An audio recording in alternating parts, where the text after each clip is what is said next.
it is in front of you, the orthodox Richards dye. You can see this dye, the same material, if you change the solvent, it shows the different color.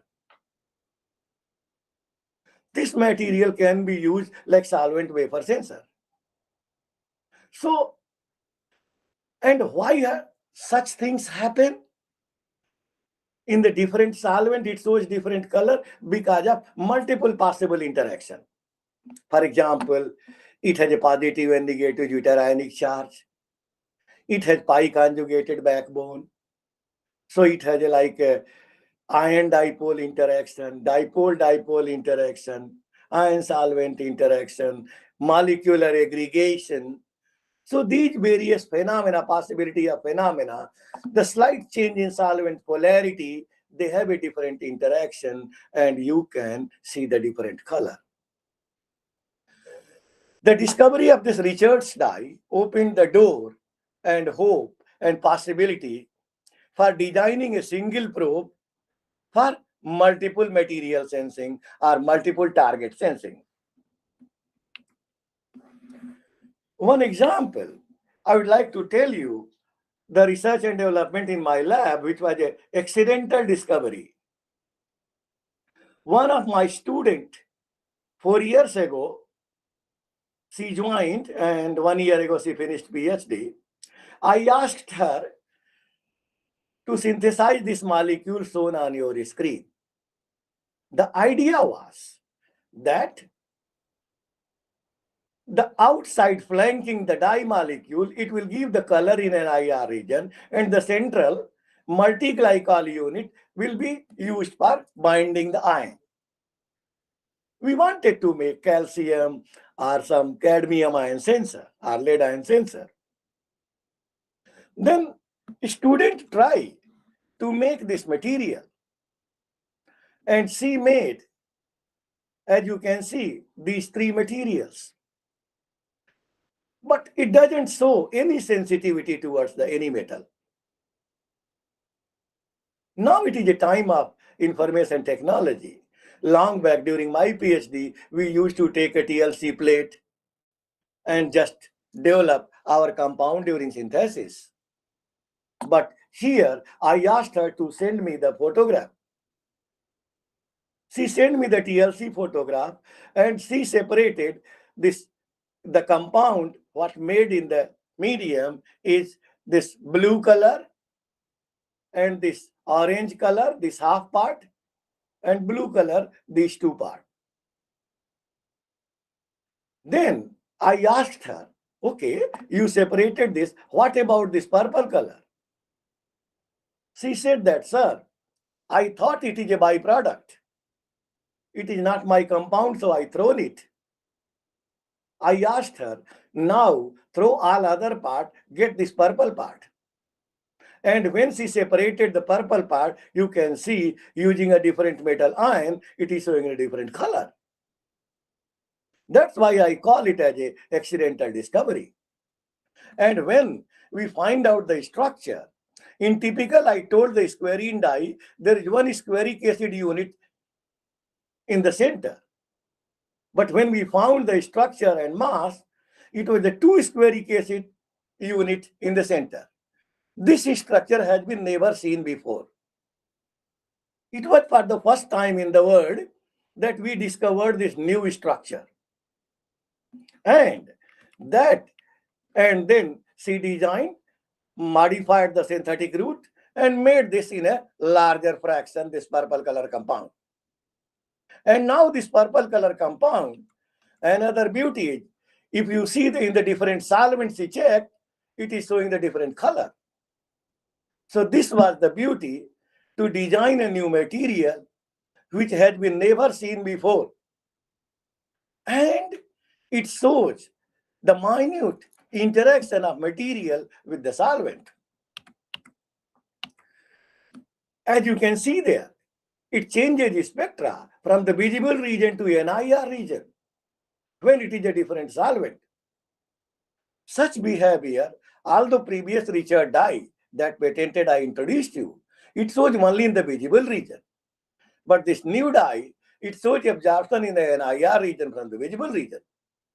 This was one of the advancement over the previously designed and patented Richards dye 100 years ago.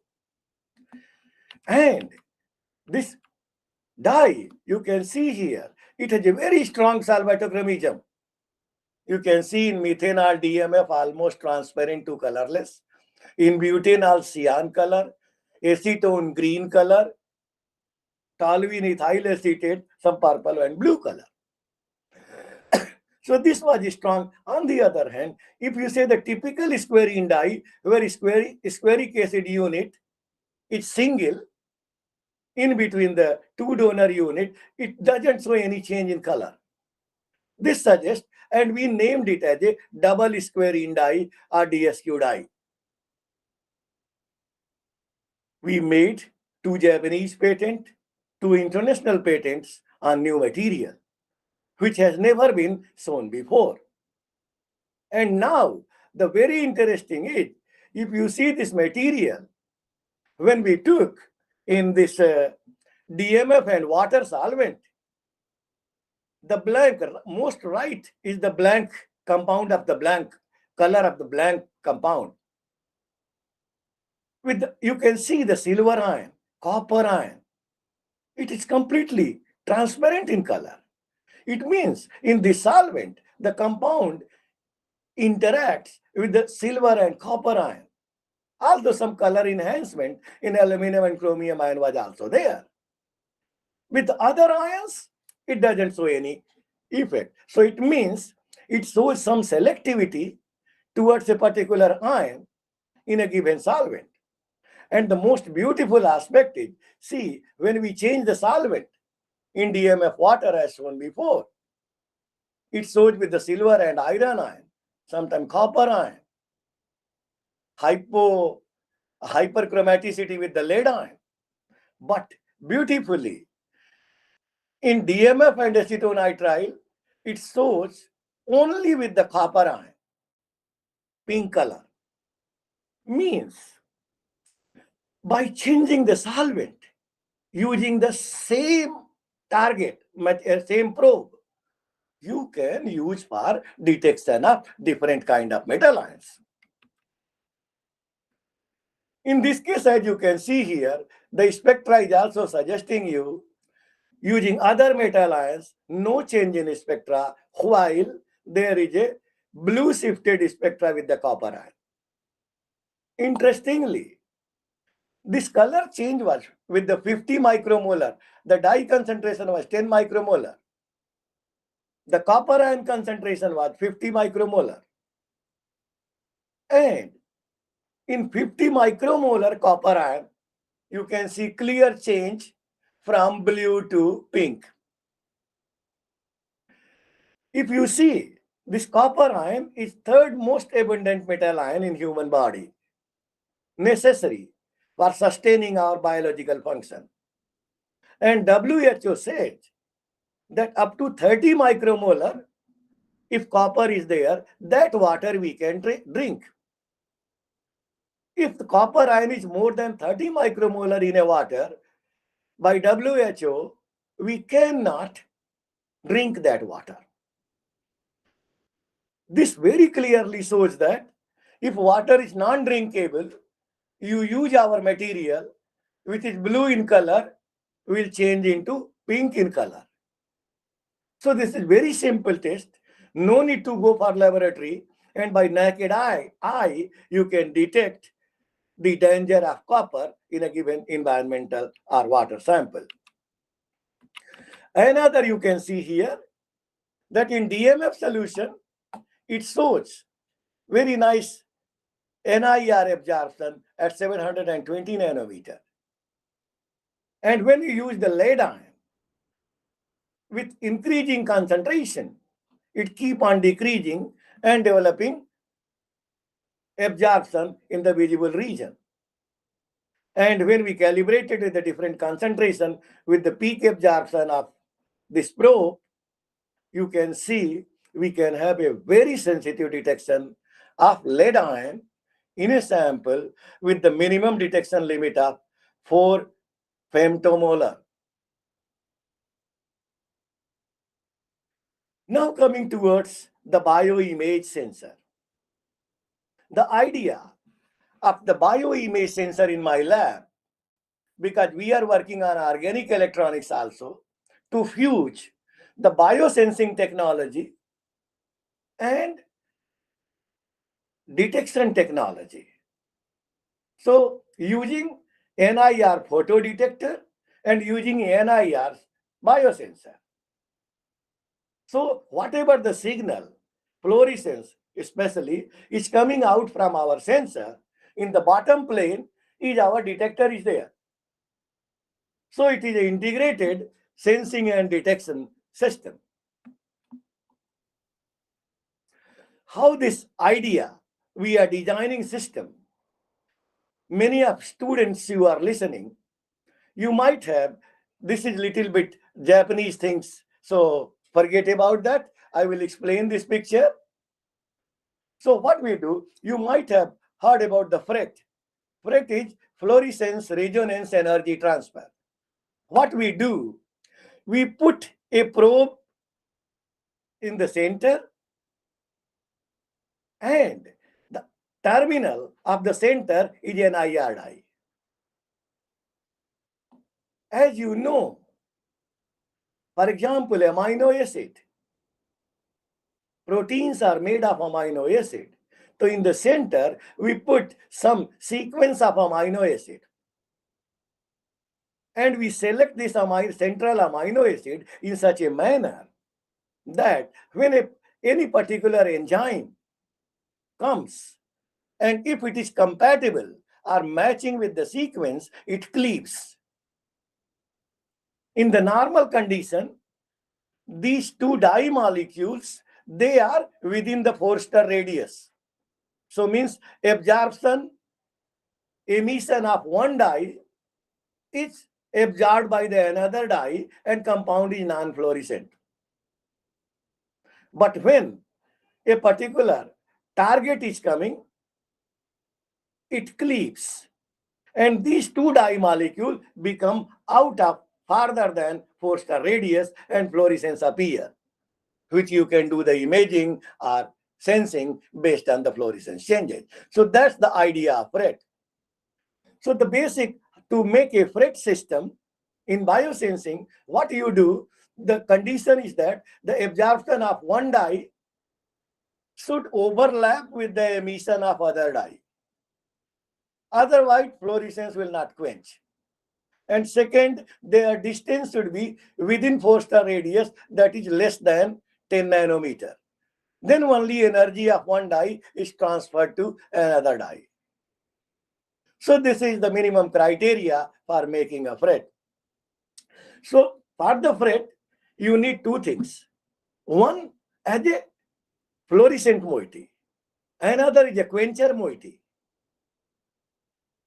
You can see that we designed this molecule, the blue colored amine terminated. Because of aggregation, it quenches the fluorescence.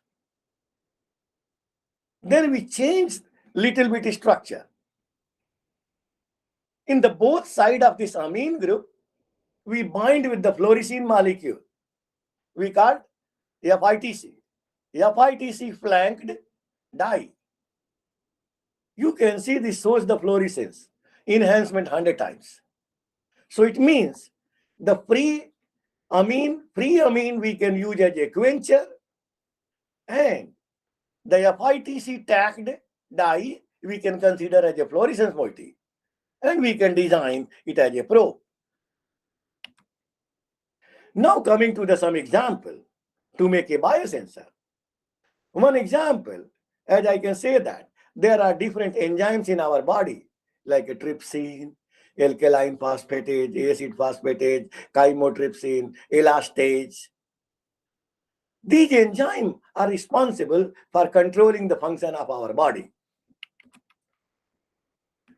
One example, I would like to show you that. See, these are the NIR dye in the terminus, and we put a spacer and 3 amino acid sequence, alanine, proline. Why we put this sequence? Because this amino acid is in the active pocket of the elastase enzyme. So in normal condition, this doesn't show any fluorescence. But when elastase comes, the fluorescence appears. So if in your sample there is elastase enzyme, you can see the color change. Similarly, the chymotrypsin is another very important enzyme in our body. Its higher level causes the pancreatic cancer and other diseases. The normal concentration in human body is 12 micromolar to 290 micromolar. So if we want to detect this chymotrypsin enzyme, whether it is hyper or hypo, we need a sensitive detection for early disease diagnosis.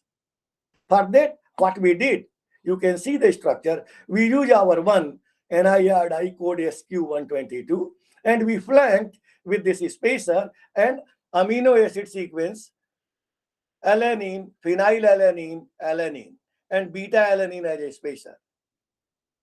Initially, this doesn't show any fluorescence. But if in your sample, blood or anywhere, tissue sample, if this enzyme is there, it will cleave this and it will show the red fluorescence, which you can see here. In normal condition, it is black background, that is fluorescence is completely quenched.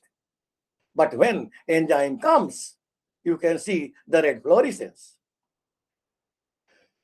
On the other hand, we another developed this trypsin enzyme, is a digestive enzyme also inside our body. And you can see also the same sequence, the magic number, these two dyes, they show the absorption and emission overlapping. And they are within the 4-star radius. So initially fluorescence is quenched.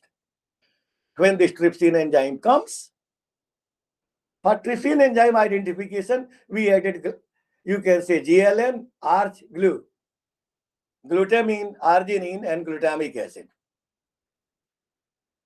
You might be thinking how we get this idea. This idea comes from the amino acid sequence of the active pocket of the enzyme.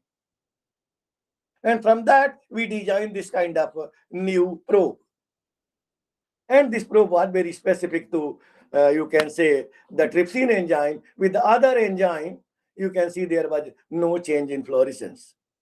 Only with the trypsin enzyme. So we developed a very selective probe for targeting the trypsin enzyme so that disease related to the trypsin hypo or hyperactivity we can monitor.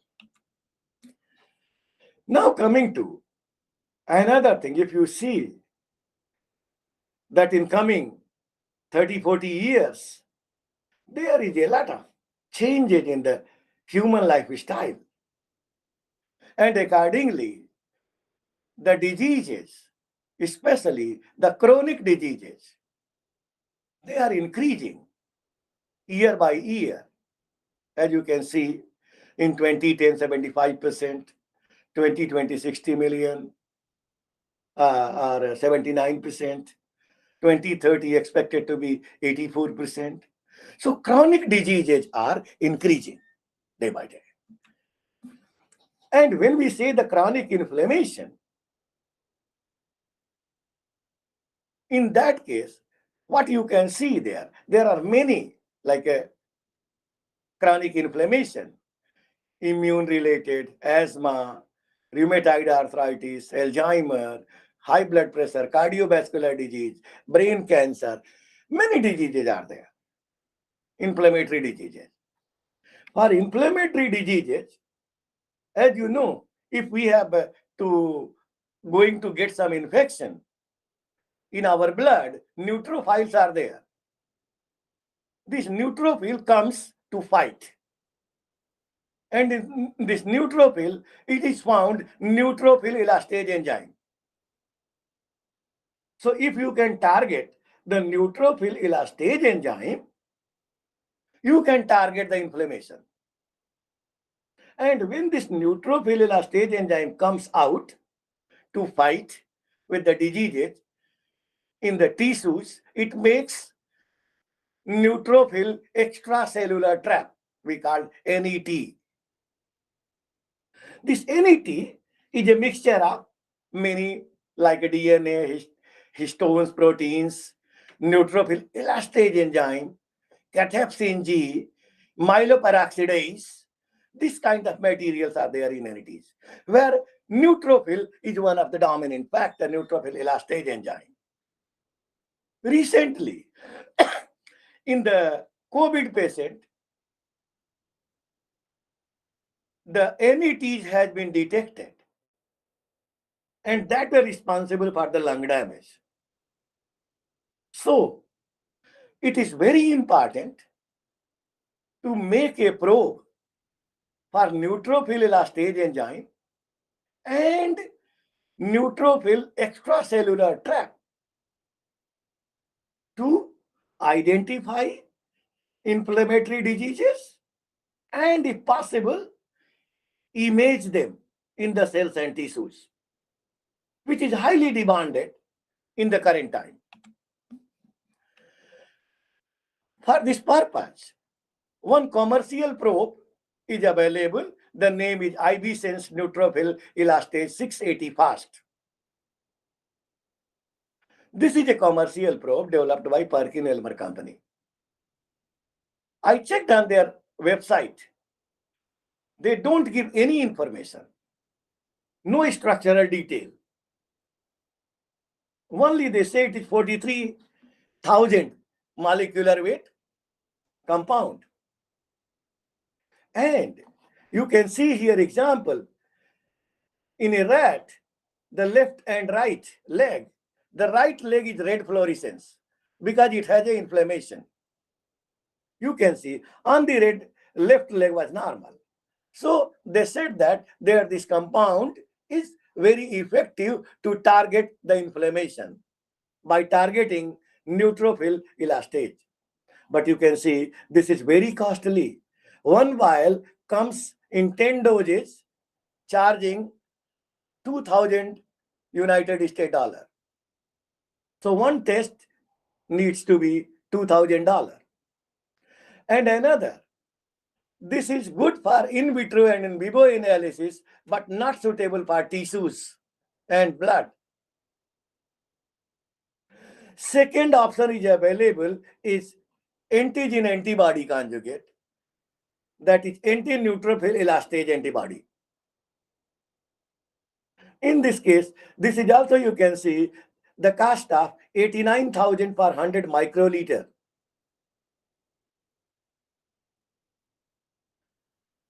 What I'm giving you the Japanese yen, nearly 90,000. So in Indian rupees, you can convert just half, 45 to 50,000 rupees per 100 microliter. This is also good for pathological sample and blood flow cytometry, but it's also high molecular weight, because if it is a high molecular weight, it doesn't allow deep tissue penetration, so image quality of inflammation is very poor. So to have a good image quality of inflammation, you need low molecular weight, which is currently not available. So it is now only two kind of commercial probe for targeting neutrophil elastase and NETs are available. We were researching in last 2-3 years different kind of materials, especially NIR dyes, and the aim was to target neutrophil elastase. After making these dyes, we use them, as you can see the code name for different dyes. In the previous slide, I showed their structure. Okay. And the design rule was there, making a long chain, short chain, for functioning with the carboxylic acid, with the long and short, without carboxylic, like this kind of variations we made. And then we studied their absorption spectra.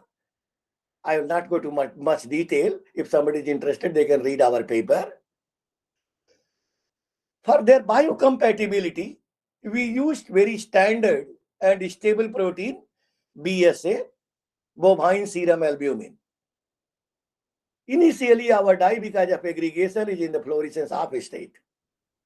When we put that BSA, it binds with the dye, it decreases its aggregation, and fluorescence reappear. And we have shown that using our different dyes, reappearance of the fluorescence, using BSA as a model protein. Then we were interested to see, because in the BSA protein, there are two sites, active site 1 and site 2. And by that, using a competitive interaction, using a DANSA and DP, for details you can read this paper, we proved that our dye has a preferential binding with the site 2 rather than site 1 that we investigated.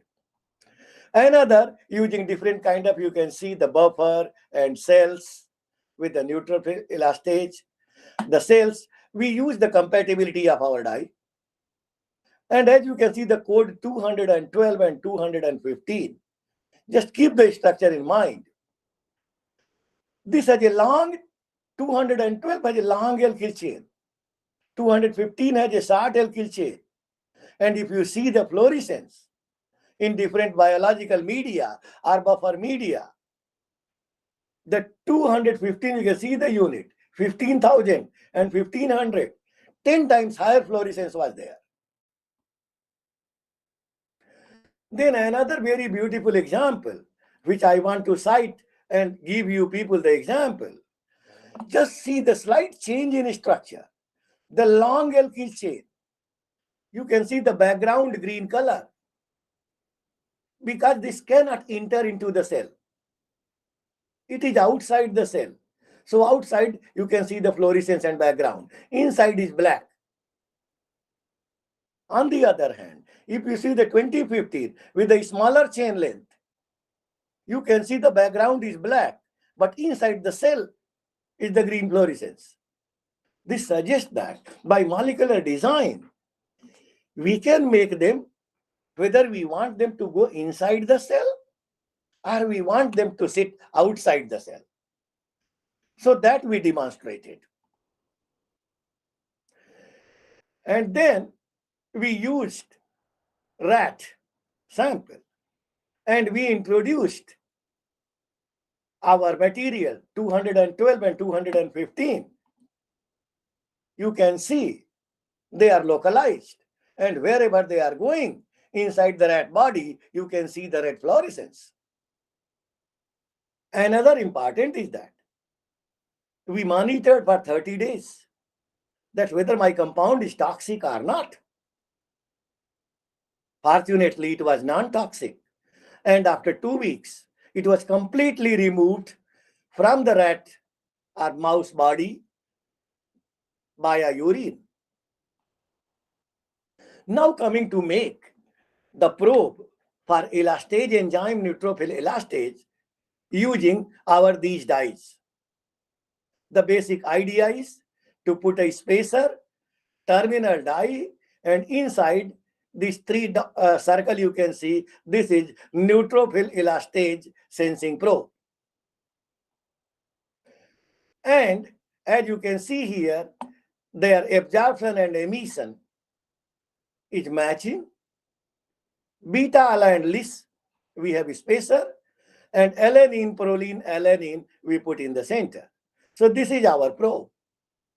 Because dye is the same, which is for absorption and emission, and inside amino acid is to identify or to interact with the neutrophil elastase. Since dye is same, we called it as a homofret. And we use the different amount of neutrophil elastase enzyme, and you can see enhancement in the fluorescence. And by this, we detected the minimum up to 27 nanomolar concentration of elastase enzyme can be detected by our probe. And of course, using like protease, trypsin, cathepsin B, thrombin with other enzyme, it doesn't show fluorescence, only in the presence of elastase. So it is a specific probe for neutrophil elastase enzyme. And then we designed two different dyes in the terminal, and you can see here now their overlapping of absorption and emission is becoming more higher. And this resulted into enhancement in limit of detection from 30 nanomolar to 12 nanomolar in the presence of elastase. So we designed the 3 probe homofret for neutrophil elastase with alanine, proline, alanine. We called it homoapa, different dye, heteroapa, and we change with the homoapa with the valine, proline, and valine. Just to say that really slight change in amino acid, how much they are changing in selectivity. And you can see using this in vitro studies where we put the neutrophil elastase enzyme in purified murine neutrophil elastase, as well as even using the cell. And you can see here the heteroapa is the best one. You can see very fast increase in the fluorescence saturating within the 10 minutes. And then we check the cell permeability. The dye was cell impermeable. And when we, you can say, made the cell necrotic by ethanol treatment, means the cell was ruptured, then our probe entered and neutrophil elastase was inside, and you can see the color. And that is verified by the DAPI also. How we do the animal experiment without sacrificing the animal, we call air pouch experiment. As you can see this video, we just insert the air. And when the air comes within the skin, the rat's body thinks that there is something additional or some objectionable thing is coming. And neutrophils start coming, neutrophil elastase starts coming, and then we insert our probe and we monitor that enhancement in the fluorescence. As you can see here, the very deep dark red fluorescence can be seen by our heteroapa probe. And then we modified, we very selectively use only the normal right leg, you can see as a saline, and left leg we created inflammation, and you can see only left side is showing the red fluorescence, suggesting that our compound is very, very specific. Where inflammation is there only, they can give the probe. That we have till now designed the neutrophil elastase probe. Then we thought about when the neutrophil elastase comes out in the tissues and we want to do for imaging, so we change our strategy. We use 13 amino acid, spacer, and our dye. And this sequence is here, you can see here, 13 amino acid sequence. What is the aim was there? That it should go to an inflammation area and stick there. This is initially fluorescent. So wherever inflammation is there, this dye goes, stick it, and give the fluorescence. And that we use for imaging. And in fact, its fluorescence was even 10 times better than our previous probe. And finally, we demonstrated using the rat sample also. And the beautiful of our design is that our target is very small. Our probe is only 2000 molecular weight. So it can undergo deep tissue penetration. And we can do, you can see, very good quality of this imaging of neutrophil elastase. This is from mucosal, human eye, where the inflammation was there. We detected, and later on we did in human thrombi. You can see this red fluorescence.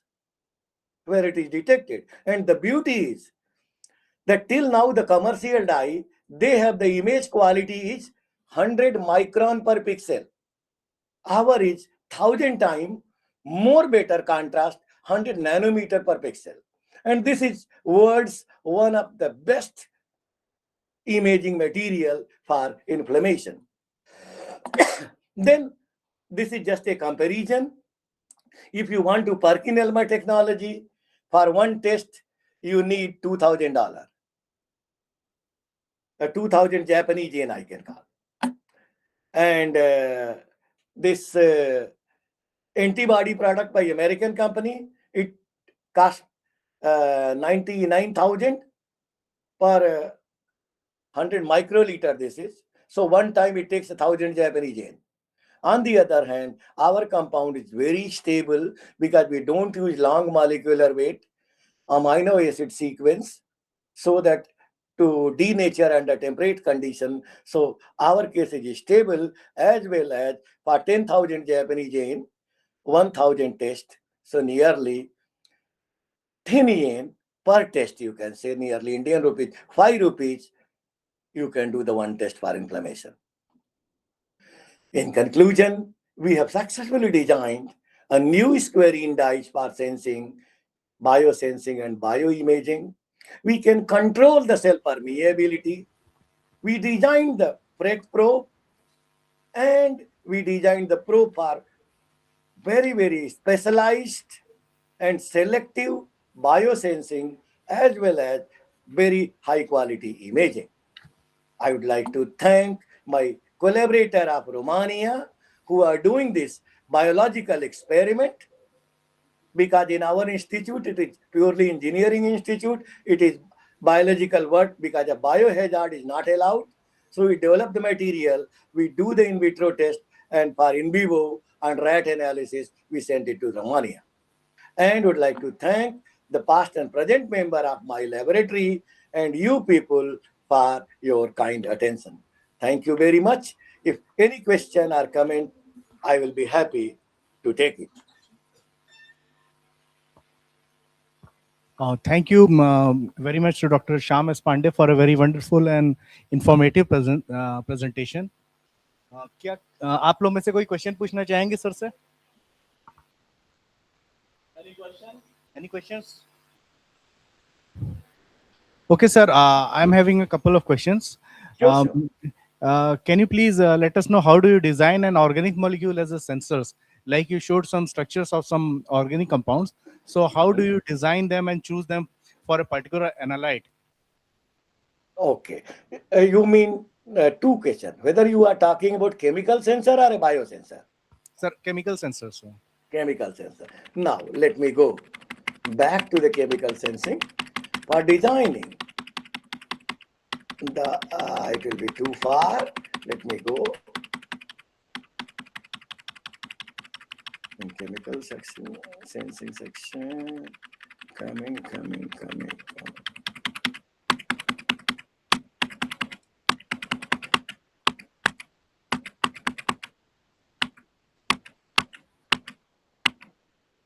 Okay, as you can see, this was one example. Only I have given the new discovery of this double squarine dye. This double squarine dye, what as I told you, that there is a guest-host interaction. And for selectivity, what happens? This is one particular case I have not. If you go to our recent work, what we do, the basic idea is a kind of guest-host interaction. We design a molecule in two ways. One example I have shown you here, that these dyes, let me go to the double squarine dye.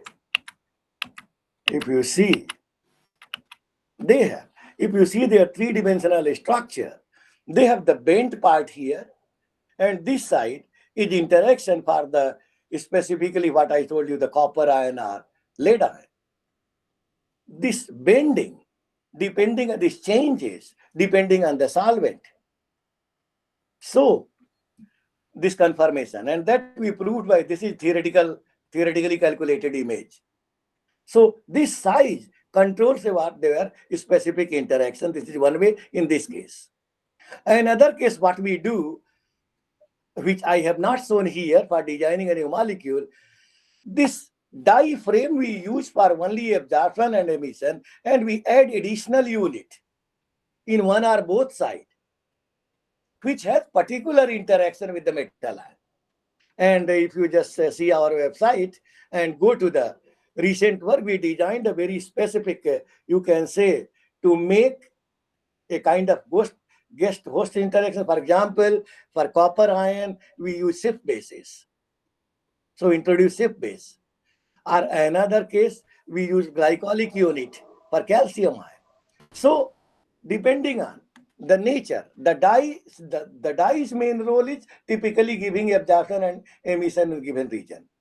Additional structural feature we incorporate for specific towards the metal ion sensing. Sir, there is another question. Is it possible to use electrochemical detection procedures for development of this kind of sensors? Yes, it is quite possible.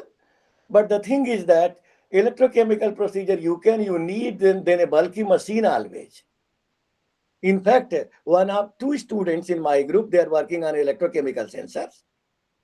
But we focus for portable or point of testing device is a kind of color change is more easy and fluorescence change. Because that we need only one single, like for example, we have a pointer for the red, green, blue color. By that we can excite. So this kind of absorption and emission detection is rather more versatile for compact devices. But of course it is possible based on electrochemical interaction. Yes. And in fact, some students are working also in my group. Okay, sir. So we would like to thank you a lot for this wonderful presentation on the behalf of AKS University Satna, and we also like to thank you for taking your valuable time to sensitize us with this kind of informative talk, sir. Thank you very much. Thank you very much. Can I this stop share? Okay. So now sharing is stopped. It's okay. Okay. Thank you very much. Now I will leave this room.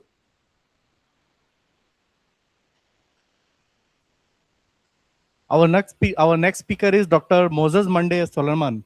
Dr. Solomon, how are you? Oh, you are not audible, doctor. Please unmute yourself. All right. Is it better now?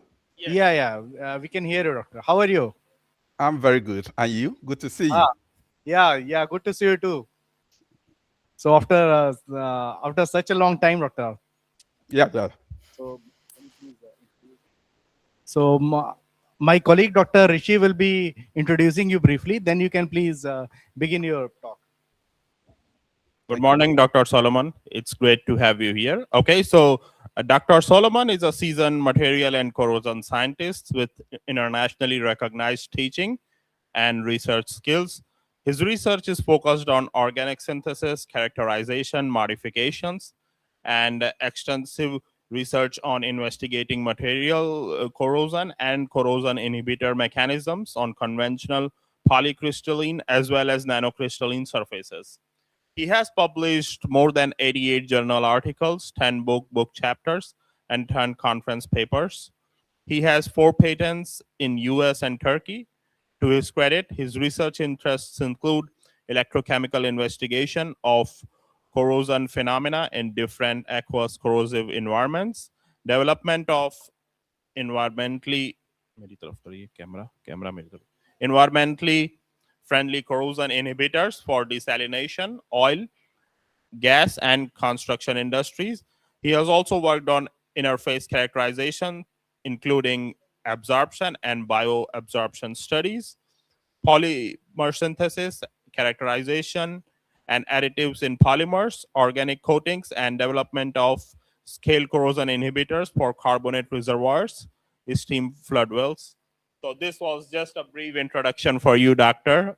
I'm pretty sure there is much more to tell, but there are time constraints. So now it's over to you. Thank you. All right. Thank you very much for that wonderful introduction. I am humble to hear the citation. So thank you. Let me try and share my screen.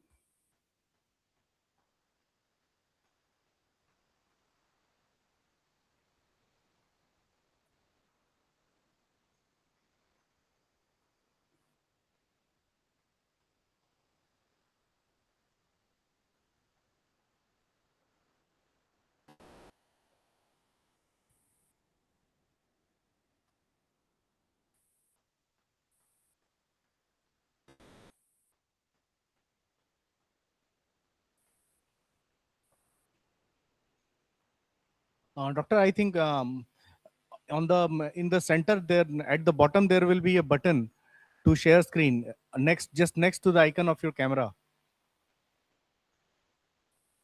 at the bottom of Okay. your screen. Yeah, I've seen share screen, but I'm trying to. Yeah, there is an option for to share screen. Okay, yeah. So can you see my screen now? Yes, doctor, we can see your screen. All right.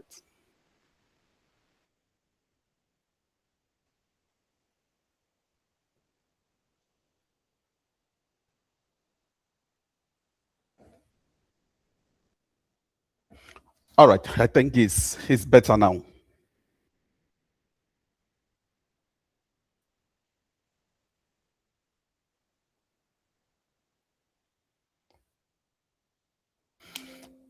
Okay, so once again, thank you very much for having me. I want to say I am really humbled to be given this invitation to give this keynote address today. And when I received the invitation and I saw the title or the theme of the conference being Science, Technology, Mathematics, and UN Sustainable Development Goals, one thing caught my attention, and I was impressed that we are gathering here to a kind of appraise ourselves on what we have been able to do in recent time towards attending the UN, the SDG goals, of course, by 2030. So that is why I want to give this presentation today on the title Beyond the Laboratory, Mainstreaming Green Corrosion Inhibitors for Sustainable Infrastructure and Global Goals. I would just be briefly looking at the SDG goals. I know previous speakers have probably spoken a lot about the SDG goals. We by now know all the SDG goals. Then we will ask ourselves these pertinent questions and see how we try to answer. Should we worry about the SDG goals? Where are we currently? Then I will narrow my talk to focus on the area which I work on, that is the corrosion challenges, and share some of our approaches that we use towards solving corrosion challenges, the impediments that we face, and then I will conclude with future recommendations.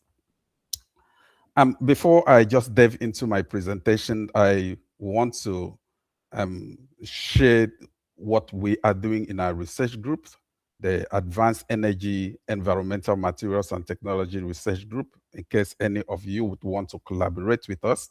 We focus on 4 different research directions. We work on renewable energy, industrial process optimization, environmental sustainability, or falls into this area, and advanced material. So if anyone is interested in collaborating with us in any of this research direction, you are very much welcome. And then you can as well read up some of our publications, Nature Communications, and other top journals.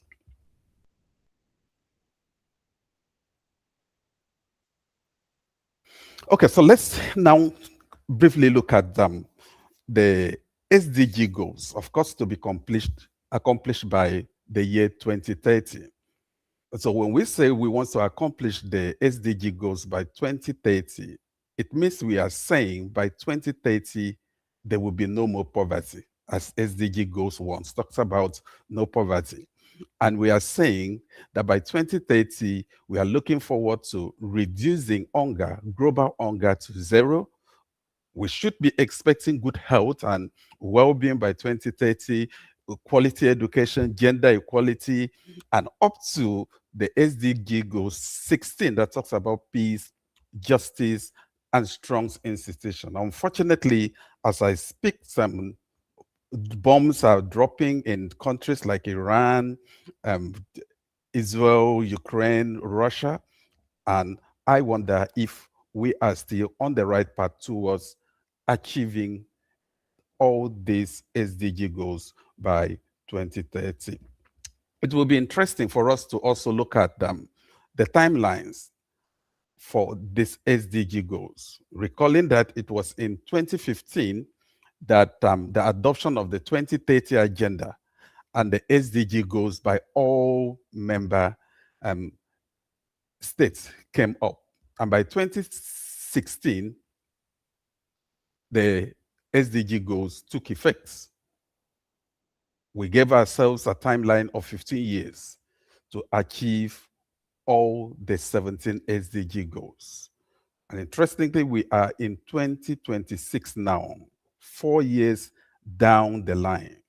Then we should begin to interrogate ourselves and ask ourselves, where are we? Have we achieved these goals? What have we been able to do? Perhaps I should just do a very simple experiment by asking you to just breathe in and breathe out. If you have done that, that is exactly 15 seconds, 5 seconds. To just breathe in and breathe out. That takes us 5 seconds, and that is pretty small time. Which one will say, oh, within that time, it's just too small, too insignificant. But surprisingly, just within that 5 seconds, according to the world count, we have 336 tons of waste that is being added to our world. We have 683 tons of fuel consumed within that 5 seconds of breathing in and breathing out. And we have 2,380 tons of CO2 released into the atmosphere from the burning of fossil fuels. Then we ask ourselves, should we worry about this trend? Whereby we are in 2026, left with just 4 years down to the 2030 that we set, the deadline that we set for ourselves. And 4 years down the line, we are still having this huge data of waste and other things that contributes to the climate change. Of course, the significance or the consequences of these actions is not far-fetched. Our water bodies are highly polluted. Communities upon communities, people are being displaced from their communities because of flood, and desert encroachment are also paging the screens of our television every day. You see crisis here and there. And we can talk about the climate change, the epidemics report, spread of diseases here and there, and of course, the extinct of so many animal species. We need to be a bit serious about this question, interrogating ourselves when we come together like this, to ask ourselves if we are on the right direction, if we are working towards accomplishing or attending the SDG goals by 2030. Let me narrow down to my area of research and just focus on the corrosion challenge.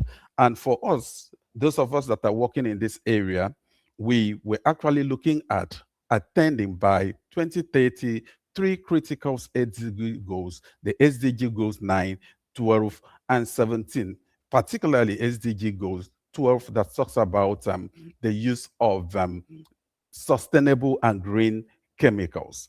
Then I wonder where we are right now. For some of the students that are in the audience, I want to just briefly show us what corrosion is all about. Normally, when I'm talking about corrosion, I always tell my students that corrosion is just a battle between nature and man. As we already know, that metals exist in a very stable state as all. But unfortunately, this state that metal exists is not useful to man. And that is why through mining, smelling, refining, man would also take the ore, man raise the ore to the finished state product, that is the steel, which is the state that we want to use. Unfortunately, the process of doing this, we are adding energy to that stable ore, making it unstable. So metals trying to get back to that stable state, give up that energy, and we call that process corrosion. The consequences of this process range from the economical perspective to life-threatening consequences. According to NACE International, about 2.5 trillion is spent annually on corrosion-related issues. And it does not just end on these economic consequences. In 2018, as you all know, there was a collapse of a 200-meter section of the road bridge, and this resulted in the killing of about 43 people and was associated with corrosion being the main culprit. And also recently in 2021, about 98 people died as a result of a collapse of a condominium in Myanmar, also caused by corrosion. There are several ways that the menace of corrosion can be checked or controlled.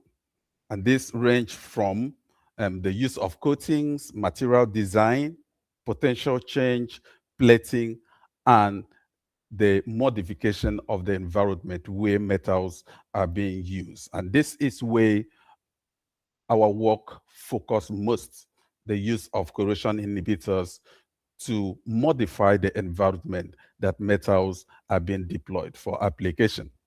A corrosion inhibitor can be defined as a chemical that, when added in small amount to an environment, suppress the rate of metal corrosion without ultimately changing the chemistry of that environment. If we look at the historical trend in corrosion inhibitor, of course, research into this type of technology started in 1970. And by 2020, over 250 articles was already published. Now, one thing that caught my attention in this trend is the fact that India, Nigeria, and China, as of today, leads research in this direction with almost 45% of the overall publication in the area of corrosion inhibitors. What this means is that these three countries are supposed to lead the drive towards attending the SDG goals 7 and 12. Unfortunately, this is not the situation, the real situation on ground. We have so many papers published on the areas of corrosion inhibitors, but the real green corrosion inhibitors, when it comes to applications, seems to be very insignificant. Just few days ago, we had a meeting with some industries, and we realized that these industries are still pretty much using the toxic chemicals in their application, because the green corrosion inhibitors, which are supposed to replace these ones, are not available. So we have to interrogate ourselves and ask ourselves if we are actually working towards achieving the SDG goals by 20. And this is where my title comes from. Beyond the lab work, beyond the publication, beyond the pressures from institutions, from universities, beyond the numbers of publications and indices, are we moving in the right direction? For those of us working in this area, we know that for corrosion inhibitors, green corrosion inhibitors, we are targeting the plant extract, the natural gums, the drugs, vitamins, biopolymers, amino acid, ionic liquids, and surfactants. These are some of the compounds regarded as potential green inhibitors. It is believed that inhibitors, these compounds have low toxicity, they are biodegradable, they are bioaccumulating. But the problem has always been that we are only speculating, because if you look at most of the publications that uses these compounds, hardly you will see all these parameters of toxicity, biodegradation, bioaccumulation. Hardly would you see these parameters being tested. So I think it's time that we have to now start looking deeply into how to move corrosion inhibitors just beyond the publications consideration into actual practical application. So this leads me to some of the works that we have done in our lab in order to convert the compounds into green corrosion inhibitors and replace the toxic ones that are being used currently by most of the industries. In one of our work, we developed a green corrosion inhibitor based on natural polymers. And these inhibitors exhibit multifunctionality. It can act as corrosion inhibitor, and it can as well act as an anti-biofouling agent. We tested this in acid media of a concentration of 1 to 5 molar at temperature 25 to 60, and also using ferrous metals. As can be seen here, in the absence of these products, you can see that the metal is completely degraded. And when we apply this material, this developed product, we have the metal significantly protected against corrosion inhibitor. This product has been patented and has been deployed currently for industrial application. We also work on another compound that we developed for actual acid cleaning of desalination plants.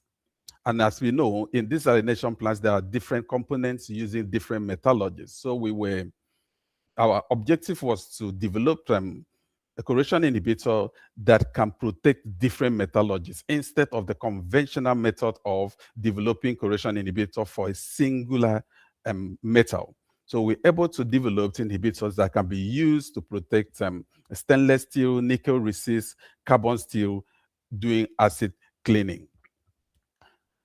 We compared this product with commercially available compound, which we got from one of the companies.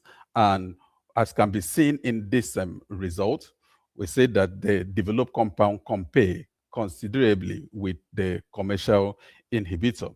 We even tested these up to 2,000 or 20,730 seconds to see if it is a prolonged time, if the inhibitor will still function.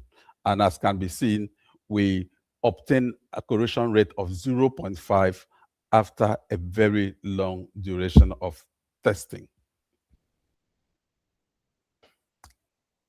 Another product that we developed was based on aspartame. We developed this product for acidizing for company oil field application.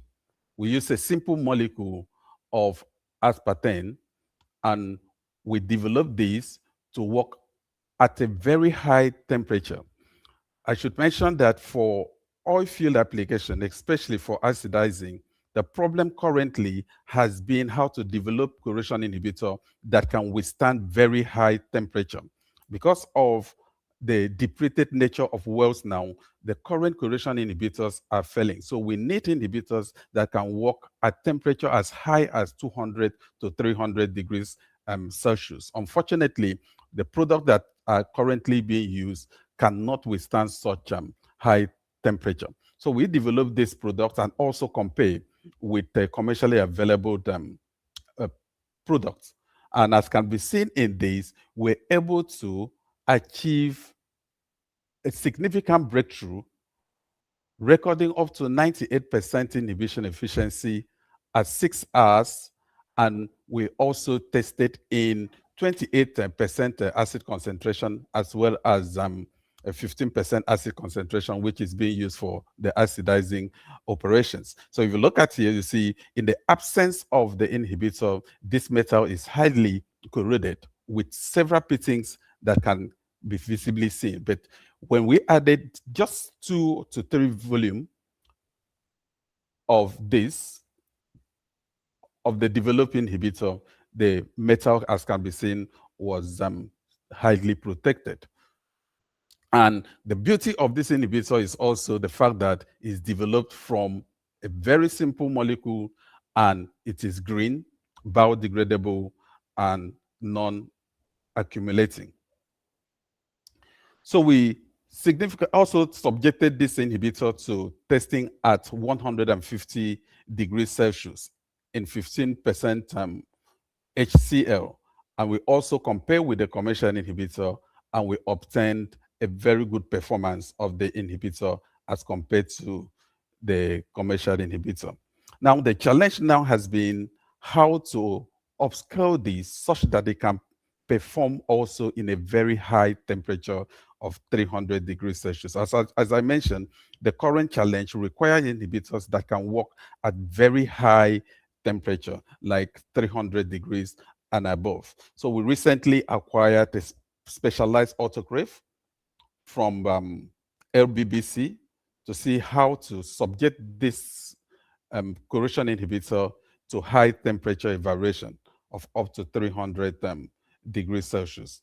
Probably at this temperature, we for now do not know if this developed inhibitor will still perform at this temperature or not. However, there are several challenges that still impact the realization of the SDG goals. The first, as I just mentioned, is the thermal instability, because most of the focus compound, like the natural polymers, the plant extracts, cannot withstand high temperature. It becomes difficult to develop corrosion inhibitors that can function effectively at temperature above 100 degrees. If you look at the literature, you will see that most of the work done are between 30 and 60 degrees. Significantly large number of publication focuses on corrosion inhibitors that can only work at low temperature. But the demand for now is inhibitors that can work at high temperature above 100. So this instability and also limited solubility of some of the existing inhibitor is impacting and would hinder the actualization and attainment of the SDG, especially 7 and also 10. Another factor is the seasonal and compositional availability of biomass. The plant extract biomass should be the target raw materials for green corrosion inhibitors. Unfortunately, as we know, these materials are seasonal and the composition varies. So it becomes difficult to produce and understand the mechanism of this biomass as corrosion inhibitor. If I'm using a corrosion inhibitor based on plant extracts, and the plant is gotten from one location, how do I replicate the performance of that inhibitor if that plant is to be planted in another location? So this becomes another problem, and it impacts the realization of the SDG 12 and 15. The high cost of the feedstock collection and processing, and also elongated qualification cycle, is also a significant problem. And another major gap that is impacting the realization of SDG goals 6, 9, and 12 is that currently there is no universally accepted protocols for testing corrosion inhibitors. And this is affecting the transition of the lab result to field. By the time you try to transfer the lab result to field, the gap is very wide because there is no universally acceptable protocols. Then lastly, the issue of toxicity that I mentioned is also a very important issue that hinder the realization of the SDG 36 and 12, because most work we fail to focus on the trade-off, the environmental trade-off. We do not know those compounds, although we assume this compound is environmentally friendly, is green. No one has quantitatively shown what would be the effects of such products on the environment. So as a way forward, we need to develop a universal testing protocols and create a fit-for-purpose classification system that will allow the transfer of lab data to the field application. We need to also, this is an area of AI and machine learning. So we need to build an open access molecular database to allow the prediction. One of the challenges that hinder the application of machine learning in corrosion inhibitor is the fact that there is no data, there is no uniform data. Look through the literature, you'll see that the testing conditions are completely different, and this makes it difficult for AI and machine learning to be applied. So we need to build an open access molecular database to allow the application of this new technology. And the circular economic feedback integration is also the way forward if we are to translate lab data to field application. Hybrid green nanosystem, nanotechnology has come to stay. So we have to see how to bridge this gap, establish the toxic level of this type of system, and then see how they are applied. Importantly, we must establish joint industry academia consortia to implement procurement mandates. There should be that relationship between industry and the academia so that those in academia will understand the industrial need and then will design and tailor every research experiment towards industrial applications. I want to summarize and conclude by saying that corrosion remains a critical threat to both economic sustainability, of course, consuming about 2.5 trillion annually, and also poses a public safety issue, directly impeding the SDG goals 9 and 11. We have successfully developed multifunctional, high-performance grain corrosion inhibitors, including the Solomos Nano, F1 Soloren, and the aspartame-based formulation. However, despite the technical successes, commercial translation is hindered by lack of standardized testing protocols. This is an area that we really need to improve and do something about. Inconsistent feedstock supply chains, high re-qualification costs for industrial adoption, and insufficient integration of life cycle sustainability assessments. So the way forward is to mandate universal grain inhibitor standard. There should be a standard through which this kind of chemicals have been mentioned. We should embed AI and machine learning into the discovery of corrosion inhibitors, and the industrial waste feedstock. We just have to see how to homogenize it. And then also we need to strengthen industry academia co-development consortia. My closing statement, I want to say that corrosion inhibitors are no longer laboratory curiosity. Of course, they are industrial imperative. Interdisciplinary collaboration and policy alignment are now the rate determining state. I want to sincerely thank the organizers of this conference for giving me the opportunity to give this talk. And I want to say a very big thank you to our team here in UNNC, Professor John Hay, who is in charge of the environmental assessments, Deho, who is in charge of electrochemical, and Fisheha, who is in charge of machine learning, and Hanan, who is in charge of the DFT and other theoretical calculations and predictions. And I also want to say a very big thank you to my postgraduate students that are the ones actually doing some of this work as well as my family for the great support. Thank you for your attention, and I will invite you to visit the beautiful campus of UNNC. Thank you. Thank you so much, Dr. Solomon, for the wonderful presentation. It was very insightful. I'm pretty sure the audience really learned a few things about the green corrosion inhibitors. I had like a couple of quick questions. One was regarding the high temperature corrosion testing equipment. Can you please like briefly go to that slide and just maybe give like a brief introduction? Because I'm really interested in this. So can you please? Yes, sir. This one. Thank you. Okay, so this is a special autoclave designed by LLB for high temperature corrosion testing. The temperature currently, this instrument can measure up to 400 degrees and pressure up to 3,000 psi. So it's specially designed and modified. So our key aim here, because normal corrosion testing, laboratory normal corrosion testing is just using the potentiostat, and the temperature cannot exist 60, 90 if you are using water bath.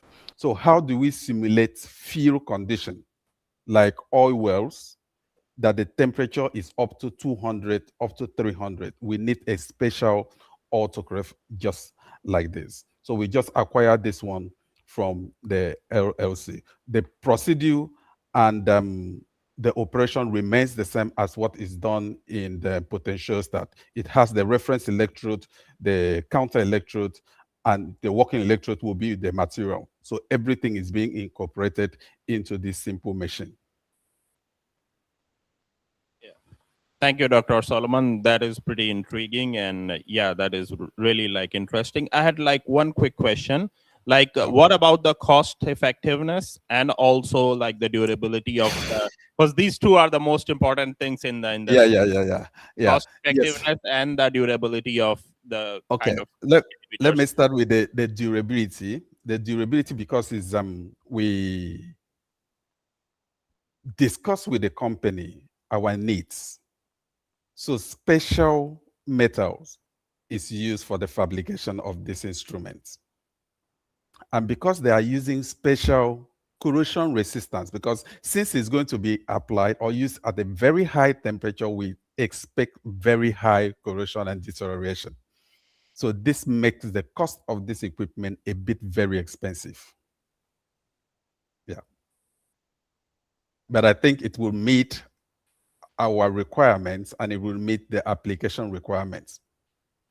So maybe as the time passes by, something could be worked out relating to the cost effectiveness. So it could become industry friendly. Yes, hopefully it could. Hopefully, that is when other companies also start producing this. But since this is just to tailor into our own need, maybe that was why it was a bit expensive. Okay. Thank you, Dr. Solomon. Anybody else has questions?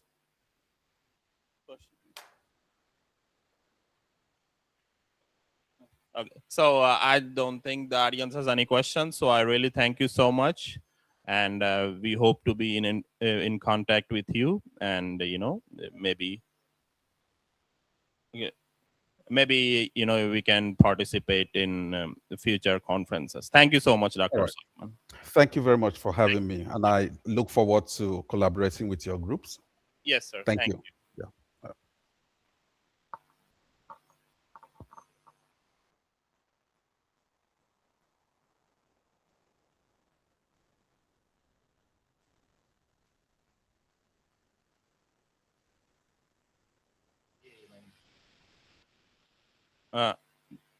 Good morning, Dr. Bhavna Jain.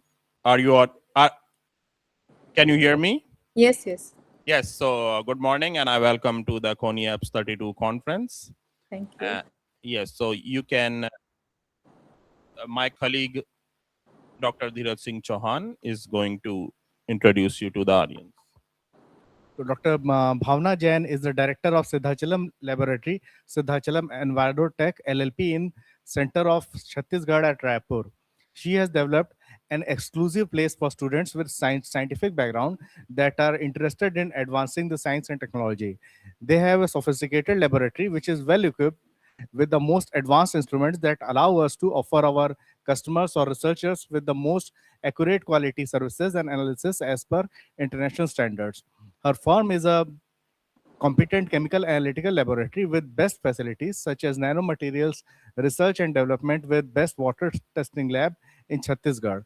And she currently also deals with soil testing. So over to Dr. Bhavna Jain.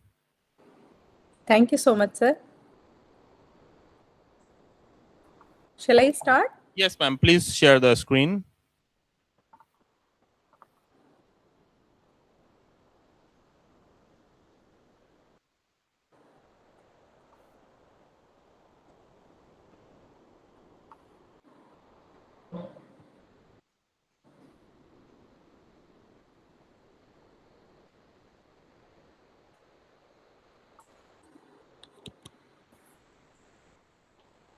Is it visible? My screen is. No. There should be a share screen option at the bottom. Yes, I have seen, but I think Mac is asking allowed to share window. Right here, so you could see share screen. So I'll join by another system. Give me 2 minutes. sure, sure.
Is it visible now?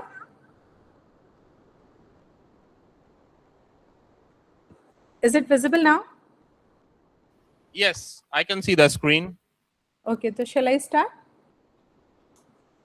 Can you please like minimize this so this side screen? Yes.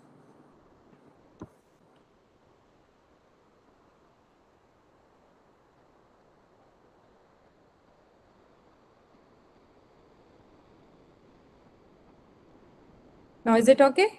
Yes, please. Yes, please. So good afternoon, everyone. I'm Dr. Bhavna Jain, and the title is given here as Bridging Ancient Wisdom and Modern Science, an IKS perspective.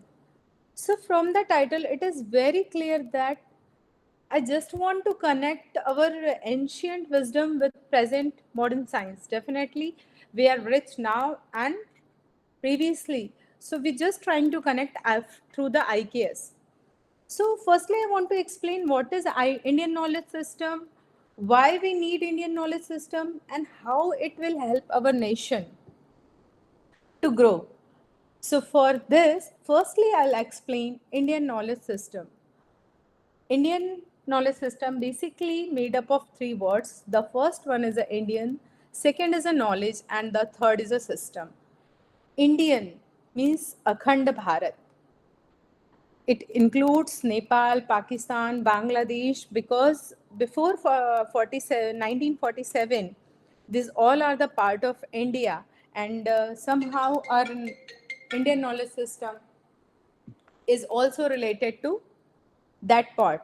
So we have to connect with all this. So here India represent to Akhand Bharat, not individual state, city or anything else. The second one is a knowledge.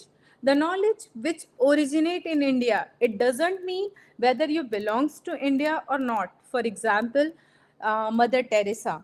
Basically, she born not in India, but uh, her support and her achievement that belongs to India. So the things which specifically belongs to India, which originate in India, is known as a Indian knowledge. And third one is a system. So the Indian's knowledge we have to arrange in a proper system that is known as an Indian knowledge system. Second question is why we need Indian knowledge system. Why nowadays everybody is promoting Indian knowledge system. Modi ji is also focusing on Indian knowledge system, and all the conferences and workshop is focused on Indian knowledge system. The answer is, if we want to reach our legacy, we have to move to the our system. We belongs to a very rich heritage and we have to again preserve that heritage. हमें फिर से अपनी उस विरासत को लाना है. Definitely today we are very rich with knowledge and we have everything, but we have to connect those things. For example, Nalanda University that has so many literature which was burned after 1940 during the 1947. So we have to preserve that. That's why Indian government is focused on Indian knowledge system. Third, how it will help our nation. If you go through the world, you will see that India is a rich area of the world which has multiple things. But as we did not collect it properly, we did not preserve it properly. That's why nowadays we are depending on other countries for many things. We are rich in each and every area. We give zero, we give very things, but we have to focus on that. So, and how it will help our nation. Definitely, if we increase our Indian knowledge, definitely it will promote our nation. It will give strength to India. So nowadays, not only India, around the world, everyone is focused on Indian knowledge system. And everyone is targeting why Indian knowledge system is important. So if you go through this, you will find that Indian knowledge system is not only belongs to the religious or spiritual things, it is connected to the science. For example, if you are taking a tulsi, holy leaves, which we are regularly taking from very ancient days for the cold and cough. So when you are taking tulsi, it will suppress the bacteria which is responsible for cold and cough. So here we have to validate it scientifically, because there is a reason behind that. That tulsi, we are all the medicinal leaf, not only the tulsi, whatever we are using nowadays in India. If you go through, you will find that each and every medicinal plant, each and every holy plants has a medicinal value. For example, shami. Shami is a very good plant in India, which is used for Lord Shiva. And if you go through its phytochemical analysis, you will find it is a wonderful plant, a magical plant. So it is not only belongs to religious and spiritual, it is also a scientifically, it will good for your health, whether it is a physical or mental health. So IKS is basically religious, spiritual, and scientific. That's why we, the scientific community, is mainly focused on Indian knowledge system, and we are again trying to keep it. So next, classification of IKS. I'll not go it very deeply. Basically, any knowledge system or anything is divided into the two things. First one is a oral and second is a written. If you go through a journey of IKS, you will see we have only oral. Mostly we have a oral things. Written part we have a very less because of that Britishers attack or foreign matters. We have a very little writing material, but our oral heritage is too much, means our oral knowledge which are passing generation to generation to generation. We have a very strong legacy for that. So IKS is basically divided into the two parts. First one is a literary and second is a oral. Now I already told you that Indian knowledge system is related to the present science. So this is known as a contemporary knowledge system. We have to connect our Indian knowledge system to contemporary knowledge system. If we consider tulsi, shami, or any natural plant, medicinal plant which are available right now, we have to connect to it scientifically. For example, if you are saying that tulsi is responsible for the cold and cough, to suppress the cold and cough, what we have to do? We have to take plant, we have to do qualitative and quantitative analysis of that plant, and later on we have to do like HPLC, whatever. So that will give the properties of that holy plant, tulsi. And second, we have to apply this plant for the antibacterial study for the particular bacteria. So what you can do, you're supporting your Indian knowledge system via your contemporary knowledge system. So आप अपने आज के knowledge से आप अपने previous के knowledge को connect कर सकते हैं. So we cannot go back right now. We have to connect it with our present knowledge. So definitely we are also again rich with like SAM, TAM, XRD, many sophisticated instrument right now we have, and we can use that to connect our previous knowledge. Because if you go through the history, you will see definitely our elders do everything with their knowledge, but they don't have any proof for that. They don't have any written proof for that. For example, there is a pot we found from Indus Valley civilization. After in presently, we have the scientist has investigated that plant, that pot, and they found that the pot is made up of nanomaterial, which are making VR right now. Right now, we are working on, even around the world, everyone is focused on nanomaterial, quantum dot. These are the latest area of research. But if you go through our history, you will find in Indus Valley civilization, nano, quantum, these material are already prepared, and they have converted into the product like a pot, clay pot. So they have a very strong knowledge of each and everything, and we just have to prove those things right now. So this is the contemporary knowledge system.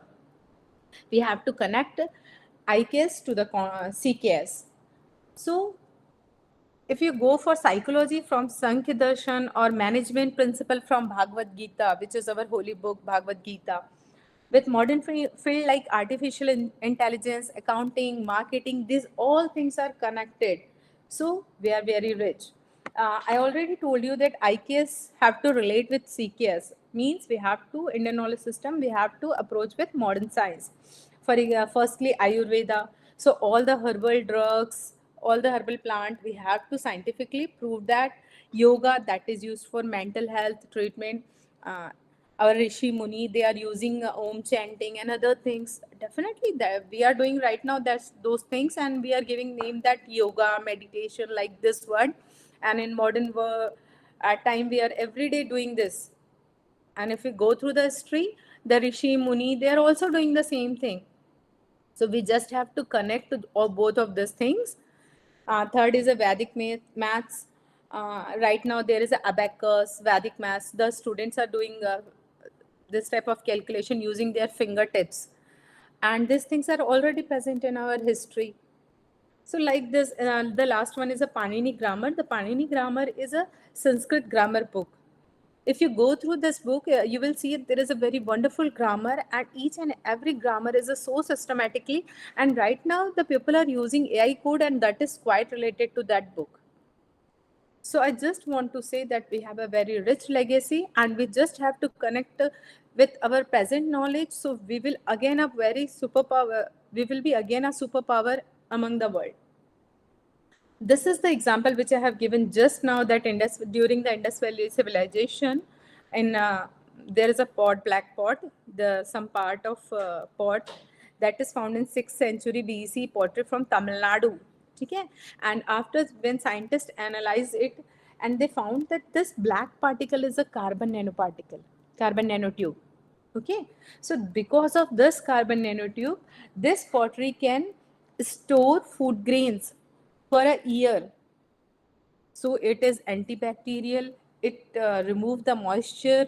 Right now we are using the plastic container with Ziploc, other things. These are not from India. These are from the Western countries, and we already have a rich knowledge of all those things with the environment, with natural things. So you can see here that this pot is used for the grains to cure, to keep it for long time. So we have this kind of knowledge from very initial days. You can see here that 2600 to 1900 BC. This is the Lycurgus cup. This is also a nano history. This is not from India, but I just want to explain here it because somehow the nano, this is also present in India now. That's why I'm adding these things, that the silver and gold nanoparticle are made with the silica, and when the light passes through, it will change the color.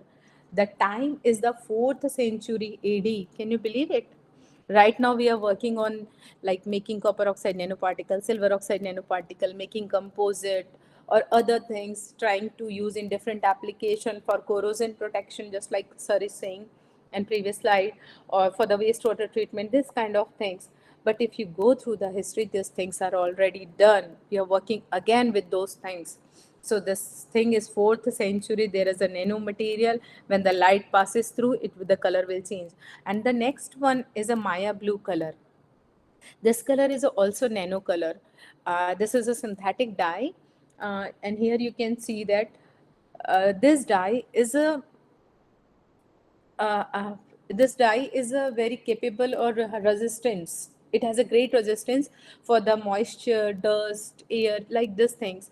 And right now we are preparing and we are making a paint which is using in what I want to say, Dubai's Burj Khalifa, you know, or many industries or many buildings, and right now using a paint which are dust repellent, and it has a long life. So these are already are ancient in.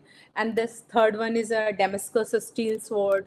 This is also made up of carbon nanotube. Bhashma, which our Rishi Muni is using since very ancient time. Sometimes you are seeing in some movies like they are using some Bhashma, and when they put in your head, and the people are like fainted and other things happen. So why? Because this Bhashma is a nanoparticle. They are doing science unintentionally. We just have to prove that unintentionally science right now. So we can be again rich. So this is the 5,000-year-old Ayurveda Bhashma.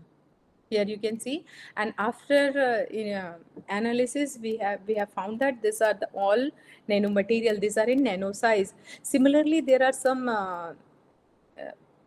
ornaments that people are making and wearing, and after this, these are made with the copper, bronze, lead, and tin, and they are very high quality, durable ornament. So I just want to say that we have to use our previous knowledge with present knowledge. For example, I have already give you example of holy leaves, tulsi. Here some other in India, and especially Chhattisgarh is rich of very different type of medicine plant. If you go to the Bastar area, there you will find a multiple, means more than 1,000 species of a plant which are using in medicines. So what you have to do, you have to firstly do the qualitative and quantitative phytochemical study. Second, we have to use that for antimicrobial study or antifungal, or whatever application you want to do, for example anti-cancer study. And the last one, you have to connect with any doctor or any specific person who will give it validation. Validation is the most important part. Okay, I already told you our ancient known that tulsi is using for cold and cough, moringa oleifera, I mean munga, that is also useful. That has a multiple effect. Mahua right now in Bastar, mahua is basically using for the ethanol production. So it has a multiple value, protein and other things. So that what here people are doing, they patented the mahua for multiple products. So this is CKS. उन्होंने अपने previous knowledge को आज अपने modern knowledge से connect किया. The last one is the most important, that you have to validate your research. So I already told you what is Indian knowledge system, and government is also taking a multiple step to promote the Indian knowledge system. So they have prepared a website for Indian knowledge system, and Indian knowledge system is under the Ministry of Education. So they have in this year they have mainly given three fellowship, scholarship, and funding options. The first one is a Bharati Gyan Samposhan Gaveshanam Kendram. Second है आपका ये institution के लिए है, लगभग इसमें आपका 20 lakh 20 lakhs के आसपास इसमें फंडिंग थी. And second one is for the students, for scholars, and third one is for books, and for the student it is around 20 lakhs. And I have seen one of the funding option also for 5 CR, that is to build a medicinal garden, to use different plant like moringa and other avla, this kind of plant they have to plant and skill the people for these things, to skill the students. So Indian government is also very much focused on promoting Indian knowledge system. So these are the mainly three funding option which they have given this year. And the third one, the next one, which I have seen yesterday and I found very interesting, this is Gyan Bharatam. Gyan Bharatam is actually a site that is developed by Ministry of Culture.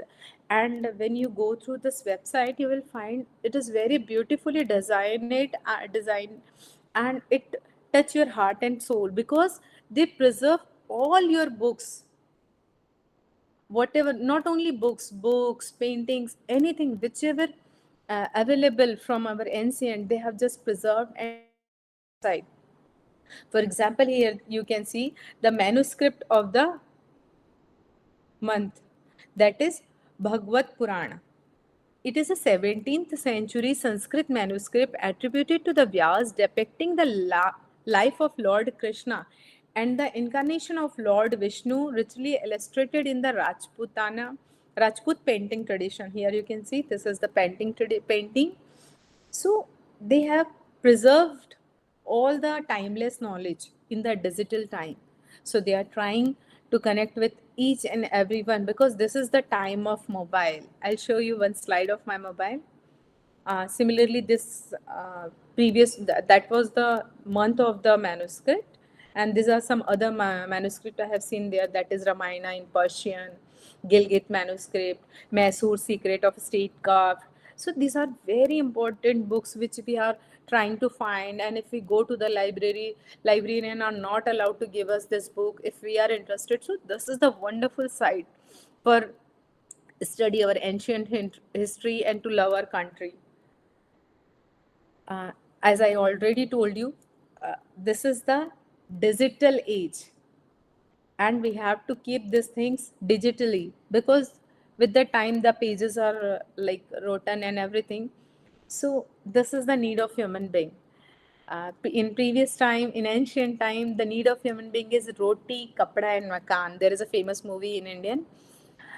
Roti, if we are saying in present time, in CKS time, that is Wi-Fi. Internet nahi to life nahi. Wi-Fi. The second one is a kapda or mobile network. Signal gaya to sab gaya. And third one is a makan. मकान जिसके बिना कहते थे ना कि भाई रोटी होना चाहिए, कपड़ा और मकान बस इतना ही सफिशिएंट है. But right now you need मकान एज अ बैटरी. 1% बैटरी अगर आपके में मोबाइल में है तो it is a real panic mode. So Wi-Fi, mobile, and battery. If you have these three things, this is the roti, kapda, and makan. I am not saying it is roti, kapda, makan. It is also a very powerful weapon for you. With this weapon, you can find so many things. Just I told you na, my previous slide that, sorry, this Gyan Bharatam.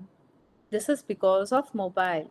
You have to take picture, you can upload it, and you can get knowledge from here, and all the fellowship which I have told you, that Indian knowledge system. So nowadays each and everyone has a mobile, so they can use these things to get educate themselves. They get fund by using these things. So this is the present need of human thing, mobile. So this is all about my today's presentation. Now I just want to give you some information about Siddhachalam. So first one, we have a Siddhachalam Envirotech LLP. This is a NABL accredited lab for water testing. So we are working with drinking water analysis. We are also providing training and internship for this drinking water analysis. And we follow the procedure of Indian Standard 3025. That is a standard method. So if any student learn this method, they can get easily job in any laboratory of government and private, like public health department or national health department, any department. But because water testing is mandatory in each and every department, and even industries are also required water testing lab. So the student, if learn this IS 3025 method, they can get easily job. And we are also providing test report, and this test report is accepted around the world, because BIS Indian Standard 3025 is accepted around the world. Second is a Siddhachalam laboratory. Siddhachalam laboratory is a place for science student. If you have a research temperament, you want to do something, if you are searching for any place for internship, training, workshop, anything. If you want to learn nanomaterial synthesis, like want to learn bacterial isolation, purification, antibacterial study, want to learn instrument handling, so you can come Siddhachalam laboratory. This is there is there is a easy access in Siddhachalam laboratory. There are no multiple conditions that you have to do this. No, you just only have an interest that you want to do work, and you can come Siddhachalam laboratory and directly approach us for your training program.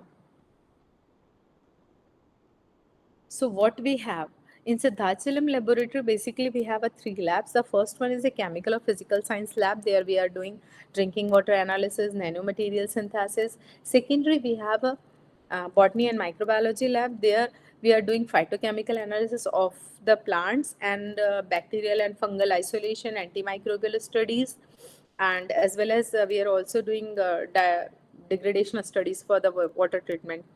And third one is a biotechnology. Our biotechnology is not that much established. We are working on that.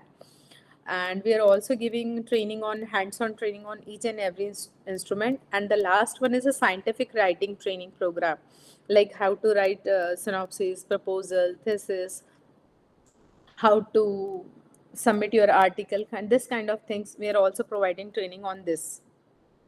Sorry. So this is just a glance of our lab, that we have a UV visible spectroscopy and sophisticated instrument.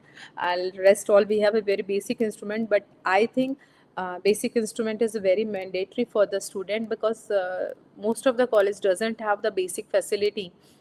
So they can come, at least they will learn how to use pH meter, how to take care of those instruments, that what is the condition to take care of those instruments. We have a pH meter, conductivity, turbidity, flow ion selectivimeter, this kind of instruments we have. So student will learn these basic things. If they are experienced with this basic instrument, now they can handle the big instrument. We have a collaboration with different colleges in Chhattisgarh, Rajasthan, Maharashtra. These are our MOUs right now. Till date, we have a 26. We have a MOUs with 26 colleges. For example, Government Digvijay College, Rajranggaon, VYT College, Durg, Government VYT College, Government Chhattisgarh College, Rajranggaon. We have a tie-up with different private universities as well, like Kalinga University, ITM University, AFT University, Sai Mahavidyalay, Government E. Raghavendra College, that is in Bilaspur, and Nagarjun College, that is also government college, Bhilai Mahila Mahavidyalay, Kalyan Mahavidyalay, Anjaneya Universities. And these are some new science colleges and new government colleges established in Chhattisgarh, and the ICFI University. This is the Vedic Girls College, Jaipur, and the last one is the Government Gramin Arts, Commerce and Science College, Nanded, Maharashtra. So till date, we have a 26. We have a MOU with 26 colleges. This is our journal, that is a Spectrum of Emerging Sciences. We have a peer review journal, and we have a very eminent editor with us. Please go through it. This is the Siddhachalam publication. We are also providing ISBN number, and I just want to say that in our journal we are also providing DOI number, and we have ISSN number as well. This is the Siddhachalam PhD consultancy. So we are providing PhD consultancy from scratch to end at any stages where you are stuck. We are here to help you. This is our YouTube channel, that is Siddhachalam Lab 3375. In this YouTube channel, you will get information first on drinking water testing, all the experiment which we are doing on our lab. We are trying to make a video, and it is here. So water testing, antimicrobial study, and all the fellowship scholarship which are coming every year. For example, 2026, how many postdoctoral fellowship available in India? This kind of things are present here. Along that, there is a feedback of students who already came to the Siddhachalam laboratory. They completed their dissertation or internship here, and some school kind of project, like if you're school teacher, if you're going to be school teacher, you can teach science with some basic experiment, like electrochemical or silver chloride precipitation reaction kind of things. And if you're in college, some models are also in our YouTube channel. So there are multiple, we are trying to cover all the area of research which we can provide, and as well as how to write research paper, review paper, how to cite the articles, how to use reference manager, quillboard, grammarly, different tools. Everything is available in this YouTube channel. So this is all about Siddhachalam. Now my special thanks to my mentor, principal and professor, Dr. Ajay Kumar Singh. He is presently principal of Government VYT PG Autonomous College Durg, and the second one is Dr. Anupma Sthana. She is presently principal of Government Naveen College Rishali. She is my total inspiration. Thank you. Thank you very much, Dr. Bhavna Jain. It was a wonderful presentation. And now the floor is open for the questions from any audience. कोई questions है आप लोगों को? Please पूछ सकते हैं madam से, कोई दिक्कत नहीं है. मैडम से आराम से आप पूछ सकते हैं. जो भी आप लोगों को लग रहा है, आईकेएस पे मैडम ने बोला है, आप लोग पूछ सकते हैं.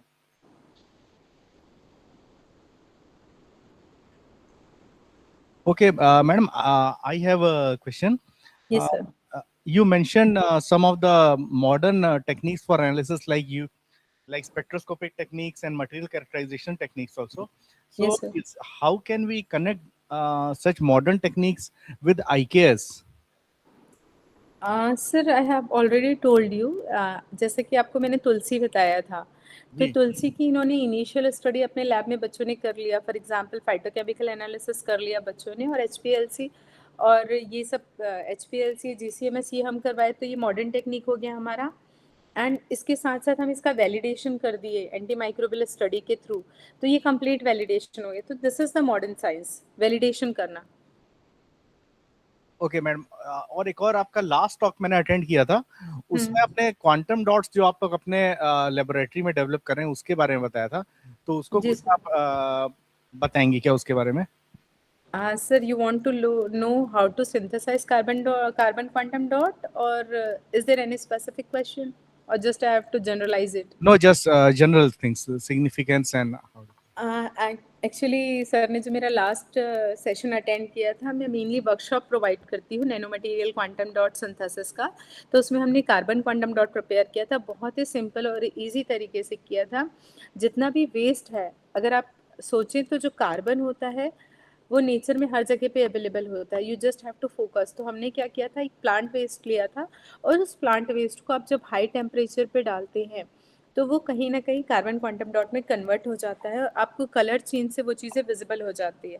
तो ये टर्म बहुत टफ लगता है कार्बन क्वांटम डॉट, लेकिन जब आप इसको करने जाएंगे तो ये बहुत ही ईजी प्रैक्टिकल है, और बहुत ही एप्लीकेबल प्रैक्टिकल है, और कॉस्ट इफेक्टिव है.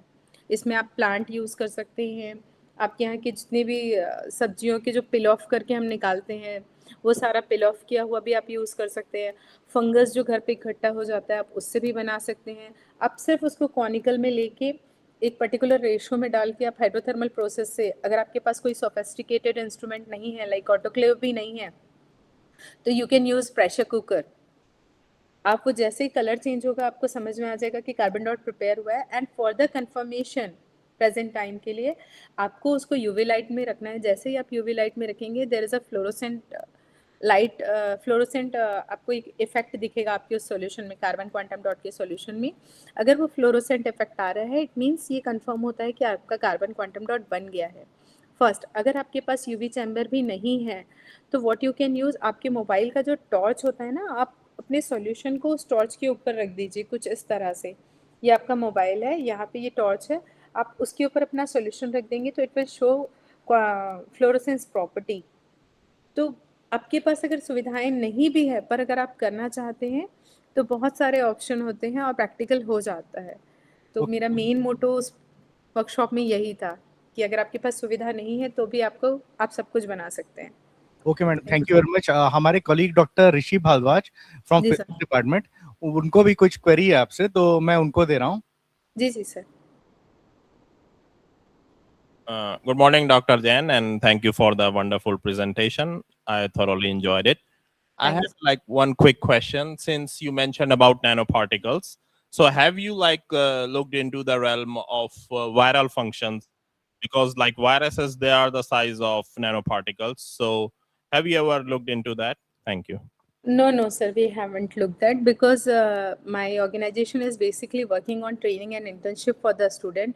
So we work on very safer side. बच्चों के साथ हम किसी भी तरह का रिस्क नहीं ले सकते. Even we are working with a healthy bacteria, not जो pathogenic bacteria होते हैं, we are not working with that.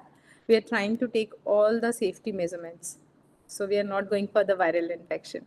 Yeah, because It is definite. Yes, sir. it's like in our culture, thousands of years ago, it was already mentioned about Kitanu. So Kitanu Yeah. is pretty much the same as bacteria and Yeah, viruses. it has a nano size. All the bacteria, fungus, virus, this all are nano. Yeah, so they are equivalent to Yeah. nanoparticles. So that's why this They are question came. using in right now, they are using in nanoparticle synthesis. Now that is also a basic reason for that. Definitely they have a reducing agent to prepare nanomaterial, but they also have a nano size. And that's why they easily attack on your body. Na? The COVID virus is why attacking so easily, because that is on nano size. And it react with your protein, skin protein. Thank you so very much. Thank you. Bye-bye. Thank you.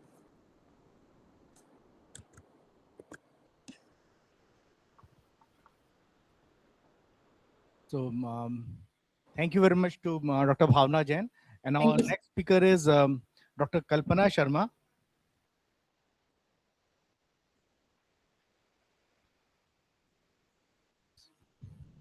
So Professor Kalpana Sharma is from Department of Mathematics and Statistics, Manipal University, Jaipur, Rajasthan.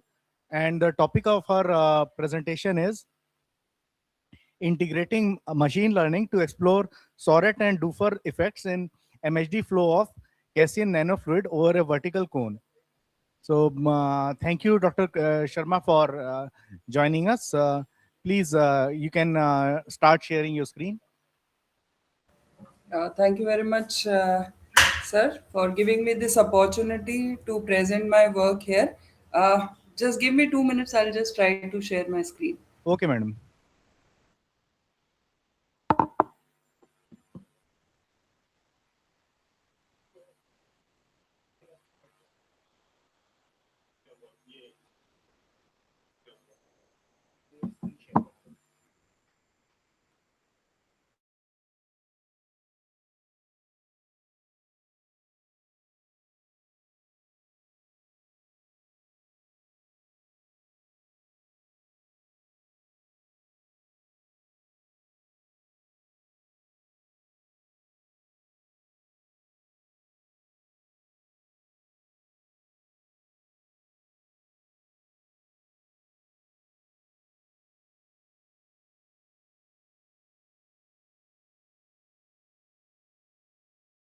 I'm just trying to share. I don't know. There's some. Madam आपके centre में bottom पे एक share screen का option होगा. Maybe that I know. Yes.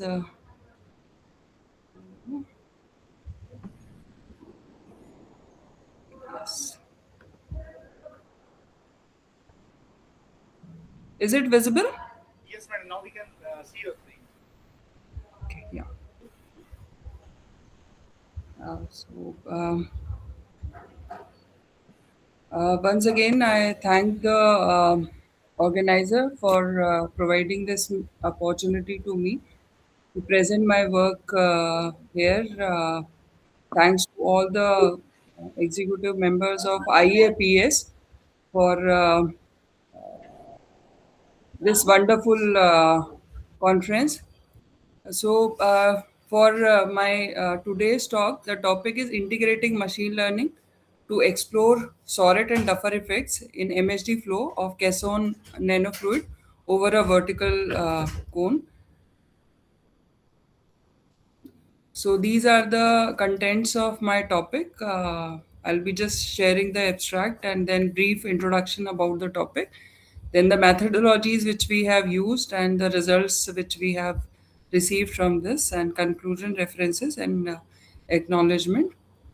So this work is a theoretical mathematical work where we have tried to analyze the Duffer and Soret effects on a study two-dimensional magnetohydrodynamic Caisson nanofluid over a vertical cone, and the different kind of forces which we have used. As you can see, that thermal and soluble buoyancy forces we have used, thermal radiation we have used, thermophoresis, and chemical reactions is being included.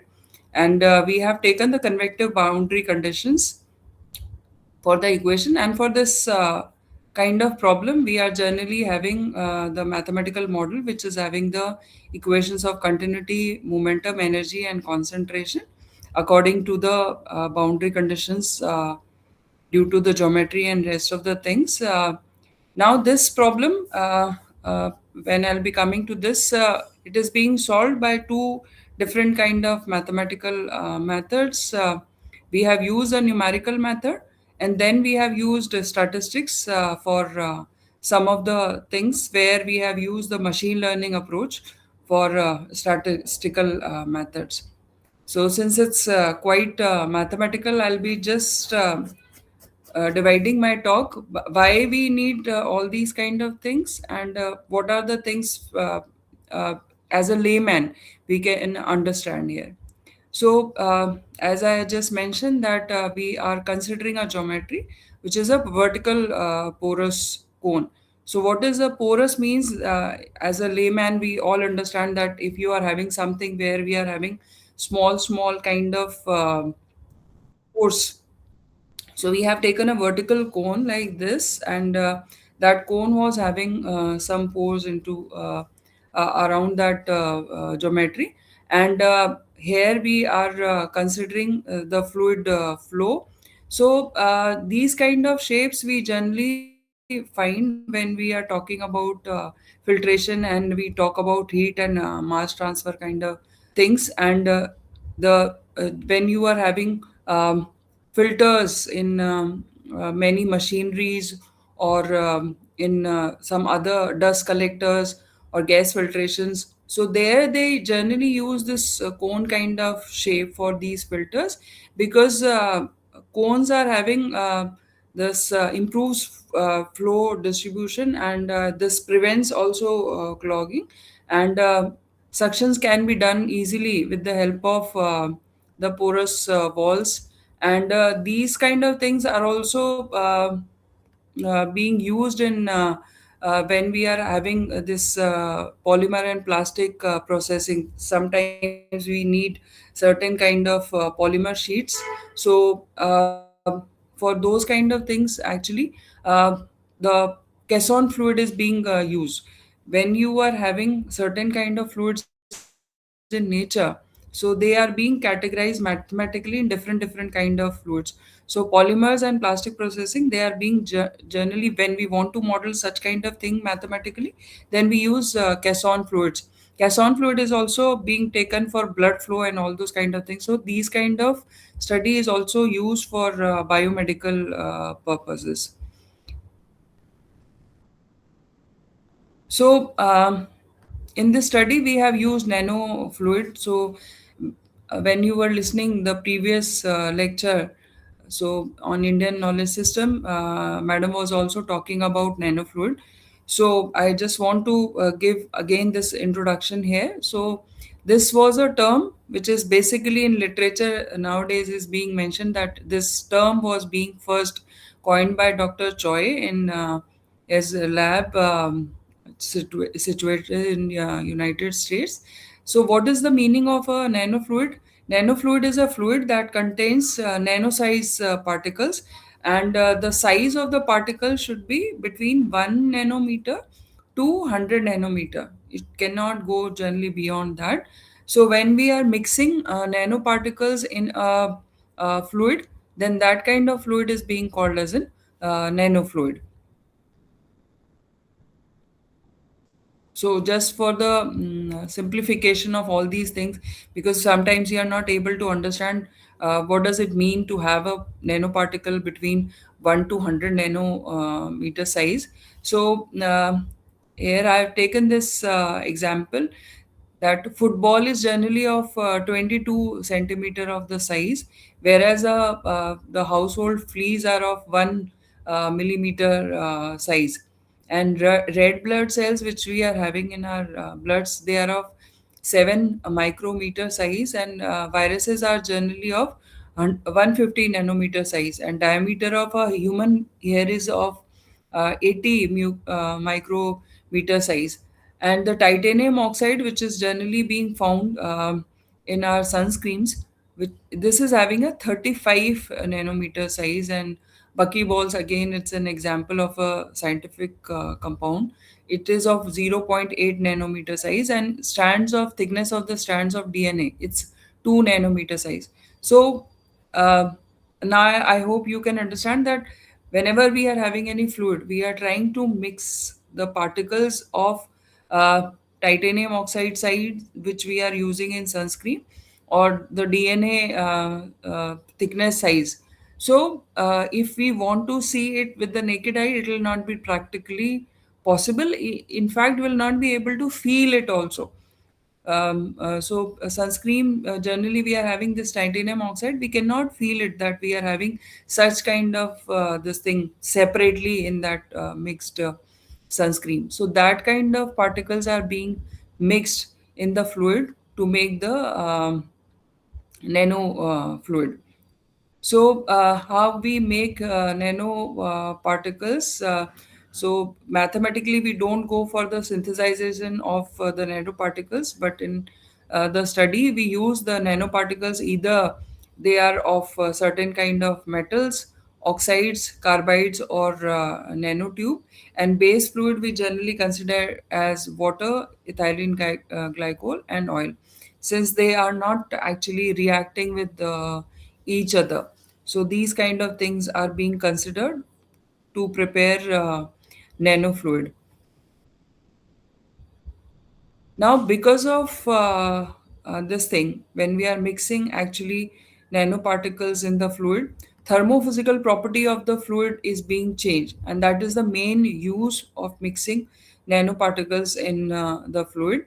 So, few of the properties which I am mentioning here, that the density of the nanofluid is being changed, and mathematically we give it with the help of this formula, where this rho is denoting the density of the fluid, and phi is denoting that amount of the nanoparticle which we are mixing in the in the fluid, and this is will become the density of the nanofluid. Similarly, specific heat is also being changed. So, what is the meaning of specific heat? The amount of heat which we need to increase the temperature of 1 gram of nanofluid. So, specific heat will also be changed because of this particular formula. And thermal conductivity is also being changed, which is being given by this formula. So, thermal conductivity means ability of the material to conduct heat, or uh, transfer of the heat. So we consider the things related to the fluid, we consider the things related to the nanoparticle, and accordingly the thermal conductivity of the nanofluid is going to be changed, and effective thermal diffusivity, that is also being changed, and that is being given by this formula. And viscosity of the fluid is also changed due to the mixing of nanoparticles in the fluid. Now, by considering all these aspects, uh, uh, we make the mathematical modeling of the problem. Uh, One more thing which we have used here, that we are not considering a Newtonian fluid. There are fluid is being categorized in two ways. We are having Newtonian fluids and non-Newtonian fluids. So Newtonian fluids are being called which follows the Newton law of viscosity, and the other fluids which doesn't follow the Newton's law of viscosity are being called as a non-Newtonian fluid. So Caisson fluid is a type of non-Newtonian fluid, and in real life, generally the blood is being considered as a Caisson fluid. Ketchup is also being considered as a nanofluid, and honey is also being considered as a nanofluid. Caisson fluids is generally also being called as a shear thinning fluid. What does it mean? That if we are putting certain kind of force onto that fluid, then that fluid becomes thin. As you all know that, let's say if I just turn the upside down the ketchup bottle, generally sometimes the ketchup is not coming down from that bottle, but if you will put certain kind of force, then the ketchup comes out from the bottle. So that means to flow, to make the ketchup flow, we apply certain kind of force on that fluid. So that's why this is being called as a shear thinning fluid. Similarly, we are having shear thickening fluids also. When we are applying the force, the fluid becomes thick. For example, if any one of you know that how this mayonnaise is being prepared, so we are mixing, let's say, milk with certain kind of oils. So when these two things are mixed together, and when we are applying the force at a very high speed, then these two collide with each other, and then it becomes a thick fluid. So milk is having a very low density, oil is having the other kind of density and viscosity, but when they are being mixed, then it becomes a thick fluid. So non-Newtonian fluids are having the different kind of category, and Caisson fluid is comes under the category of shear thinning fluid. So we are considering this fluid here for our problem. So as I mentioned that we are having a vertical cone, and we are having the porous medium around this cone, and we are having these convective boundary conditions. We have applied the magnetic field along the y-axis, which is almost the vertical of the axis of the cone.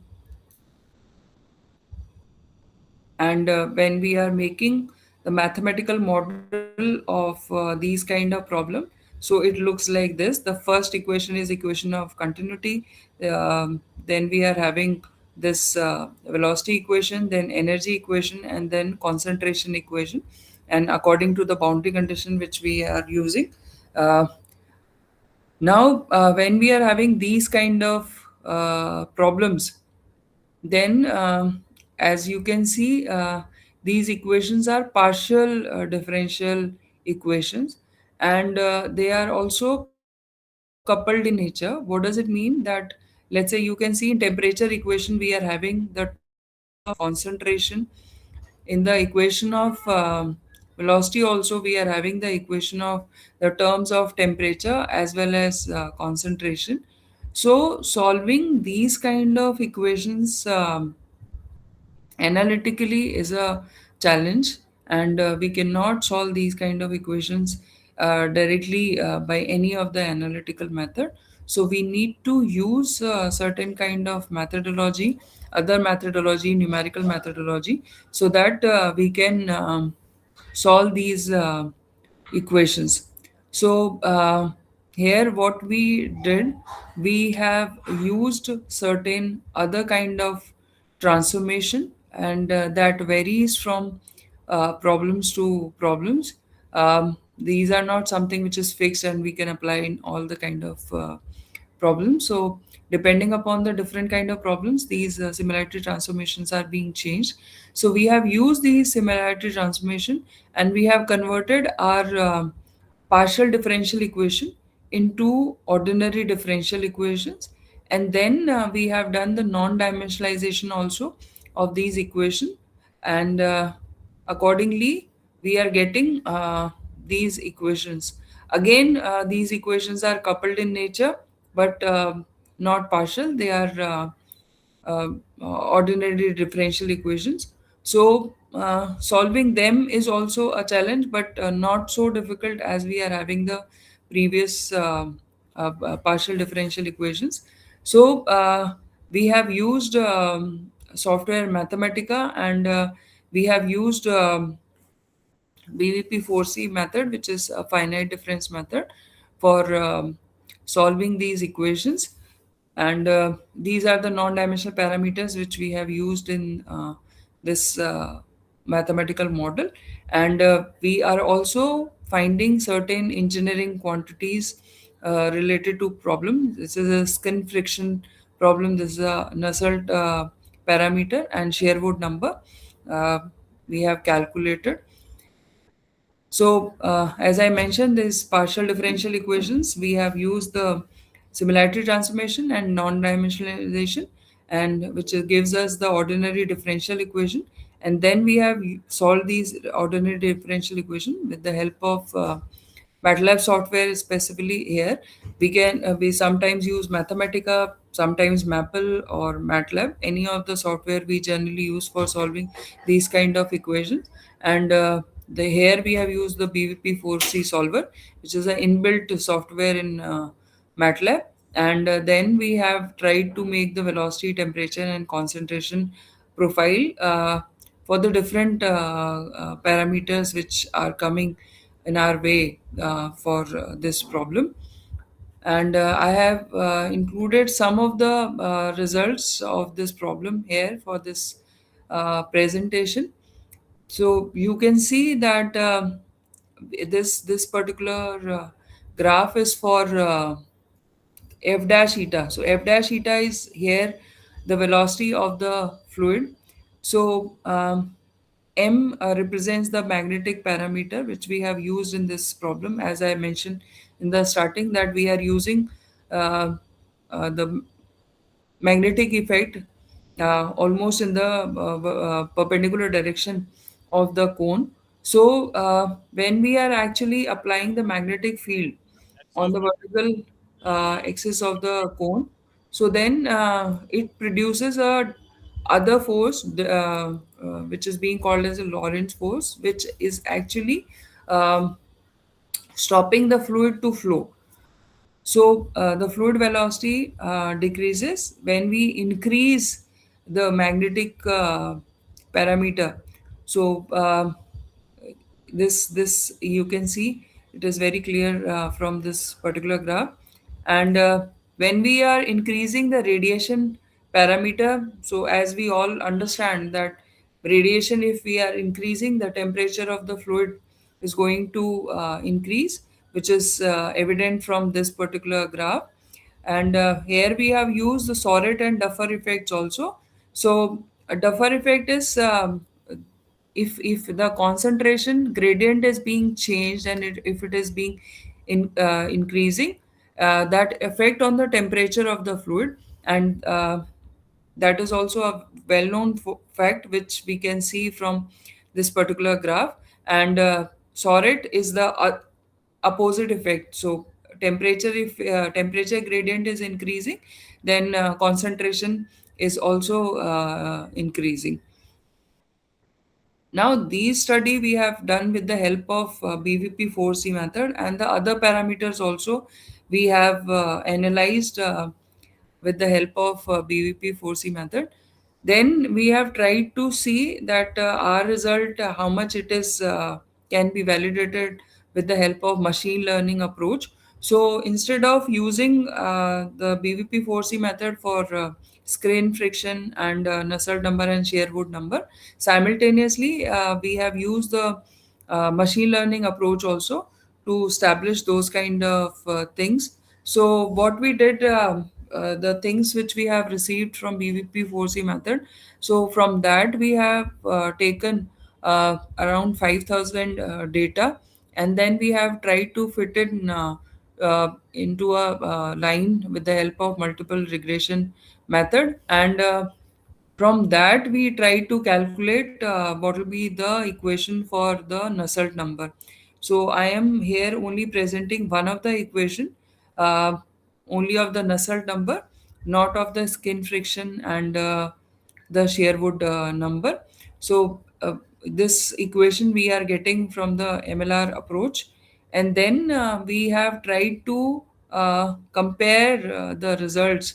Um, the true value which we are getting from the BVP4C method and the things which we have predicted with the help of MLR technique, and we have calculated the different kind of errors for this particular problem. Similarly, the things are being done for the skin friction and the Sherwood number also, and here you can see that how this MLR being used here for this prediction.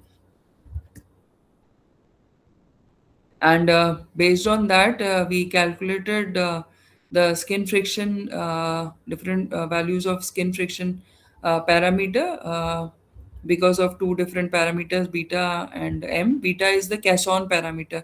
So if we are increasing the Casson parameter, then you can see that skin friction is increasing, and here we have drawn this graph for NR and K, the porosity parameter is being taken. And so here you can see that when we are increasing the porosity parameter, the skin friction parameter is decreasing. Can you hear me? Yes, sir. Yes, sir. Yes, ma'am. Please conclude in 5 minutes. Okay, right, sir. Thank you.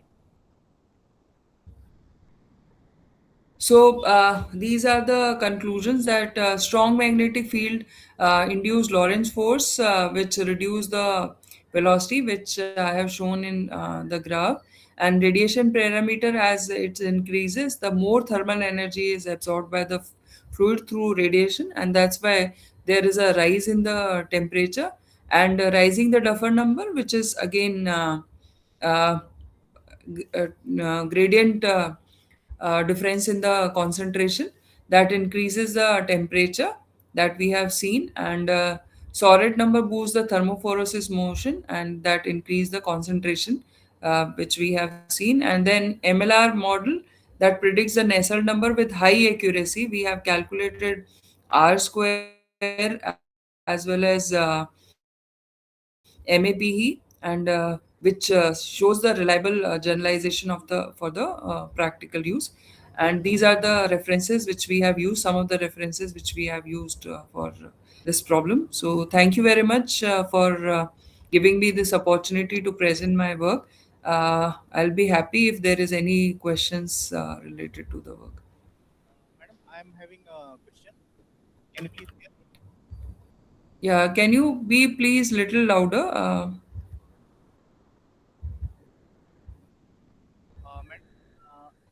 can you hear me? Yeah, just it's voice is very low, yes, but I think you are able to Okay, I wanted to know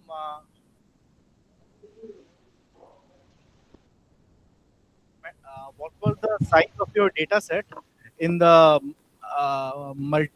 in the machine learning things, and which software did you use for machine learning? Sir, we have used MATLAB for machine learning also, and we have tried to see that, let's say, we have first taken the 2000 points only, then we took 3000, 4000, 5000. So, accordingly, we have increased our data size.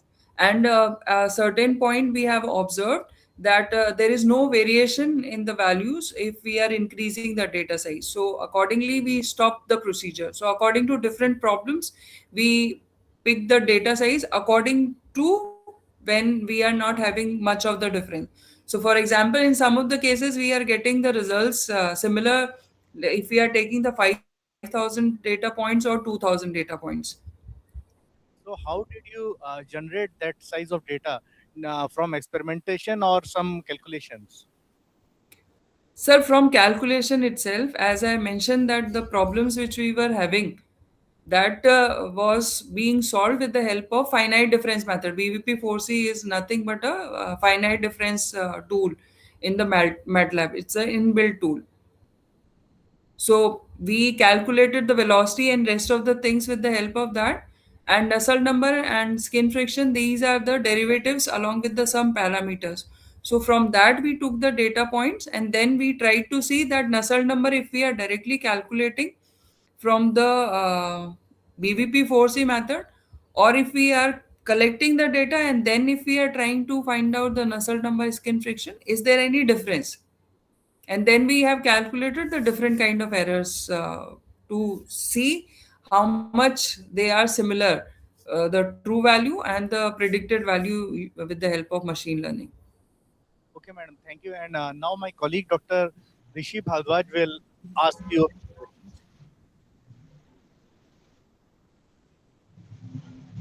Hello, thank you for the wonderful presentation. Thank you very much, sir. So, like you mentioned before, the number of data points, they don't matter in your analysis, like it's the same. Whether you No, I'm not saying that data point doesn't matter. What I am saying, sir, that we have solved different problems with the help of machine learning approach. Now, in some of the cases, let's say I have showed you the Nusselt number equation which we are getting. We fix certain kind of error that this much of error is acceptable to us. So when I am taking 3,000 points from the data set, or if I am taking different data sets which is having 4,000 points, but the equations which I am getting is not showing much of the difference. So since we are working for an approximate solution, so accordingly we pick up the data points.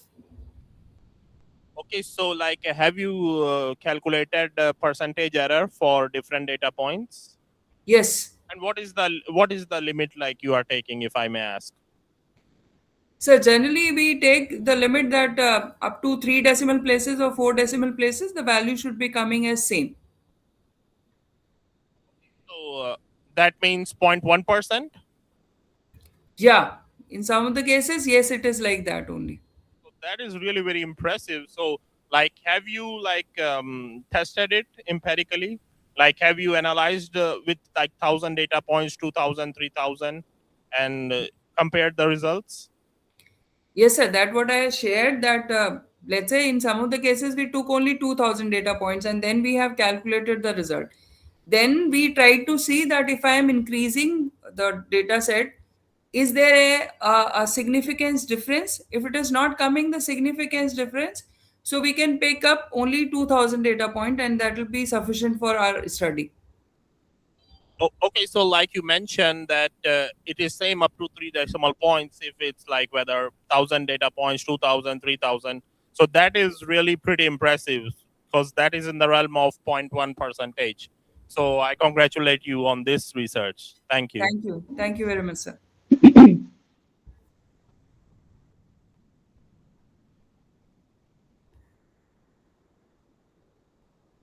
Shama Pandey. Yes, sir. Good morning, sir. Thank you very much. Yes, sir. Sir, first of all, my name is Shama Pandey and I'm from Raipur, Chhattisgarh. And this conference gives me the opportunity to present my research work, which is based on the fixed point theorems in fuzzy metric spaces. So let me share my screen. Yes, please.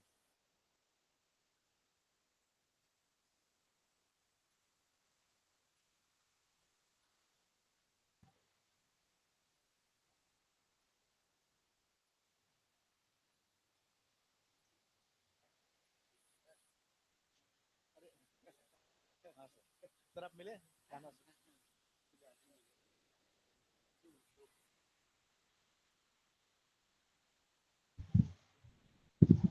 Hello. Is my voice is audible to you, sir? Yes, your voice is clearly audible. Can you please enlarge the screen? It is coming very small. Okay, sure, sir. And I trying to enlarge it. Sir, actually, my topic is depend on the fixed point theorems. The existence of fixed point theorem in intuitionistic fuzzy B metric type spaces.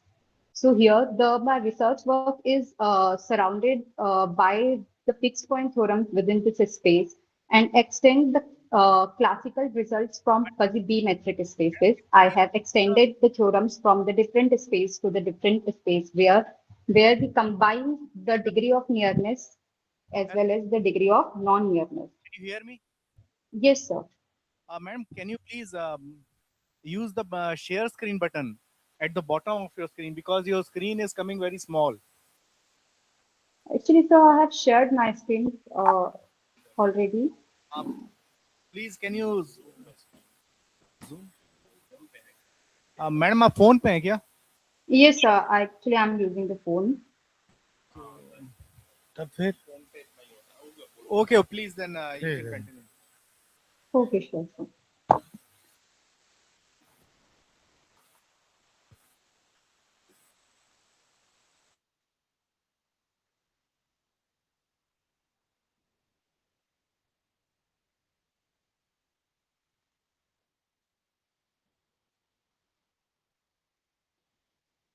So here my paper is just my work is depends on the existence of fixed point theorem within the spaces intuitionistic fuzzy B metric spaces. I have extended the famous fixed point theorems from fuzzy metric spaces to the space intuitionistic fuzzy metric spaces. It introduced a broader class of conditions, contracting conditions, ensuring the Cauchy nature of the sequences, thereby generalizing and simplifying contraction mappings and their proofs. The unified approach accommodates diverse contractive conditions and offers novel insights into the existence and uniqueness of fixed point in this generalized topological framework. My research paper has focused on these main points, the fixed point in which I'm working and the space in which I'm finding out the fixed point, that is intuitionistic fuzzy metric spaces. Particularly to find out the fixed point in these spaces, I use the contraction conditions, and the contraction condition uses the sequence and the Cauchy nature of the sequences. Here are the abbreviations which I used in this paper. So my paper is first of all just based on the intuitionistic fuzzy metric spaces, as I earlier mentioned it. First of all, the fuzzy logic is introduced by ZA and revolutionized how uncertainty is addressed in mathematical modeling. The central thought behind the fuzzy set is that the components have the values between 0 and 1. This system has found broad applications in different disciplines, counting, counterfeit insights, control framework, and any other fields of mathematics and other fields also. The concept of the first Kramersil and Michalik merged the fuzzy sets to the metric spaces and named it as fuzzy metric spaces. Fuzzy metric spaces. And after that, the next author, the George and Vera Menu, just refined it, just slightly modified it, and get the better definition, get the better concept of the fuzzy metric spaces. After that, there are many authors who provide the generalized version of it and give their contribution to the field to extend the historical background, to extend their results in fuzzy metric spaces.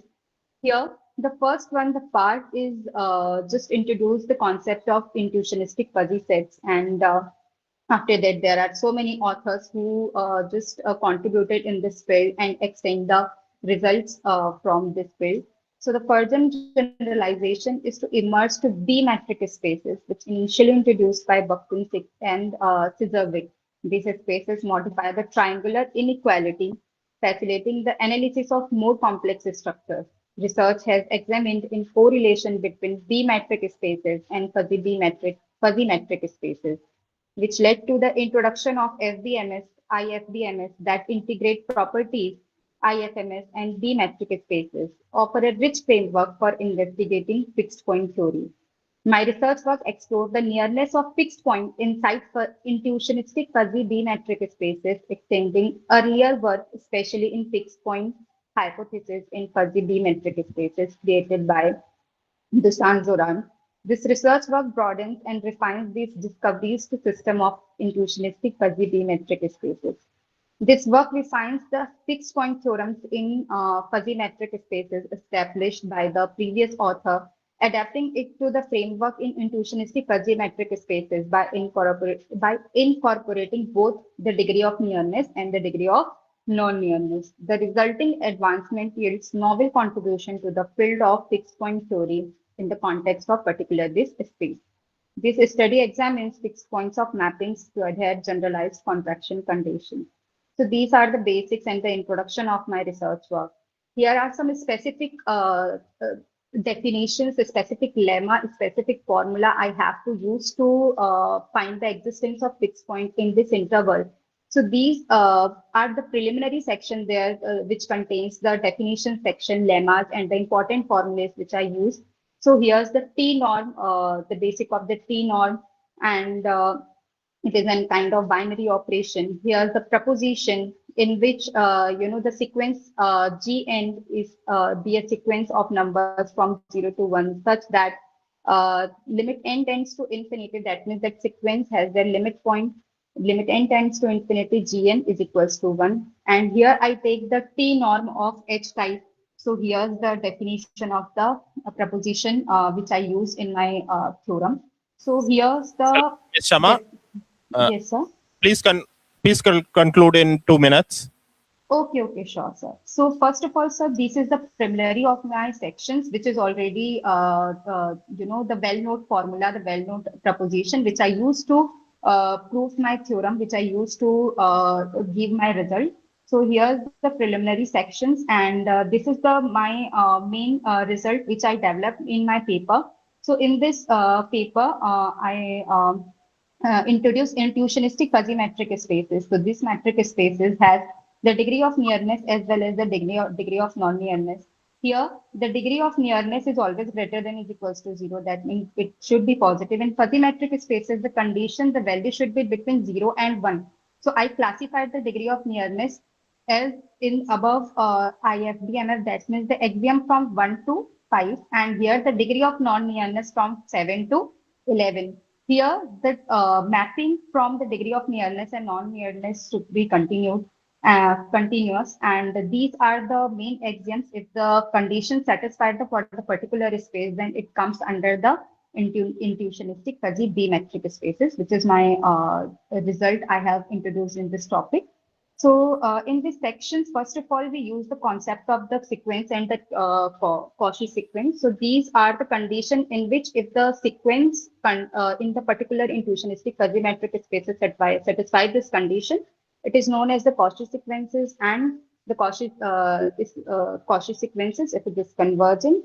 So these are the condition in 2.9, which I have introduced in this paper. So this is the main result of my research paper. As you instructed me to complete my paper within 2 minutes, so just I summarize my results, what I did particular in this.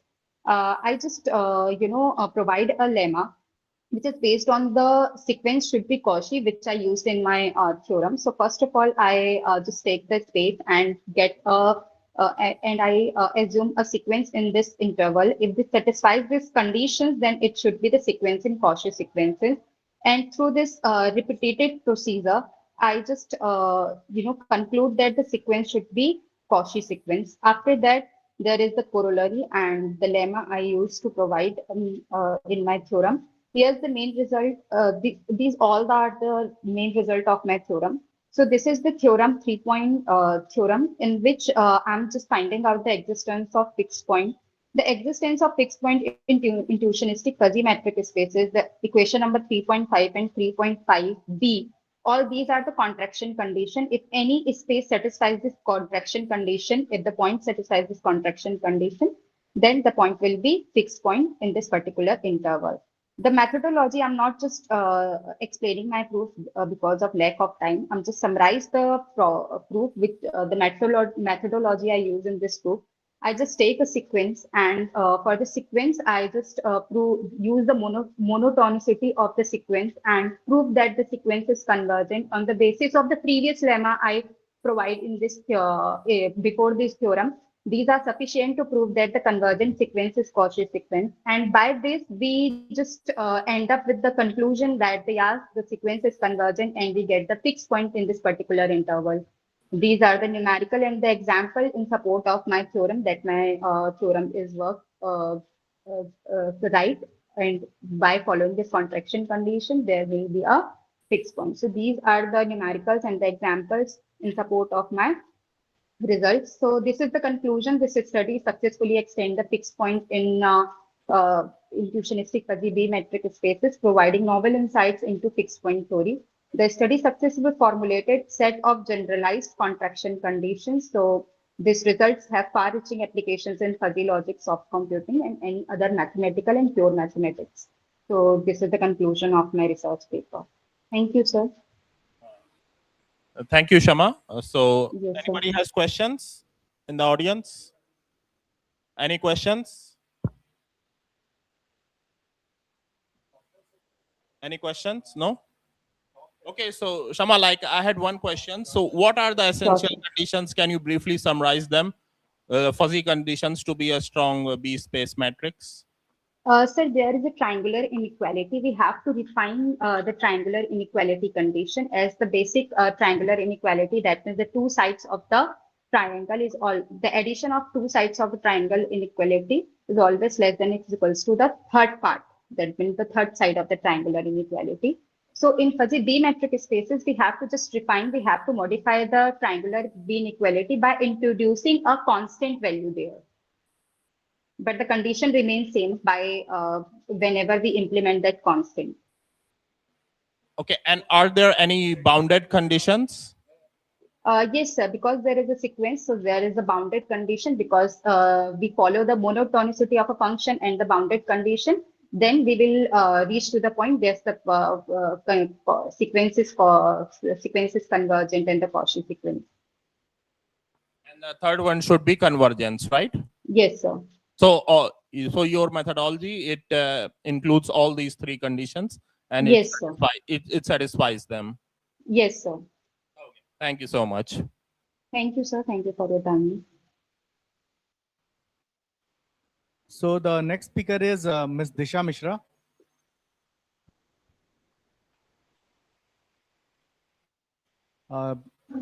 Disha Mishra, please, can you share the screen? Hi, yes, sir. Good afternoon, everyone. Am I audible, sir? Yes, very good afternoon. Please start to share the screen.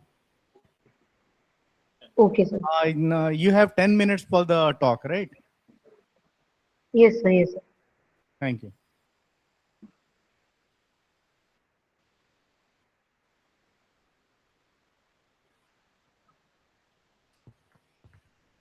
Sir, is my screen visible?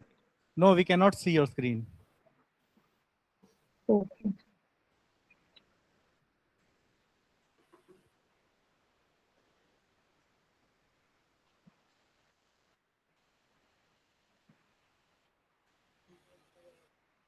Yes, now. Is it visible now, sir? Yes, it is visible. Can you please make it large? Sir, as I am attending this from my phone, so I'm afraid that it won't be larger than this one. Okay, no problem. Okay, thank you so much, sir. Thank Good morning, everyone. I am Disha Mishra from Dr. Ramanor Abad University, Ayodhya. And today I am going to present this paper, which is titled as On the Existence of Bale's Projective Curvature Inheritance in W recurrent and W symmetric Finsler spaces. Along with, I have used some special vector fields and explained that the curvature inheritance is preserved in those conditions or not.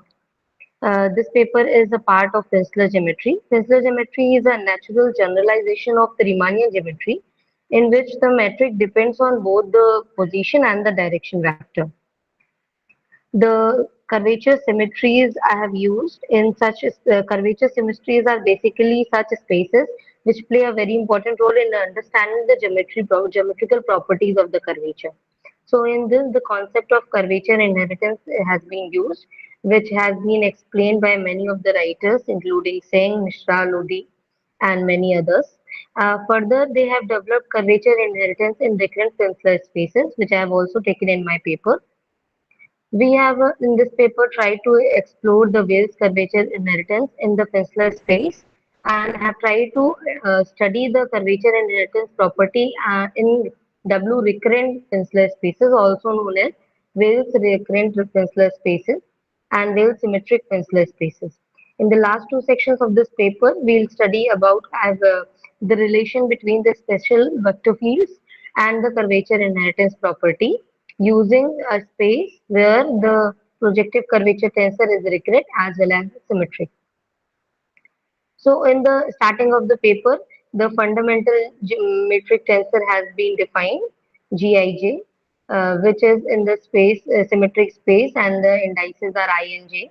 Then the Tij tensor, field tensor has been defined in the equation 1.1, and further along with it, some conditions on Gij, Barwal connection coefficient, has been defined in equation 1.2. These are the basic commutation formulas in equation 1.3 and 1.4 that have been used in the paper. Then I have defined the H curvature tensor, which is Barward curvature tensor field, defined in equation 1.5. And these are the basic some results of the Barwald curvature tensor defined in equation 1.6.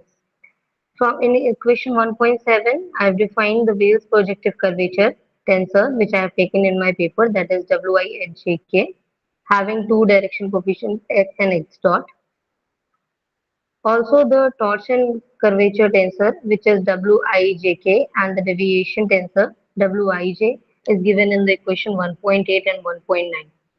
Later on, I have taken one assumption that if there is a projective tensor field Wij and it satisfies the condition mentioned in 1.11, that is the covariant differentiation of Wij is equals to lambda s times of Wij. That means it is proportional to Wij with respect of some constant, then that kind of Finsler space, that kind of curvature will be called as a recurrent Finsler space. And this recurrent vector lambda s, when multiplied by a gradient Vs, it will become a constant and has been considered as delta in this paper. Now, I've considered an infinitesimal point transformation x bar I, which is defined in 1.11, and this transformation will be taken up in the whole paper. I'm directly coming to the equation 1.17, which defines the condition for a curvature to be curvature inheriting, which says that the Lie derivative of a curvature should be equals to alpha times the curvature, and satisfying this condition will give the results, and this result has been proved in the reference number 5.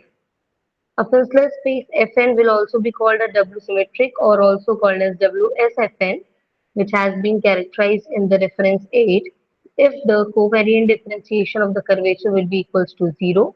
That means it will, when we covariantly derivate the curvature and it gives the result equating to 0, then such kind of curvature tensor will be called as symmetric. If in a Finsler space, the curvature has the property that on taking the Lie derivative of the curvature, it is equating to 0, then we call it as a curvature collination condition. Now, these are the curvature symmetries, all the curvature collination and inheritance. These are the curvature symmetries. The second section of this paper is Wales projective curvature inheritance, in which I have proved the result of the curvature inheritance for the Wales projective curvature tensor, which is Wijk, by taking the basic definition in equation 2.1 and using the conditions mentioned above in 1.17 and 1.15.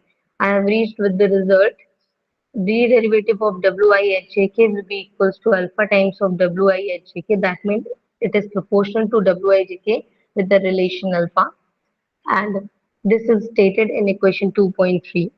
Followed by it, I have formulated a theorem which states that in a Finsler space Fn, Wales projective curvature tensor satisfying the relation given below will be called as admitting a curvature inheritance property.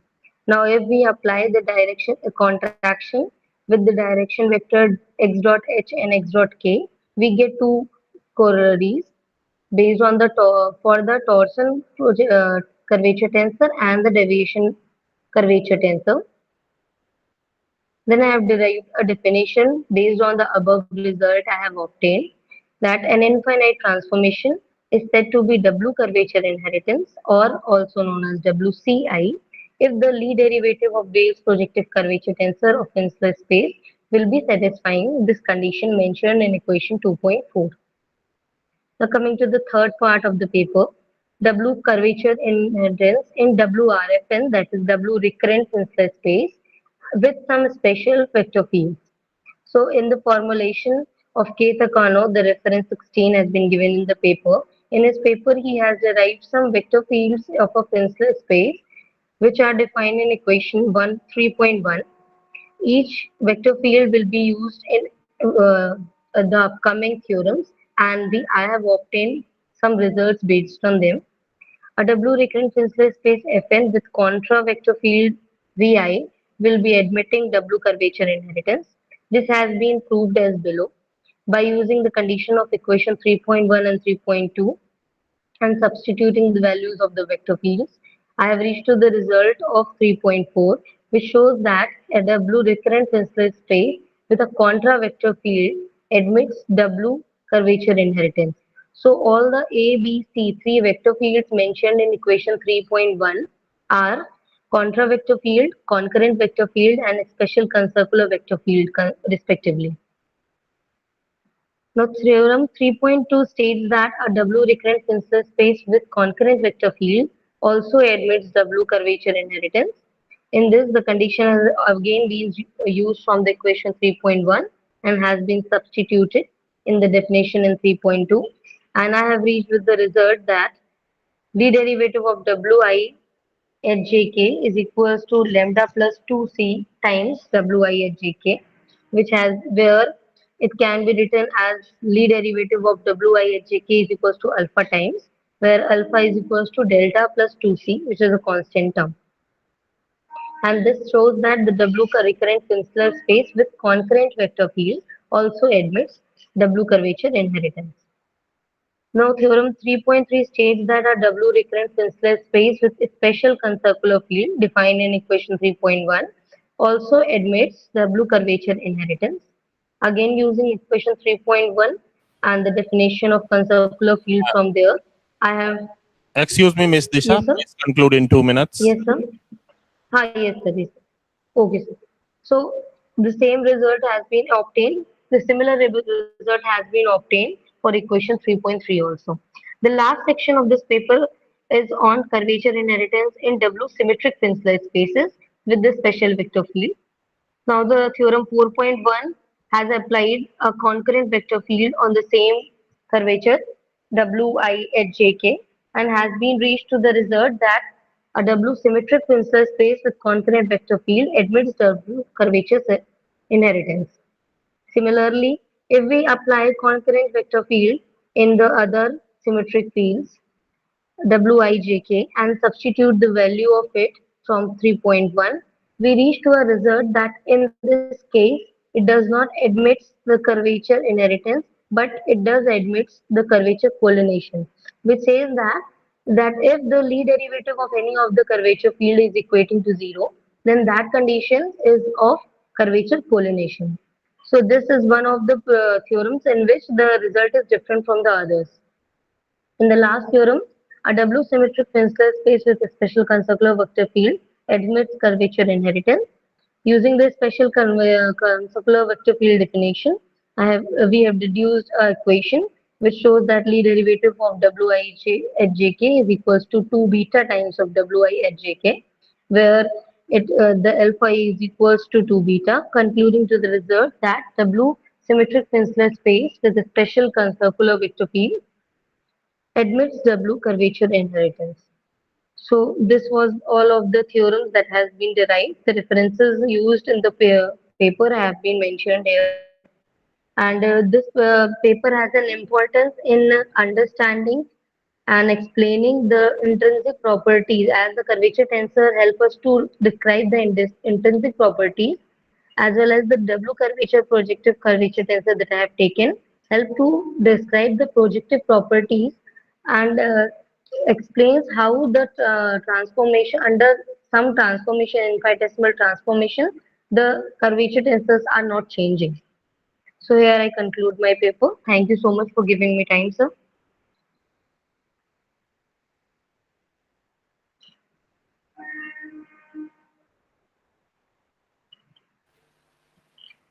Anybody has questions? In the audience, anybody has questions?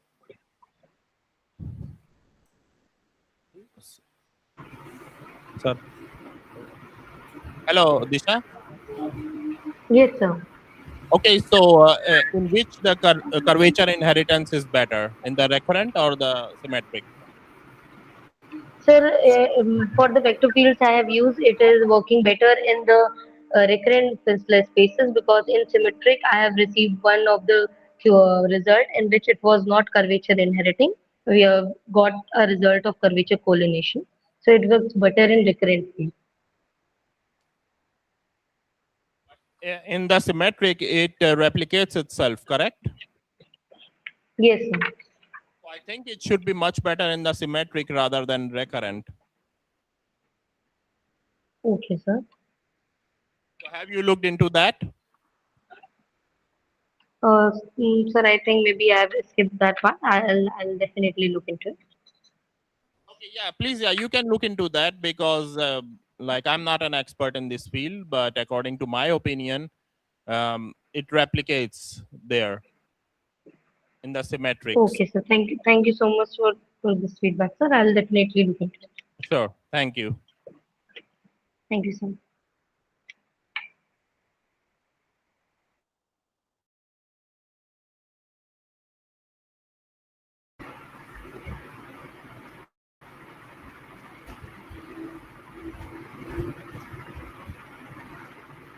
So the next speaker is Dr. Pratibha Chaudhary, and she will now start her presentation.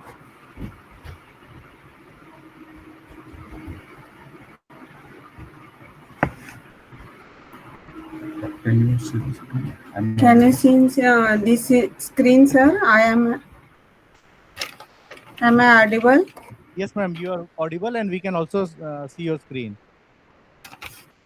Okay. Good afternoon, all the dignitaries and my friends. Myself, Pratibha Chaudhary, would like to present my research paper on completely prime subsemi-module or semi-ring R. There are many authors who have studied on prime subsemi-module. We have generalized that result to completely prime subsemi-module or semi-ring R.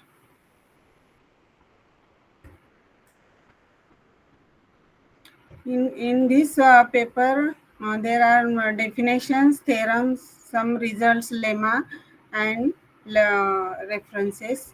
In abstract, we have these results we have proved means for subsemi-module. This is definition of semi-ring, means it is a commutative semi-group. It is R dot, it is semi-group and multiplicative distribution satisfied, additive identity also is there, and these are some definitions that we have required for the next theorem and lemmas. This is prime and primary ideal. This definition is subtractive ideal. Subtractive ideal, or it is also called K ideal. It is called K ideal, and if A plus B belongs to I, B belongs to I, this implies that A in also in I. Zero, singleton zero is also K ideal of R. And another definition is radical of ideal. This is the semi-module. Entire semi-module, subtractive subsemi-module, and this is definition of NM, means it is the associative ideal and radical of NM. This is annihilator of M. PM, and this PM is denoted for the ideal, it is collection of R belongs to R such that Rm belongs to P. It is prime ideal called associated prime ideal, and completely prime ideal means it like definition of prime ideal, but difference is that necessary. It is not necessary commutative in semiring. This is counter example. Partitioning ideal also there. Partitioning ideal means it is R is semiring, R is ideal I of the semiring R is called partitioning ideal, or it is also called Q ideal. If R is the union of disjoint union of cosets, this is example of ideal, partitioning ideal, semi-domain, and Z plus is also semi-domain, and these are some definitions for the semi-domain. And completely prime semi-module means if M belongs to M, AM belongs to M, like that, in M, and AM is also containing M. A subsemi-module of R semi-module M is called subtractive subsemi-module or K subsemi-module. If this condition is satisfied, means X plus Y in N, then Y also belongs to N. And partitioning subsemi-module Q or Q subsemi-module, if these conditions are satisfied, means M is the union of disjoint union of cosets. And this is the definition of prime subsemi module, completely prime subsemi module. Now torsion element means there exists a non-zero divisor R in the semi-ring R such that Rm is equal to 0. Torsion free means Rm equal to 0 implies M is also 0. We have this theorem for commutative semi-ring and R semi-module. There are torsion-free semi-module M over R is completely prime semi-module if and only if R is semi-domain. This is example for this torsion-free, but it is not completely prime. Now this is simple semi-module. Simple means it is the N is sub-semi-module of M, implies N is itself is 0 or M. Means it does not have proper subsemi module. This is examples for this simple subsemi module, and we have proved this proposition and theorem. Also this corollary proposition means it is for semi ring R, P is prime ideal of R, then P is completely prime ideal of R if and only P is completely prime subsemi module. Also we have this theorem for semi domain and their corollary. We have this, the following proposition gives the characterization of completely prime semi-module. For the next result, we will require these lemmas and theorems. There are two lemmas from the papers we have studied, and this theorem is also, and we have proved this theorem for sub-semi-module. P is subtractive subsemi-module with N containing P, then P is completely prime subsemi-module, then is quotient P by N at Q intersection P is also completely prime subsemi-module of M by N. Also for converse part, this P is also completely prime subsemi-module.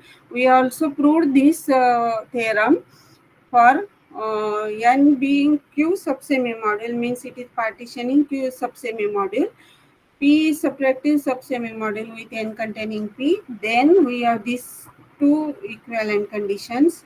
We have this theorem also for completely prime, respectively primary subsemi-module if and only if is quotient P by N is also completely prime and primary subsemi-module of M by N at Q.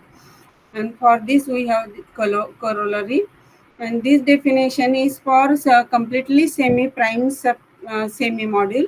For R belongs to R, M belongs to M, there is the positive integer T such that R is to T, M belongs to N implies Rm is containing in N.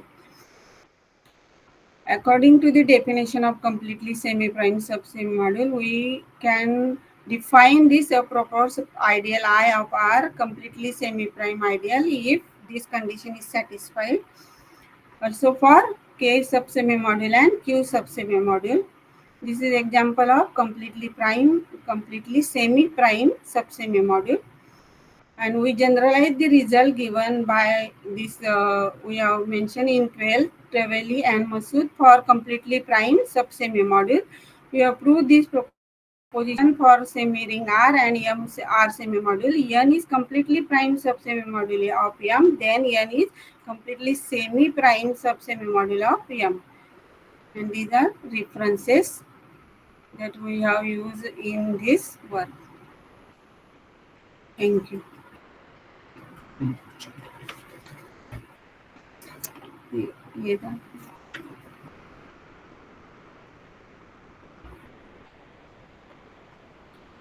Thank you, sir.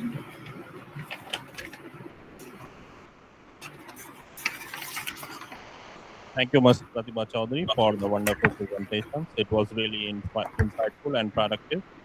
So, anybody has questions in the audience? I have completed. Yes, please. I have completed some few results, and further work is in progress, and I will be doing much more in this topic.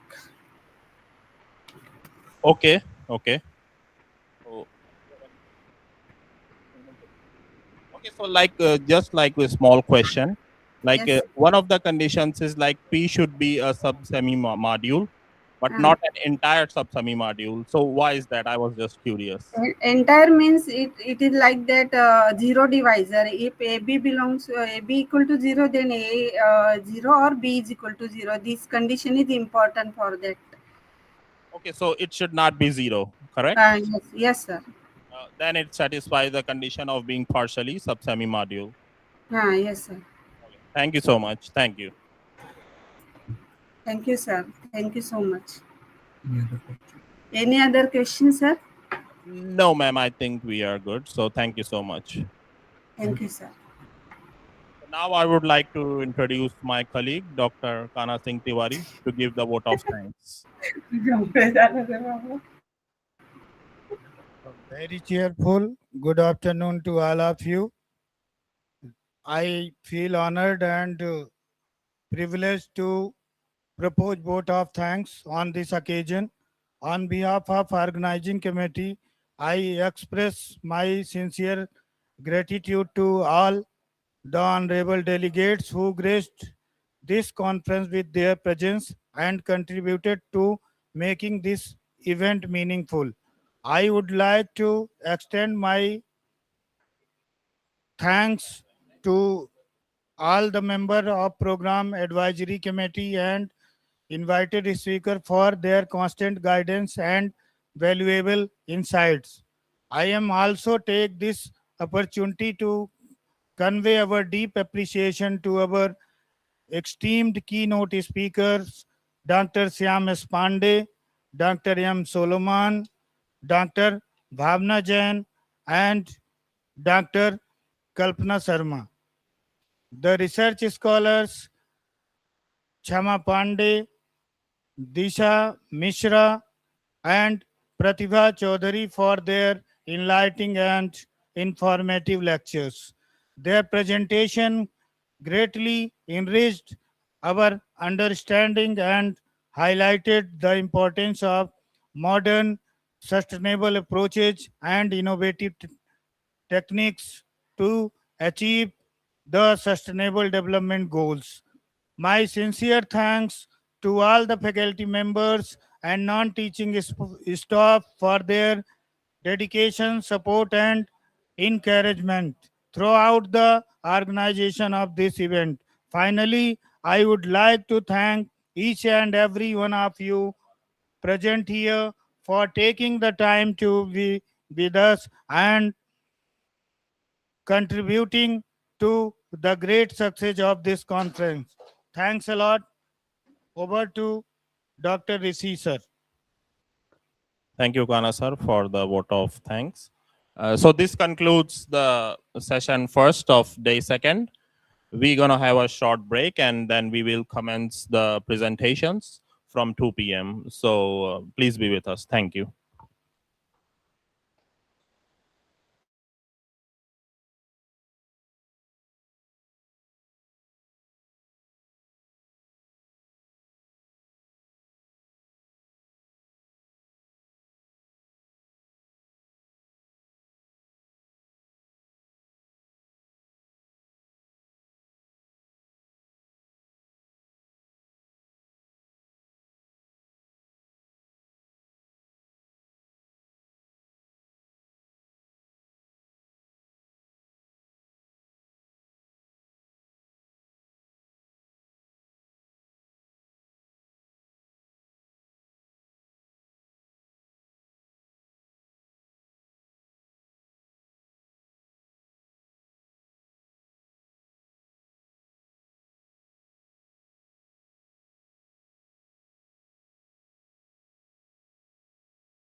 to gather many information, but mitigation strategies are not addressed at long. So with her, we discovered some topics and we thought that okay, let us write some good paper. So we recently wrote one. It is under consideration for publication.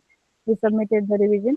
So I tried to make that if we write the prose and lot of paragraphs on mitigation, nobody will read because nowadays in the generation of AI, you need to give some good visuals, and if people can learn from it, they can create ideas. But if you write many things, people will seldom read. And specifically, the new generation people who has lot of energy, a lot of imagination, you just need to give some subject, and they will create miracles.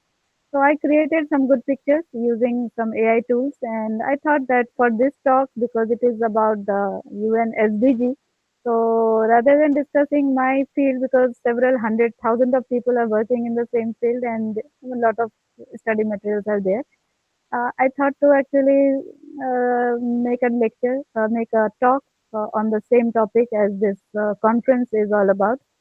And this is how I chose this topic to discuss on. And another topic I did not discuss because the time was 30 minutes only. So the water pollution has even better ideas wanted to present, but next time I shall do. And with some of these materials, if I can make reduce the size of waste, because I wrote several papers on food waste valorization. That is how the solid waste can be valorized to make useful products. So I wrote some review articles and those got really good response. Some of my friends wrote projects on it and got government funding. So I thought my purpose is done. So to mitigate the pollution problem, either solid or air and water, so just reduce the number of pollutants, reduce the size of the sources is one of the mitigation ideas that I discovered. Okay, And this is what I addressed in this talk. thanks a lot.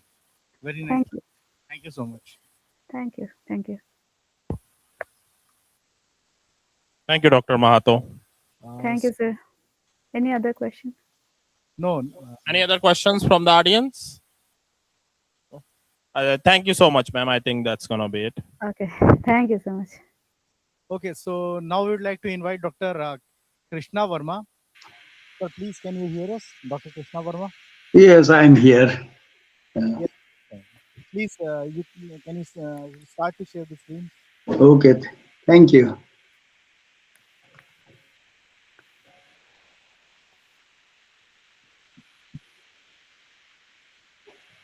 I think you can see my first transparency. Do you? No, sir, your screen is not visible.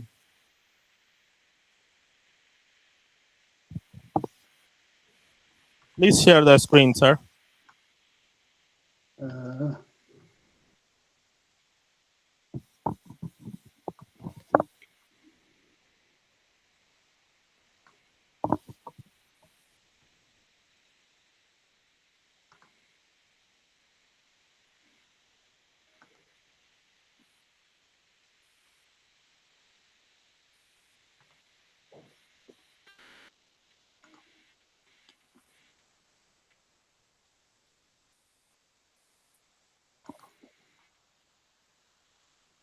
I hope you can see me, and I'm sharing.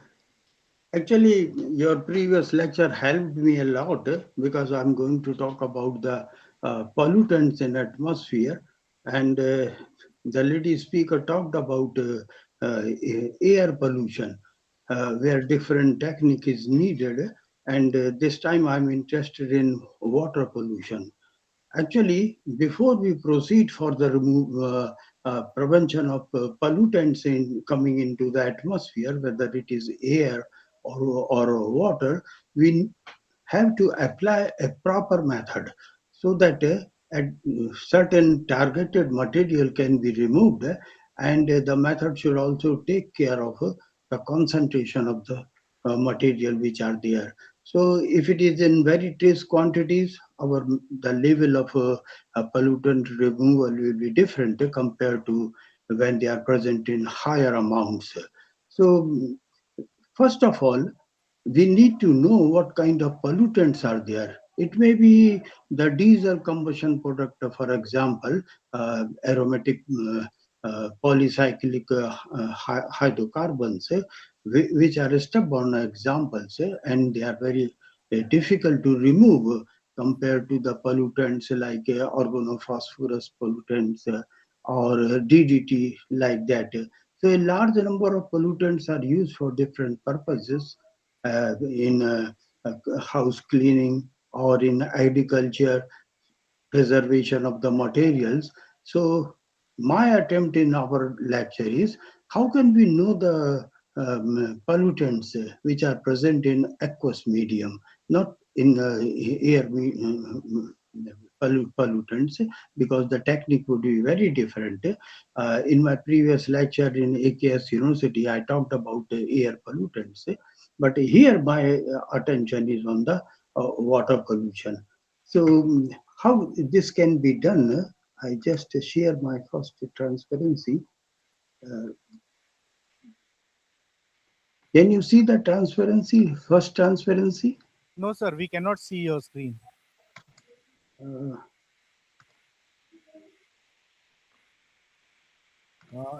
In the center, on the yeah, bottom. I know. Yeah, I'm sharing that, but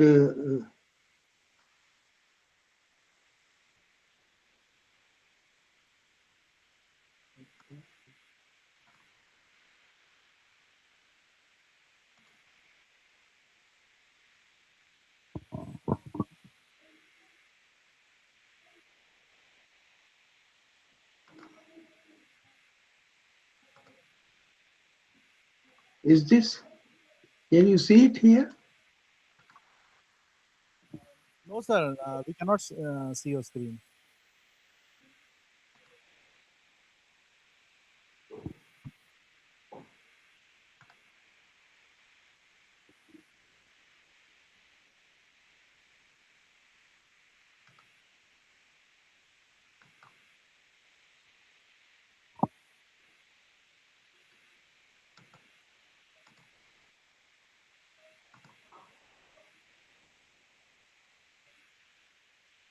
Yes, sir. Now we can see your screen. It says Yeah. performance liquid chromatography. You can begin the lecture.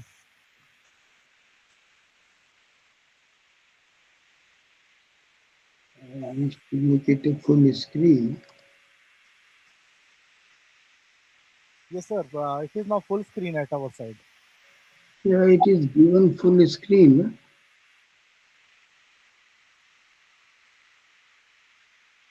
Okay, is it okay? Yes, sir. Now it's fine. Yeah.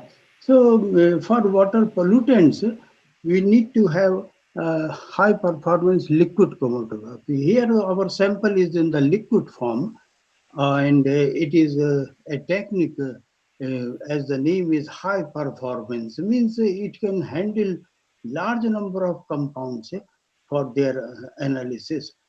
Analysis means you have to detect the compound, what it is, what material is there. Our sample may be either fully unknown to us. We don't know what is present there. This is one thing. And what level they are present, a second thing. And the third most important thing is what is their concentration level. If we know the type of pollutant, if we can detect their level and we can identify that compound, then we can see the method of removal also. And from the knowledge of the pollutant we can also find what kind of problems it is going to cause with the people or with the environment. So my lecture will be on high performance liquid chromatography based on mostly on my research, which I'm doing since since 1984, when people started working on multiple analysis. Now we know about methods like spectrophotometry. I compare this technique with the spectrophotometry or the colorimetry. There you can analyze only one compound. So One compound means if there are 25 compounds and many are unknown, how many tests should we do? So that's why if we know that this particular compound like malathion is present or parathion is present, DDT is there, then we can select a proper colorimetric or a spectrophotometric method. But for the unknown, this is not possible.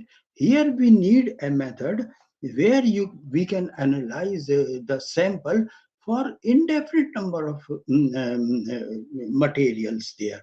So it is not a targeted analysis, that I'm not looking for the parathion alone. I'm looking for whatever the sample may have. So target is not fixed. If I find malathion there or DDT there, it's all right. Then we will be able to say, yes, this material is there. Now, saying this all, you will be finding there are multiple materials, they can be analyzed. So, all right, chromatography is a separation technique. When we inject the material into the machine will separate out all the compounds present in them. And then it will give peaks at different times. So, from the time the peaks are coming, we can find out how many compounds are present in our sample there. So here it is a multiple analysis. For the unknown material, it is a multiple analysis. But here we see water contains not only the organic compounds or the clearly defined molecule, as I'm saying, parathion or DDT like that. Water may have soap material, there may be oily compounds, so these are called extraneous material. They are coexisting material, and they will also come as a background peak there.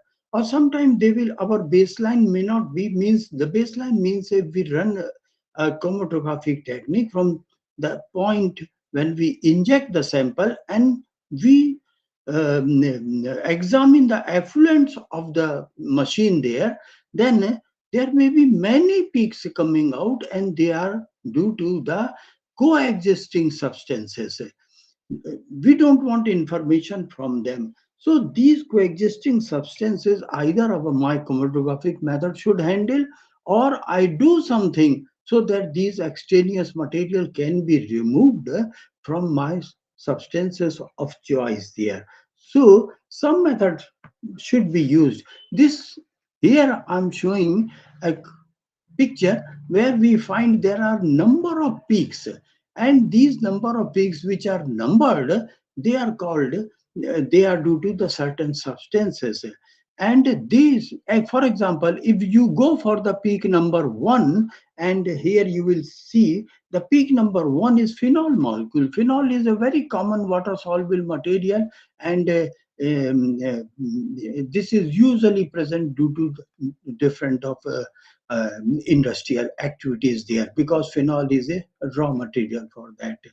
Or in a paper and pulp industry, when we clean wood material, then these are the materials which are coming out after cleaning of paper pulp using chlorine present in sodium hydroxide. So chlorine in sodium hydroxide is a hypochlorite, is a chlorinating material, and all these phenolic compounds they will be coming in the effluent. So the paper and pulp industry gives out many pollutants. They are the phenolic material. They have a specific order, and they attack the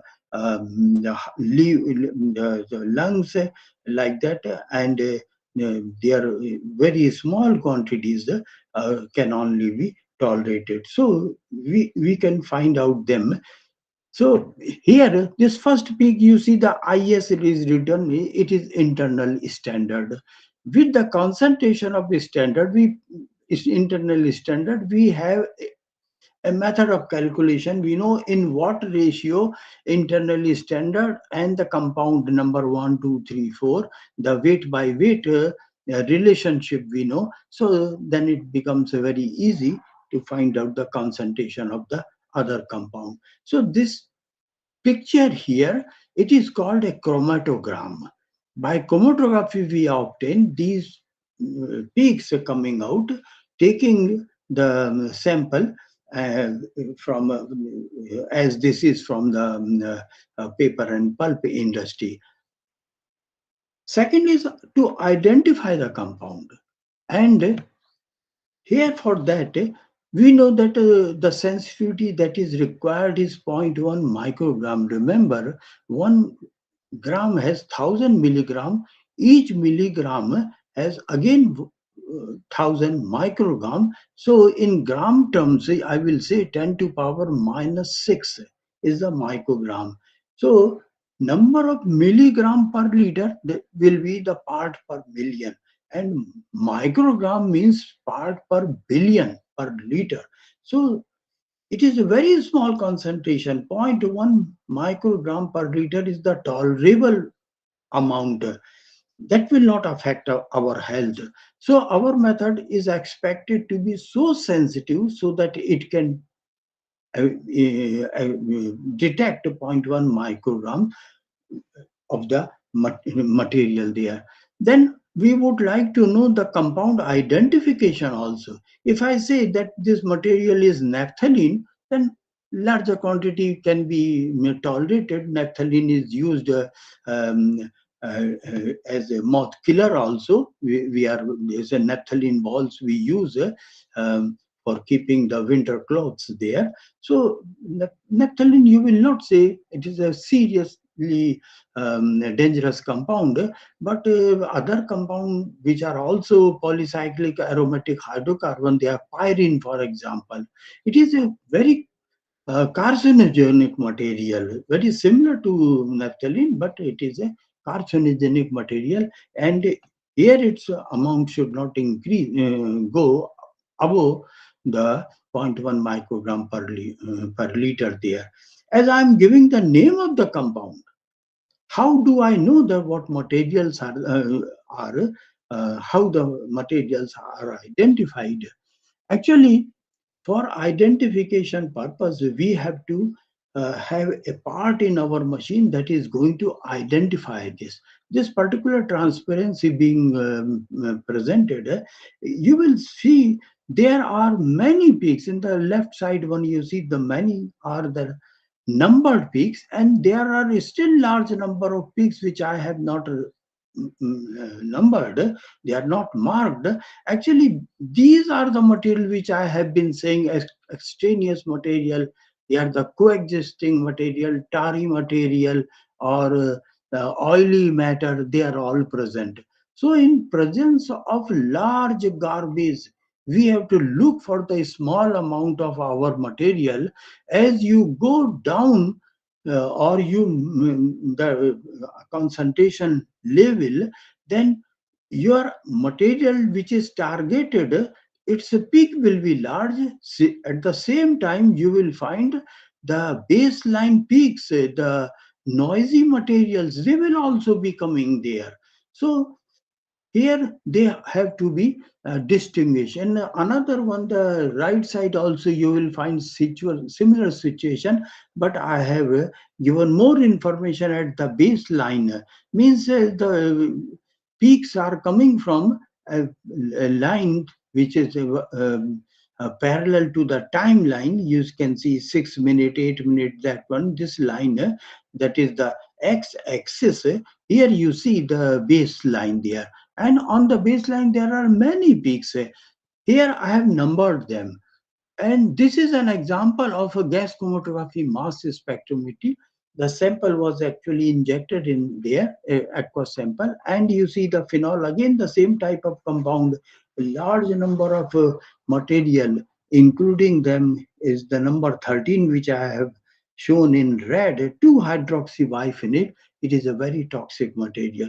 So we get information about all these materials through a separation technique there. Again, you see in this transparency we have seen there are certain compounds which we know that they are present, but when they are present, your sample, as find in the left side screen, your sample may be reacting with the sunlight, and sunlight gives photons, the energy bundles, and there is a chemical transformation. A material of known quality can give, after photo reaction, sunlight reaction, with giving some other type of compound. So the one which are having this Arabic number 1, 2, 3, actually the Indian number 7, 2, 3, and these numbers, alphabetical number A, B, C, D. Here in this one, you will find the number 1, 2, 3 compounds. They give some other materials also when they are present in the environment, and they react with the sunlight there. So the things are going to be very complicated. You may see there is one compound, as here I give some phenolic compound, but it may produce another material there. So a numbered compound, carbaryl, swap, parathion, methyl, phenitothia. These are the material. They can give some many other compounds. So you may be using pesticides for killing the mosquitoes or helping the agricultural activities by killing again. There are some materials which are unwanted. They are crop damaging material, but when they react with the sunlight, they can produce something else there. Similarly, you will find sometimes the effluents are alkaline in nature because of the use of soap. So the pollutants, they can react again with the alkaline materials, and they can be decomposed to give new materials. So on the right side also, you will find you may not be using 4-nitrophenol or 2,6-dichlorophenol, but they may be in the environment because of the side reactions. So our effluents, home effluent or industrial effluent, or on the rivers, because of the human activities, people are maybe washing the clothes, and alkaline detergents and alkaline materials may come in the river, and there are present these pollutants which are used either in agriculture or in the protection of the mankind, and they all go finally during the rains in water bodies, and there they meet with the alkaline material or the chlorine containing compound, or there may be sunlight interaction, and a lot number of compounds are developed there. So it is not that it is a paddy garden where people are using parathion. Parathion can give still large number of compound, and we have to take care for that while we are attempting removal of them. Now, if we use certain special kind of detector, as you see here in the left side, for a peak that is numbered F, the top recorded, there is again you see a line. Actually, it is the horoscope of the material. The machine has a part which is called a detector. This detector, in this particular case, it has reaction with high energy electron beam, and the compound is decomposed, and it gives characteristic ions.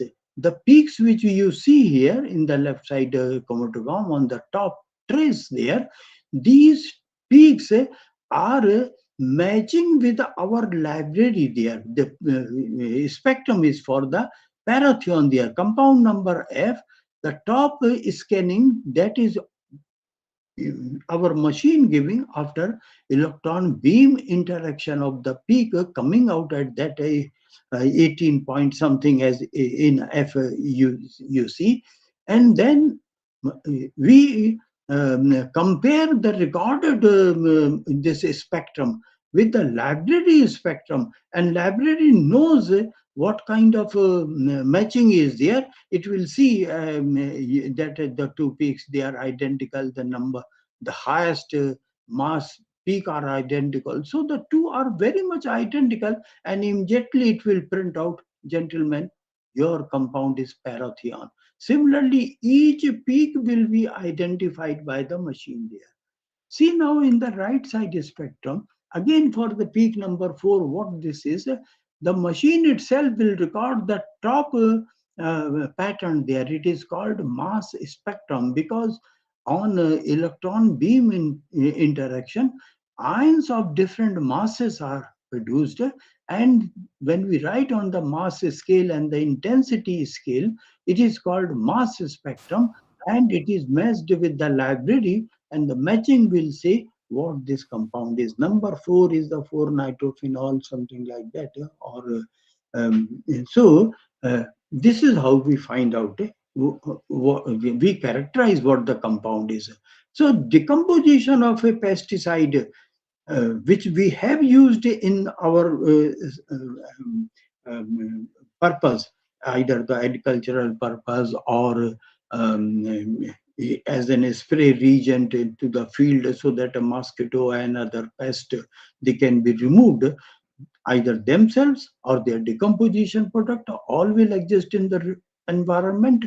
And if they are there, then we can take a sample and analyze them. I will be talking about the machine very soon. So here your machine is a very powerful. Here you see, this is an example of a drug, and this drug material, large materials, drug maybe 500 milligram, we consume it, and we reject this material, feces there, the unconsumed material in our body. And then the because of the human activities, we eat them, and then we reject them also a lot, which is not consumed in our body, and then it pollutes it in our sewage processes. That means every house will have a sewage tank out there, and there are certain biological activities, but the drug materials are usually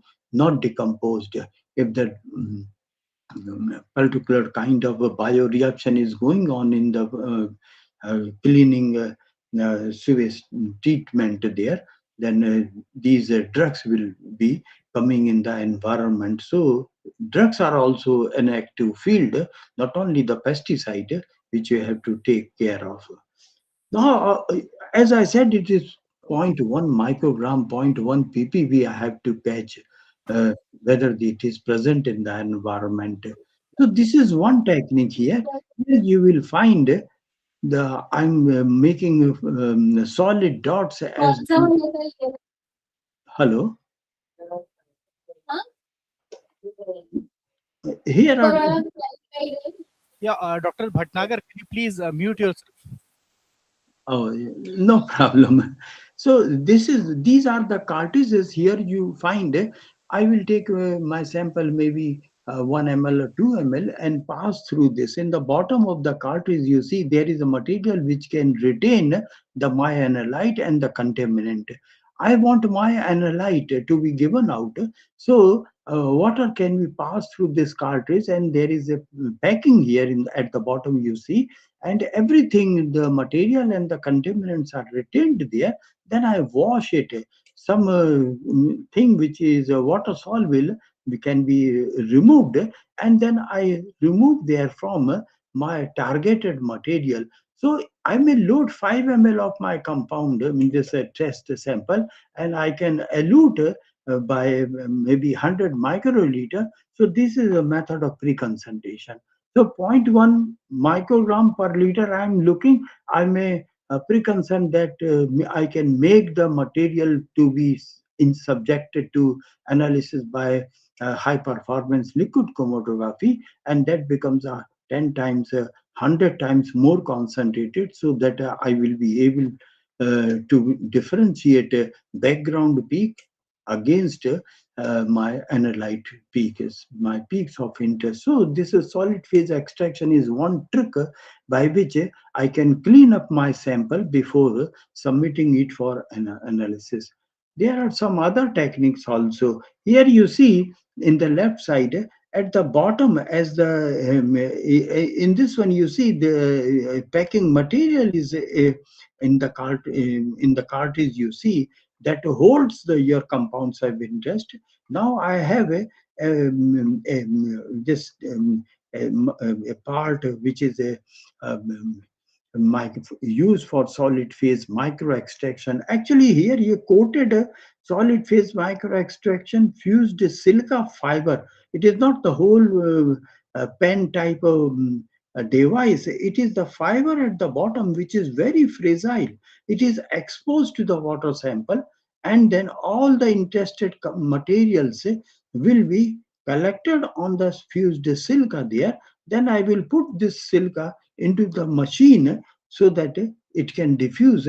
As in the here you can see this coated SPME fiber. Now it goes into this injector part there. I put it here, and this is the GC liner, this liner, and this is the exposed fiber where I have collected the pollutant material. And from here, since the temperature is very high in this, it may be about 250 degrees centigrade, your analyte, which are retained onto this fiber, they will diffuse out and they will go into the machine inside there in the form of a vapor. So this is a very simple technique. We know about solvent extraction. Your organic to the aqueous phase where there are pollutant, you can add a chloroform carbon tetrachloride and extract the material. But this is liquid extraction. It is an old method because we are using carbon tetrachloride organic material, and they themselves are not environment friendly. So this technique is not helping us anymore. And we say that when you are examining something, we are removing something in those processes, either examination or removal of a toxic material, don't use anything which is also toxic, because we will throw the organic phase there, which are toxic and poisonous material, and laboratories will also be involved in the pollution. So here, Please, you see here could you please at the in 5 minutes? okay. Thank So you. in the bottom, you see there is an organic phase, and in a small 1 or 2 microliter, you can pre-concentrate the sample and introduce it. And again, you see here in the vial, there is a head space in from the air.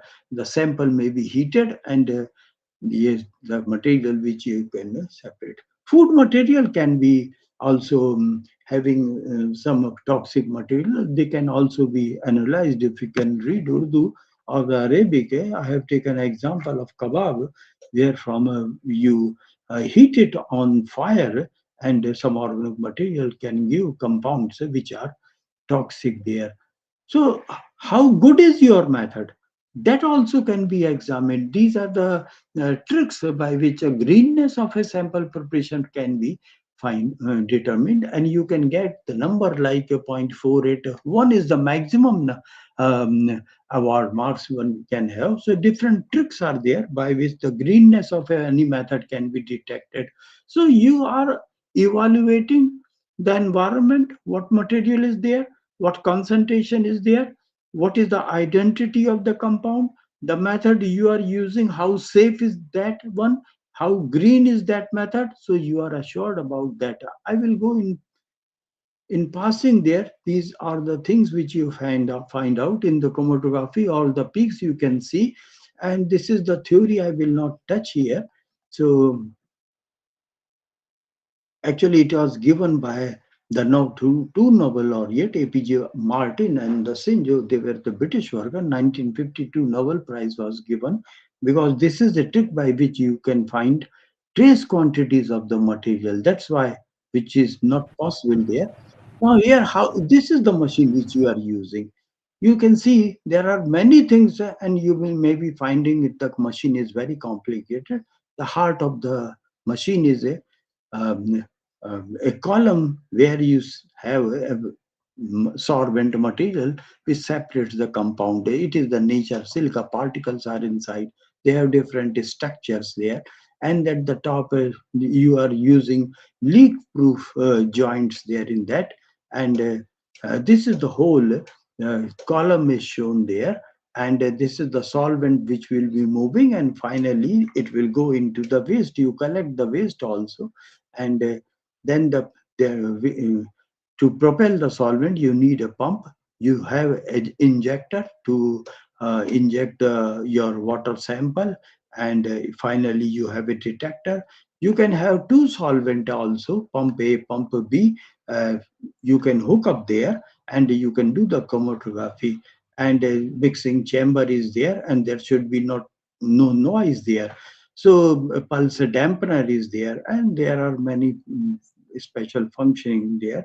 So I take this machine, and now suppose there is a finally detector I missed to, and suppose you have a sample there. If you can see, this is the sample on the above the screen I'm showing you, and they have blue, violet, and green, light blue.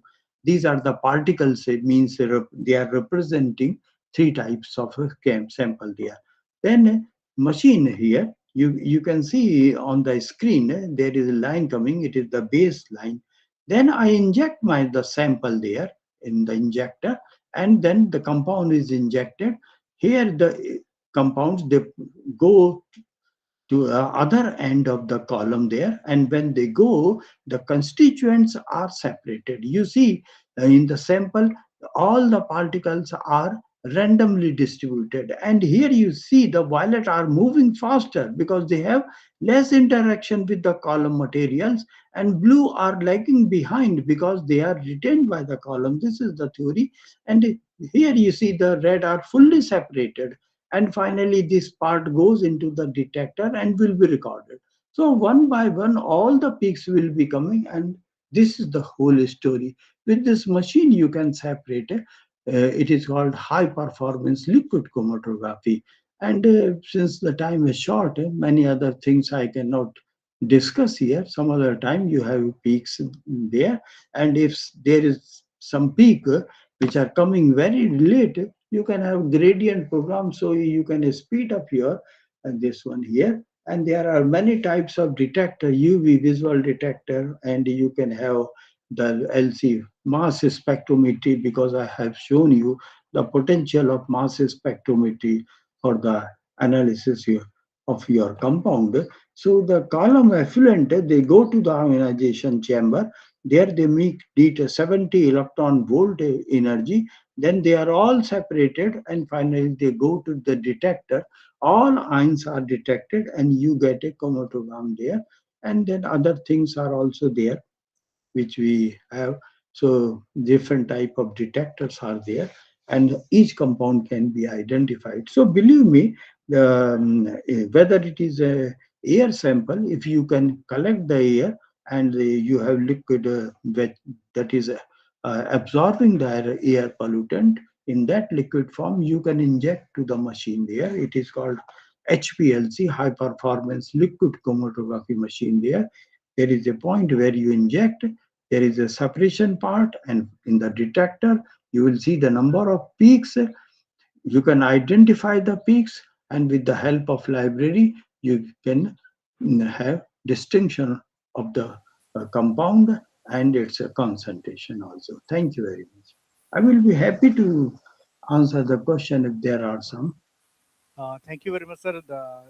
That was a very nice and informative talk. And yes, sir, one of the students is having a question. Yes, please. At first, Yes. thank you for sharing your knowledge. Sir, I'm eager to know whether your work is still in research phase or has already been implemented. And if it's not implemented, then how are you looking forward in future to do so? I'm actually a retired person, and I have been guiding research from 1980, so it is about 46 years. I'm still working on chromatographic methods and pollutants and their identification. And about my 20 research scholars, they are in pharma industry or public health department, and they utilize high performance liquid chromatography, mass spectrometry, very sophisticated machines they have got, and detector may be on not only one, but they are hyphenated to each other. And that is the most sophisticated part, which I did not talk here because I don't know the. I think you have some PhD audience there, and the some listeners may be entering the research field. So I made it very simple there. So my activities, when I have done liquid chromatography, mass spectrometry, liquid gas chromatography, mass spectrometry for all kind of material, and I published 150 research papers in the international journal, and I'm an advisor for that, and I'm a valuer also of the research paper published in international journal. So this is how I maintain it. But basically, right now I do not take research students because only the research consultancy I can go. I can guide my students as a different paper writers. Also, I give my advice when they submit the research papers for publications. The link is through the editor, not directly with the writer of the articles there. So mediator is that editor there. As a referee, I work there. So if you have any problem, you can have my email, and I will be able to interact with the audience. Okay, thank you, sir. One more Thank question. you. Yes. In one of your slides of PPT, there was a symbol, and the title of that slide was Deep Uectic, and I do not remember that. So there was a symbol, and the meaning of it I couldn't figure it out. So, ESQ. Please say that again. What was the symbol?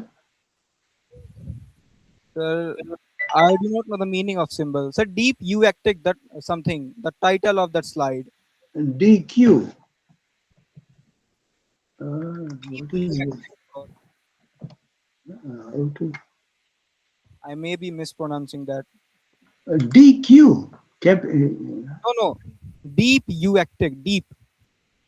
Oh, deep eutectic solvent. Actually, these are the new environment-friendly solvents, and they are not having the drawbacks as I was saying about the carbon tetrachloride and means hallow solvents like chloroform. They have been in use since long, but they themselves are pollutant. So if you are using a deep eutectic solvent, DES, they are called, and you can make them with the natural occurring material like menthol and thymol. These are the materials, they are not toxic. If you mix these solids, then you will get liquid materials there. So you have new class of solvents available, and they are all called deep eutectic solvents. Yeah. Okay, thank you, sir. Thank you. Thank you, Professor Verma, for the wonderful presentation. And we are truly enriched by your vast knowledge of chromatography. And we really look forward to more and more interactions with you in the future. And I thank you again. Thank you very much. Thank you.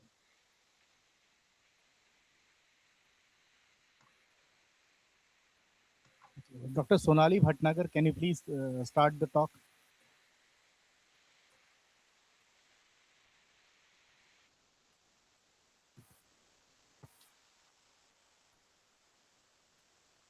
Dr. Sonali Bhatnagar from Dayalbagh Educational Institute. Our topic is Good afternoon. I'm starting the talk. Just a minute. Thank you. I'm sharing my slides. Thank you so much. I am sure you all must be waiting for your cup of tea, but I'll first do this. And yeah, here now can you? Okay. Madam, can you please wait a little so we can introduce you? Okay. Thank you. So, Dr. Sonali.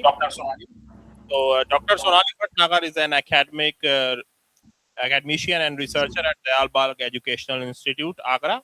She is associated with the Department of Physics and Computer Science and teaches advanced courses such as nuclear and particle physics, astrophysics and general relativity, and semiconductor devices.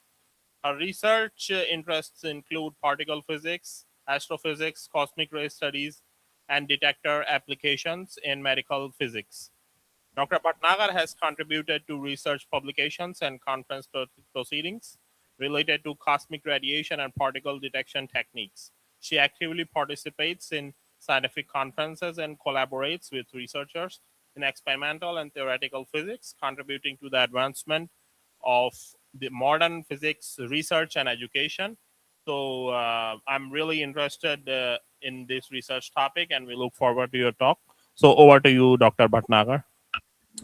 Thank you so much. Am I audible? I'm still sitting in my lab only at Yes, in the background. you are. You are can see the lab. Yeah, we can see this. Thank you so much for giving me this opportunity. But next time, I'm surely going to visit Satna, as I've heard it's a very beautiful place. And the topic for today is DISA, which is the ground-based cosmic ray monitoring system, where we are trying to study space weather at low latitudes, and we have a portable Muon telescope also. But because of the limitations, I may not be able to go to the Muon telescope studies. But I'll begin with the initial. So the outline is the Dalberg Educational Air Shower Array. This is what we are studying, and contributions are from my students, Shivam, Gauri, Surjit, and Sanskriti. And there are two other students also, but I think we've not added their name in this. But okay, the DISA is basically measuring cosmic rays, and we need to measure cosmic rays greater than 10 to the power 14 eV, where their flux decreases, but it reaches the ground systematically in the form of an air shower, which I'll show you. And the phenomena gives insight into particle physics. The direction of secondaries arriving on the ground tell us about the high energy particles, the cosmic ray energy spectrum, the mass of the primary cosmic rays, and space weather studies. So DISA is basically this. You can see the picture. It's an eight mini detectors. I won't say mini, it's a mini array comprising of 8 plastic scintillation detectors. Each one is 1 meters by 1 meter by 2 centimeter thick. And this was established. We had got these detectors from Cosmic Ray Lab Ooty, and then we had installed them here. And where are we sitting? We are sitting here at around 27° north and 78 east. And this is the electronics that we are using, where the power supply powers the PMTs. The PMT is an amplifying unit which amplifies the very weak signal that we get through our detectors. And that weak signal is then amplified and sent through the wires, because this is in an open air. This is outside this lab. The array is next to our lab outside in the open in the Faculty of Science. But the wires all come inside the lab, the room, and there we have the NIM crate, which has the discriminator, logic unit, and scalar unit for doing counting our pulses. But now what did we do with the data that we had is that we started to study the primaries which are creating these air showers in our atmosphere, and these air showers are hitting our detectors. And these detectors in the form of pulse are being recorded all the time, 24 hours by all days, for all days. So the study that we did was we started an analysis of the atmospheric pressure, temperature, and relative humidity effects on these secondary cosmic rays, because the primary converts into a air particle shower, and that secondaries are measured by the DISA. And the array consists of, I've already told you, so the correlation between the secondary counts and the atmospheric pressure yields a barometric coefficient in 2020 and in 2022. We compared the data for 2 years of observation. Similarly, the temperature and the relative humidity coefficients. And we applied the conventional correction method to remove these atmospheric effects from the measured intensity. Then we also did another exercise in which apart from what we are observing, how does some other instrument also observe? So we went into neutron monitors, which observe neutral particles, the neutron. And we are also observing all different kind of particles, but we can observe charged particles also, because only charged particle will scintillate in a plastic scintillator. So the correlation was calculated between our corrected DISA data. Now, corrected means that we have removed the atmospheric corrections from the data, and then we have got the intensity, which is the pressure, temperature, and relative humidity corrected. And then we have compared it with the DOE-ethanol neutron monitor, which is in Thailand. And we then acknowledge them in this work also in the publication. And this is located at 16.8 GV cutoff, whereas we are at 14 GV. So we got not a very good correlation coefficient, but we still had correlation with their data. And then the corrected measurements enabled the detection of geomagnetic storms. And we did it for 2 geomagnetic storms, which were seen in February and March 2022, which demonstrated the potential of DISA for space weather monitoring. So these are the coefficients that we calculated: delta P, delta T, and delta RH. And the atmospheric coefficients were calculated. And these are the results. Now, this is for a particular detector, D4, where the D4 relative cosmic ray intensity has been shown date-wise till from January to May, June 22. And this is the raw data is given in blue. So you can see the blue ones, and then you can see the corrected data of each detector in the form of in the red color. So the corrected data is where we then went and saw the then we looked at the correlation coefficient between the DISA data and the DOE-ethanol data. Please understand, this is percentage, means this is delta I, meaning I corrected minus I mean divided by I mean into 100. But this 100 is not shown here. This is just the relative, what is the change in the data. And DOE-ethanol also we did the same thing. And then we got the best fit line. The correlation was not that good at all. It is a very less correlated data. But we got a good visual on the storms, these two storms. And we were able to we measured the storm with a few parameters: DST index, KP index, the magnetic field, and then DOE-ethanol and DISA. So this is the DOE-ethanol data that we have after their pressure corrections. And this is our data. So our data has more variations in the region where we were looking for the storm and than DOE-ethanol. And the importance of this study was that obviously we are sitting at a very low altitude, and we were able to understand the cosmic ray modulations by atmospheric parameters for one. Then we could demonstrate that, okay, DISA can observe a space weather phenomena, and it can also contribute towards global efforts in cosmic ray and geomagnetic storm studies. So this is the conclusion that we were able to do, and this has been accepted, as you could have seen. This has been accepted in Advances in Space Research. Next, we are also studying the shower rate monitoring of the data. This is being done by another student. And these are the 4 combinations that we picked up. So we have 4 coincidence shower rate combinations. 1, 2, 3, 4 stands for the detector number 1, 2, 3, and 4, 5, 6, 7, 8 respectively. And so we have different 4-fold combinations. Now this is horizontal coincidence between the 4 detectors.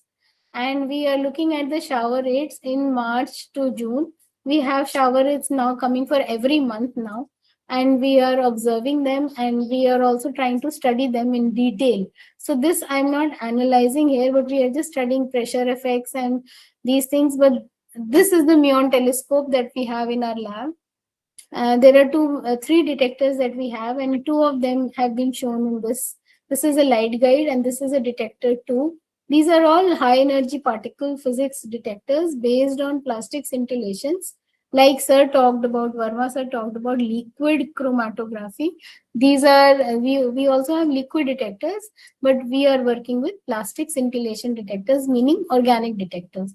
This is the electronics that we are using.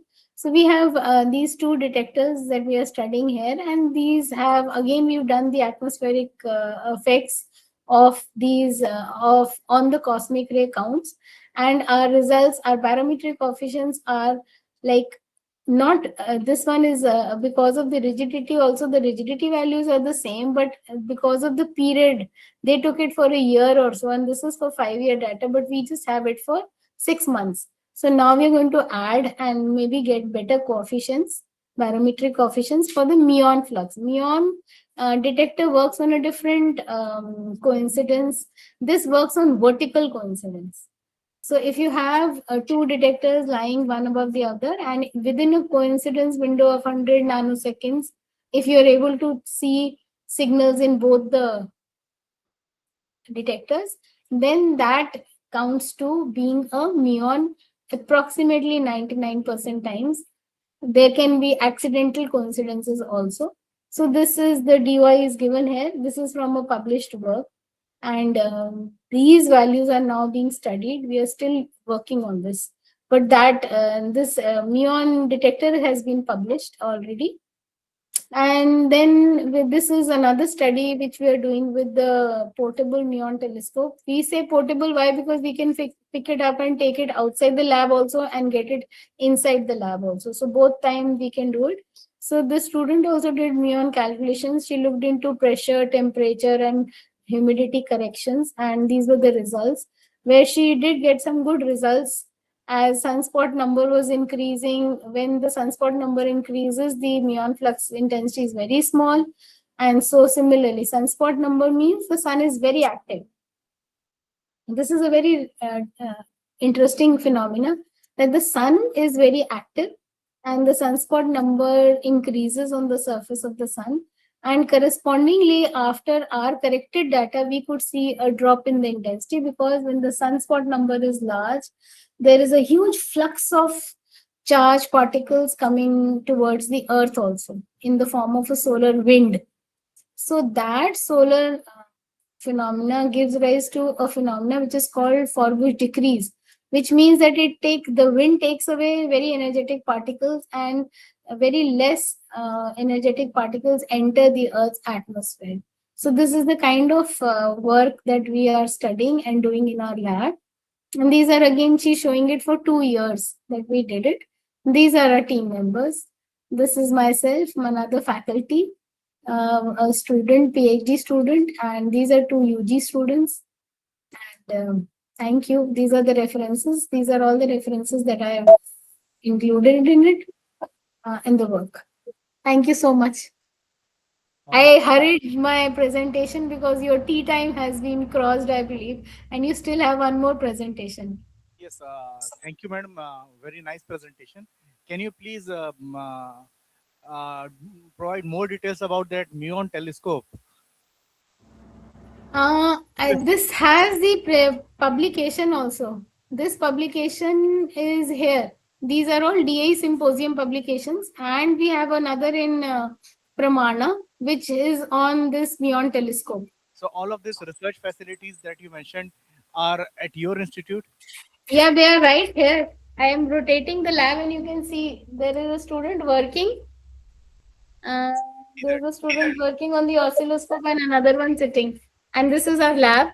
And I'm sitting in my lab only in the institute. As nice infrastructure. Yeah, we have. We had a project. I had 2 projects, and now I'm carrying on the work. So the projects have already completed. MHRD project was given to me long back. And then I had another project from the institute, which was non-governmental. So then we installed these detectors outside. Okay, madam. Thank you very much, and thanks a lot for the presentation.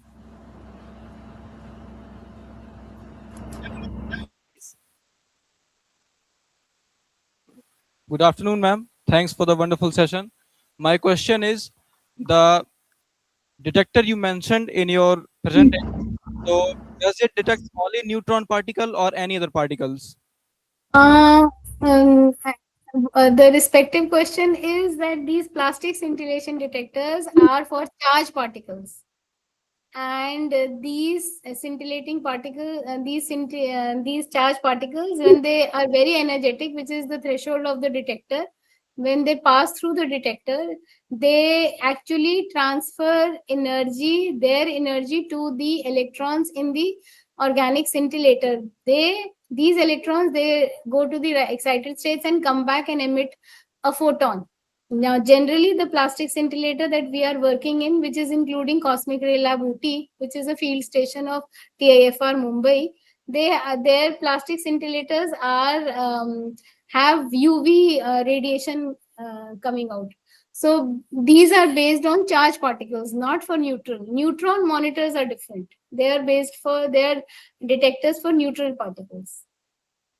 Okay, I got it. And another question is, if we were eager to visit your observatory, how can we do? Most welcome. Anytime, you just have to put in a mail. You have my mail already with you. I can host your students or your group of teachers, whatever. It's all open. Yeah. Thank you very much. I'll surely reach you out. Thank you. Hello, ma'am. Yes. Ma'am, you have talked about the conventional methods in your presentation. So, can you explain what are those conventional methods? Conventional method is that I'm assuming that my intensity is linearly proportional to the pressure change. Now, this is a conventional method.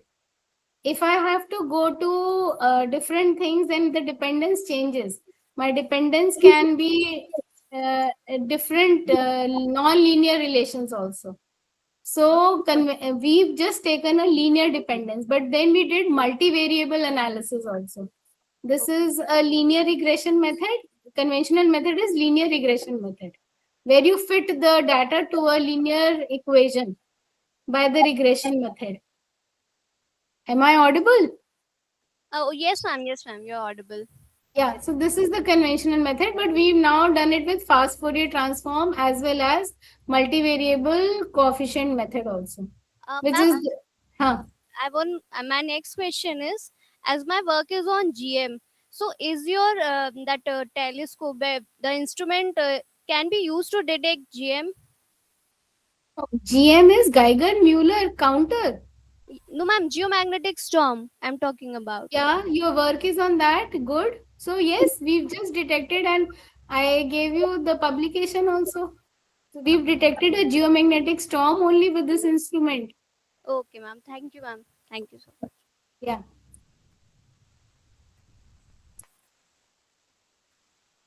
Thank you so much, Dr. Bhatnagar, for the enlightening session.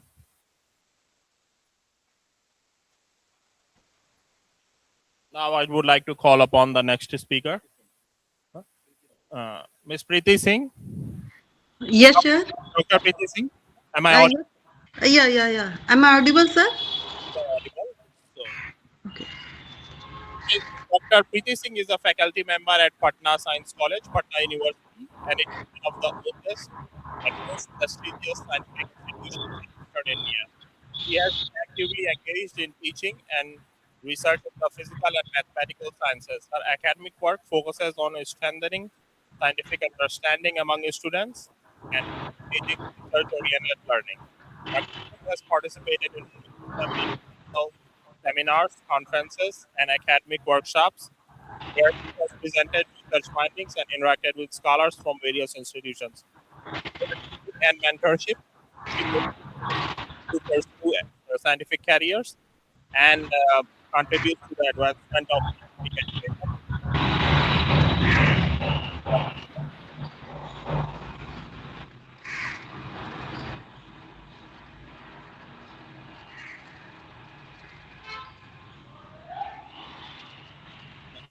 Please share the screen, ma'am. Yes, sir.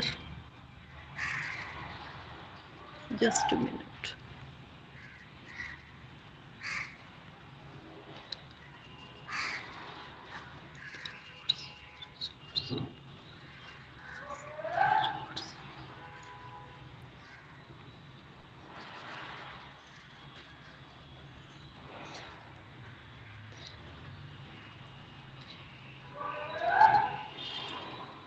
Wait minute, just wait minute. Yeah. Yes, ma'am. Ah, yeah, yeah.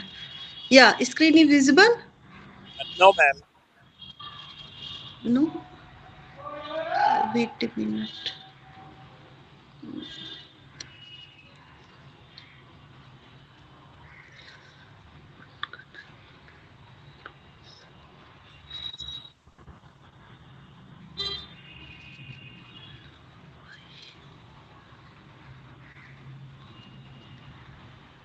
There should be an. Yes, ma'am. Now the screen is visible. Yeah. Wait a minute. So, the title of the talk, am I audible? Hello? Hello? Yes, I'm not. you are audible. And please make it full screen. Yeah. Screen. Yes, screen.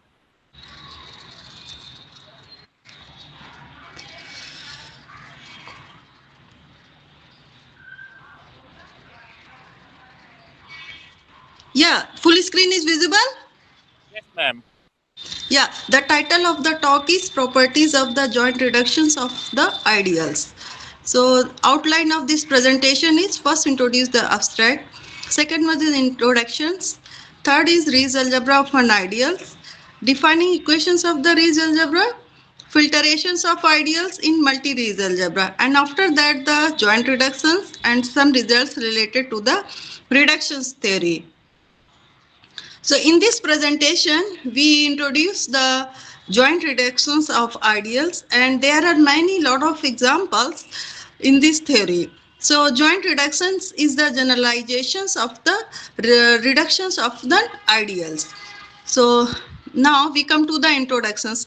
This presentation is based on the commutative algebra. So commutative algebra is the branch of abstract algebra that studies commutative rings, their ideals, modules over rings. In this commutative algebra, the Rees algebra is an influence topic.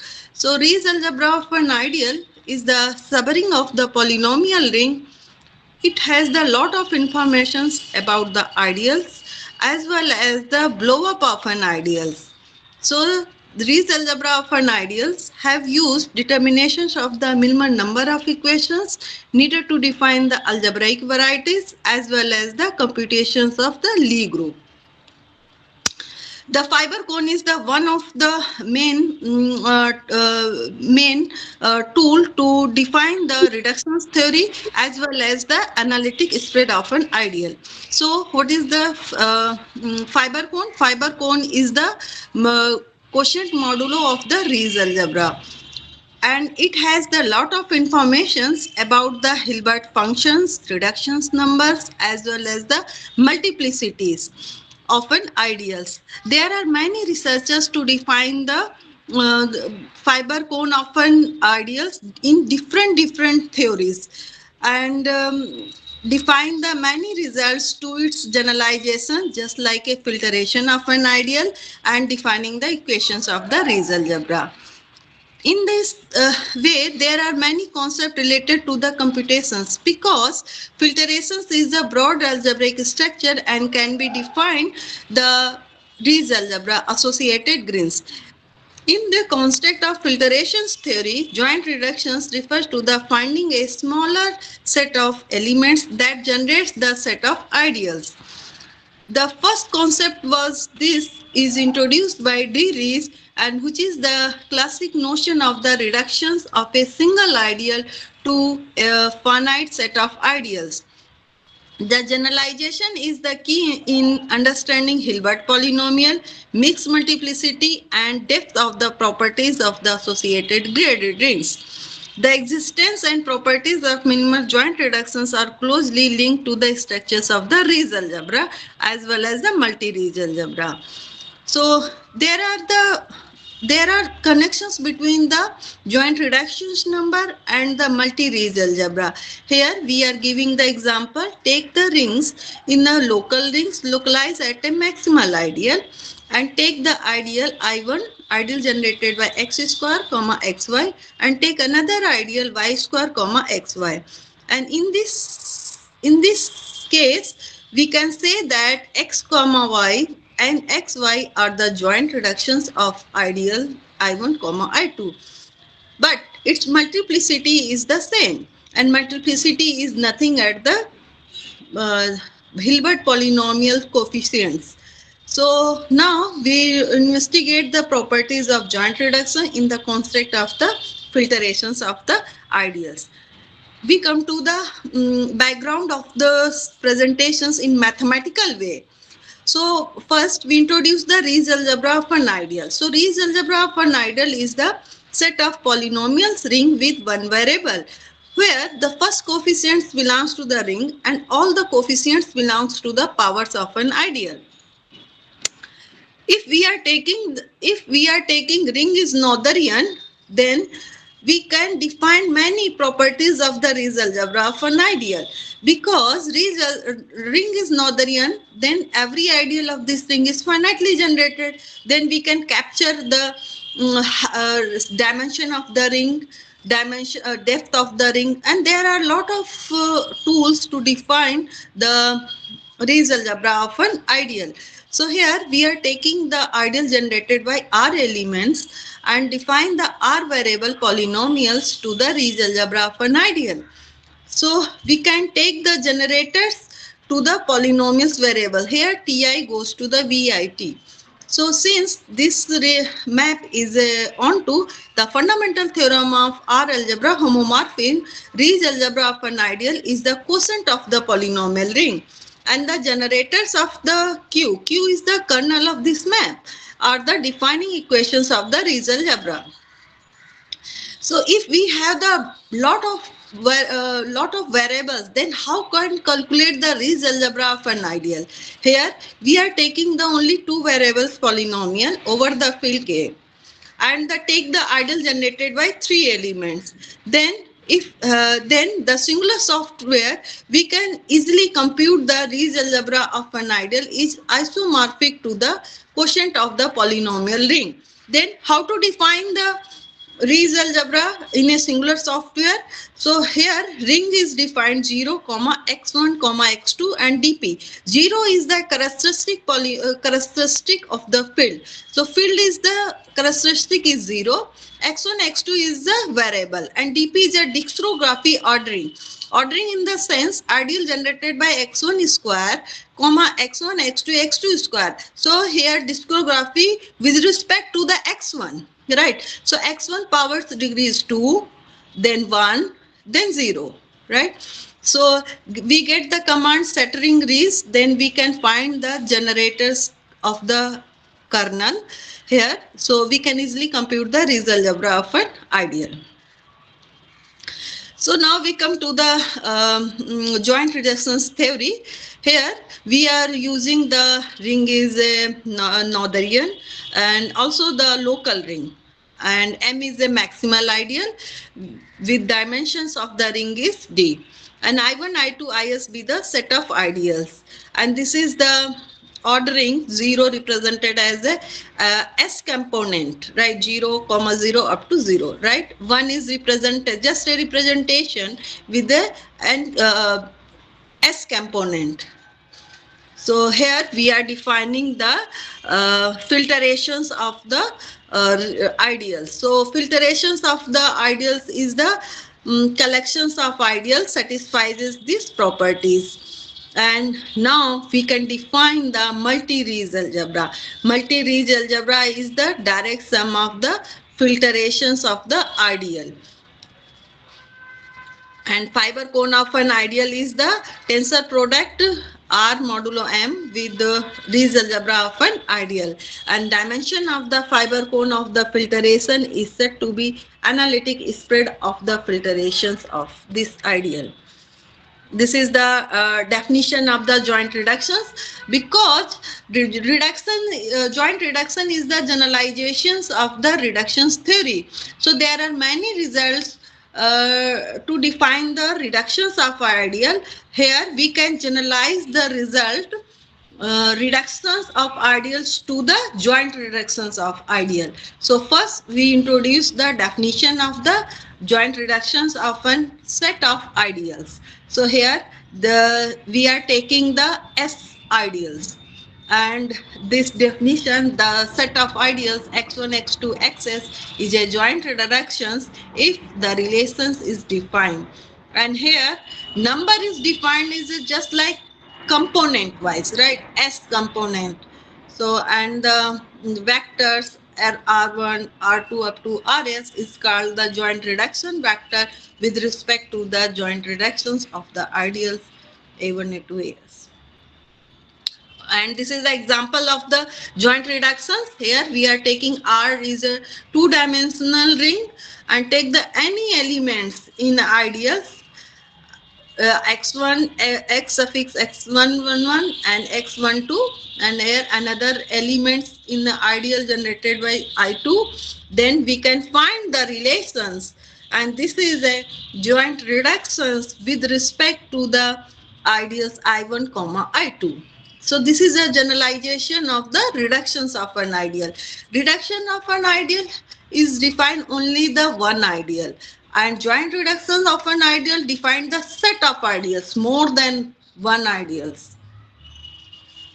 Now this is the result. Here we are defining the R is a Noetherian ring and I1 I2 Is with the ideals of R. Take the elements x1 xi belongs to the I. Then the following conditions are equivalent. Ideal generated by x1 up to xn is a joint reductions of the set of ideals I1 I2 up to Is. Second one is the powers of one set of ideals is a joint reductions of the powers of the set of ideals for any integer. And third one is a for some integer. Then how to define, how to prove this result? So now just we are giving the main idea to prove this result. Suppose x1 x2 xn is a joint reductions. So just define the definition of the joint reductions theory. So now here we fix the M1, M2, Ms, and then for all Ni, we will get the result of the second one, right? This one. And 2 implies 3 for any integers belongs to the same result. So we are taking the sum integer. This is also true. And 3 implies 1 is a first we are taking the x1 x2 xs is a joint reductions of an ideal. So here using the Artin-Ries lemma we can also give the first results. And second result here RMM is a Noetherian local ring and each ideal is a M primary ideals. Then the joint reduction of the type 1 up to 1 exists. Then how to define here? How to prove? Note that the radical of each ideal equal to M. Then that means I is in primary ideals. So by the properties of the radical of an product of an ideal, we can also show that radical of product of ideal is a M primary ideal, right? I1, I2 is a M primary ideal, and it has the finite length. Therefore, the Ries algebra is a finitely generated multi-graded Ries algebra, and its Hilbert function becomes a polynomial for lots Ni. And the theory of mixed multiplicity, one can show that minimal number of generators needed to define the product of ideals can be reduced to the generic elements that generate the product of an ideals. Please conclude in 5 minutes. Okay. And each note that the analytic spread of an ideal is equal to dimension of ideal, then we have the results.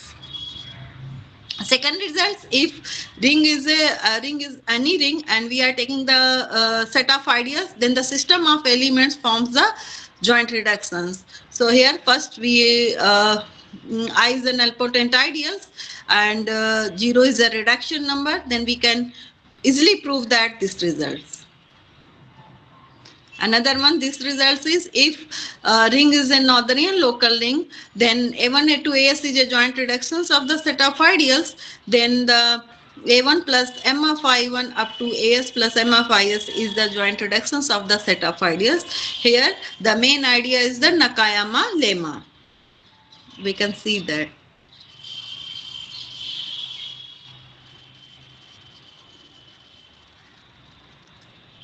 And this one is another result. Here we are defining the fiber cone of an ideas. Then the result x1, x2, xs is a joint reduction if and only if the ideal is a subset of the k plus ideal generated by this. So k is the kernel of this map. So we can prove here this one. And these are the references which we are using in our slides. Thank you. Thank you very much, madam. Have you published these results somewhere? I have submitted this paper in referred journal. Okay. Is there any So, ma'am, Hello. thank you for the enlightening and insightful presentation. My question is, like, in your research, did you encounter like any relationship between reduction of a single idol to the reduction of multiple idols? Which ideals? Ideal. Single ideal is just like a reduction of an ideal, and if we are taking the more than ideal, then we goes to the joint reductions of an ideal. Yeah, so single versus multiple, single versus joint. So did you find any relationship, or is there any relationship possible? Yeah, obviously this is a relationship because joint reduction is the generalization of an ideal. So if joint reduction I1, I2, Is, we are taking the I1 equal to I2 equal to I. So we can we are coming to the reductions of an ideal. So only if the numbers are equal, they share a linear relationship. That's what you are saying. Yes, yes, yes, yes.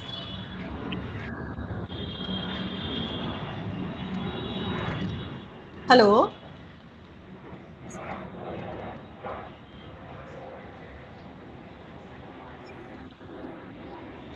Am I audible? Yes, can hear you. Your voice is not clear. Hello.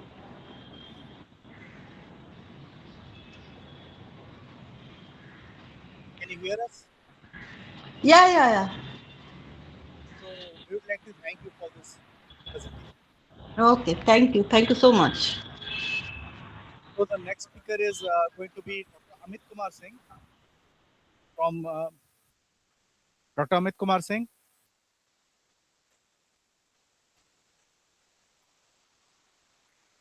नहीं वो है. Yes, Dr. Amit Kumar Singh. Yes, sir. Namaskar. Namaskar, sir. Sir, please allow me to briefly. So, Dr. Amit Kumar Singh is an assistant professor of mathematics at Rajki Engineering College, Ambedkar Nagar, Uttar Pradesh, India.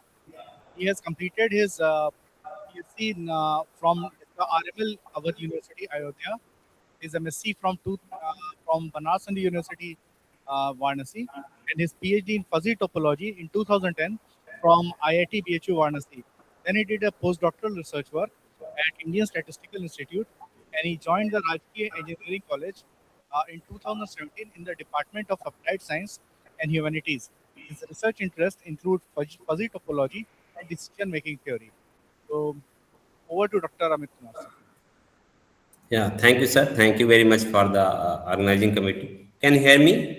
Am I audible? Yes, sir. You can. We Yeah, can. yeah. Thank you. Thanks very much to the organizing committee. Thanks to Dheeraj sir. Thanks to Professor Dhamendra Tripathi from NIT Uttarakhand for inviting me. And time is very less, but I would like to give some glimpse about the mathematical aspect in the decision-making theory. So let me share my slides.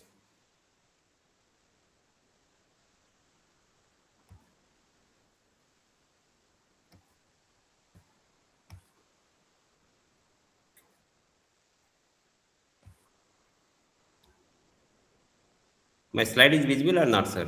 Sir, we cannot see the slides. Please, can you click at the share screen in the bottom of Yeah, the screen? yeah. I did it, but just a minute, please.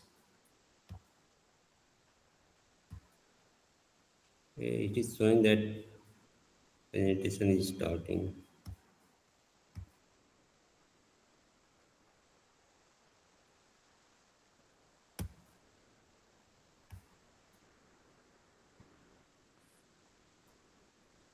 Stop sharing.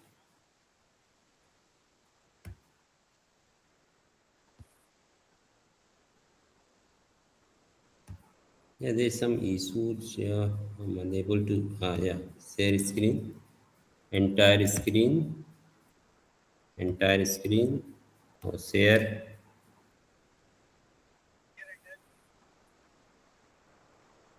Here you can click on share entire screen. Yeah, I did it. Just a minute. Yes.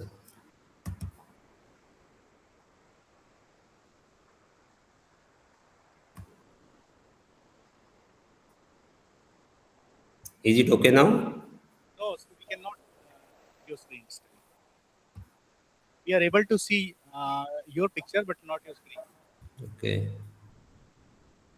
What is happening here today?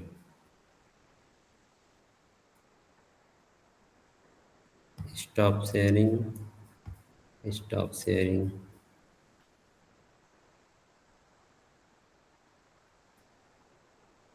Yeah. Entire screen. Yes, sir. Please click on entire screen. An entire screen. Yeah, I did it. Then you have to click on that screen. Yeah, I did it. So, Yes. Entire screen. And then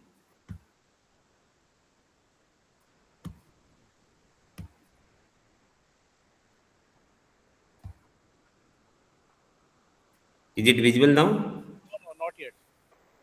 Not yet. What is happening?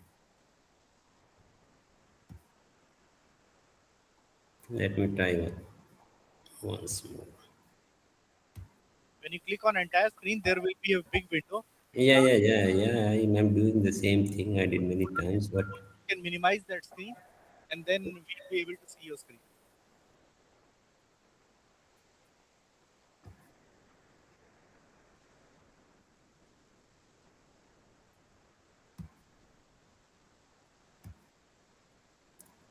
yeah, I share screen. I go to the entire screen, and then entire screen portion I click it, and sharing it now. It is sharing it. It is showing that Google Meet is sharing your screen. Sir, I can suggest you to log out and again join. Yeah, so it may work.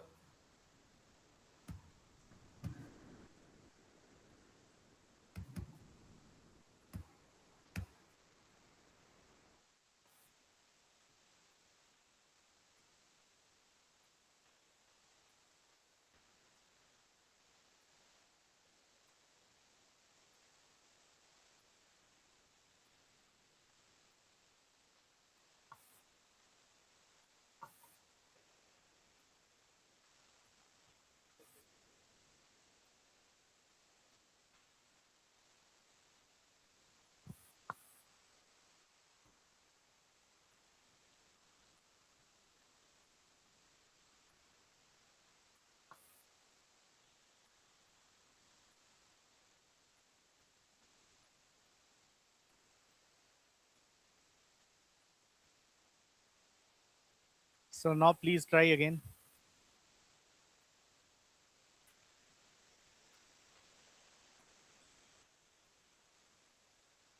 You are muted, sir. Can you please unmute yourself?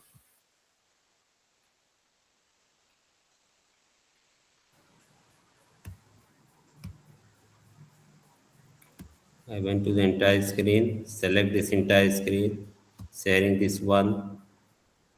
Yes, sir. Now your screen is coming. Yeah, screen is coming. Yeah. Is it okay? Slide is visible?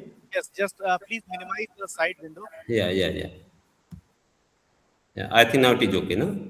Yes, now it's okay. Yeah, thank you very much for your patience and patience. Yes.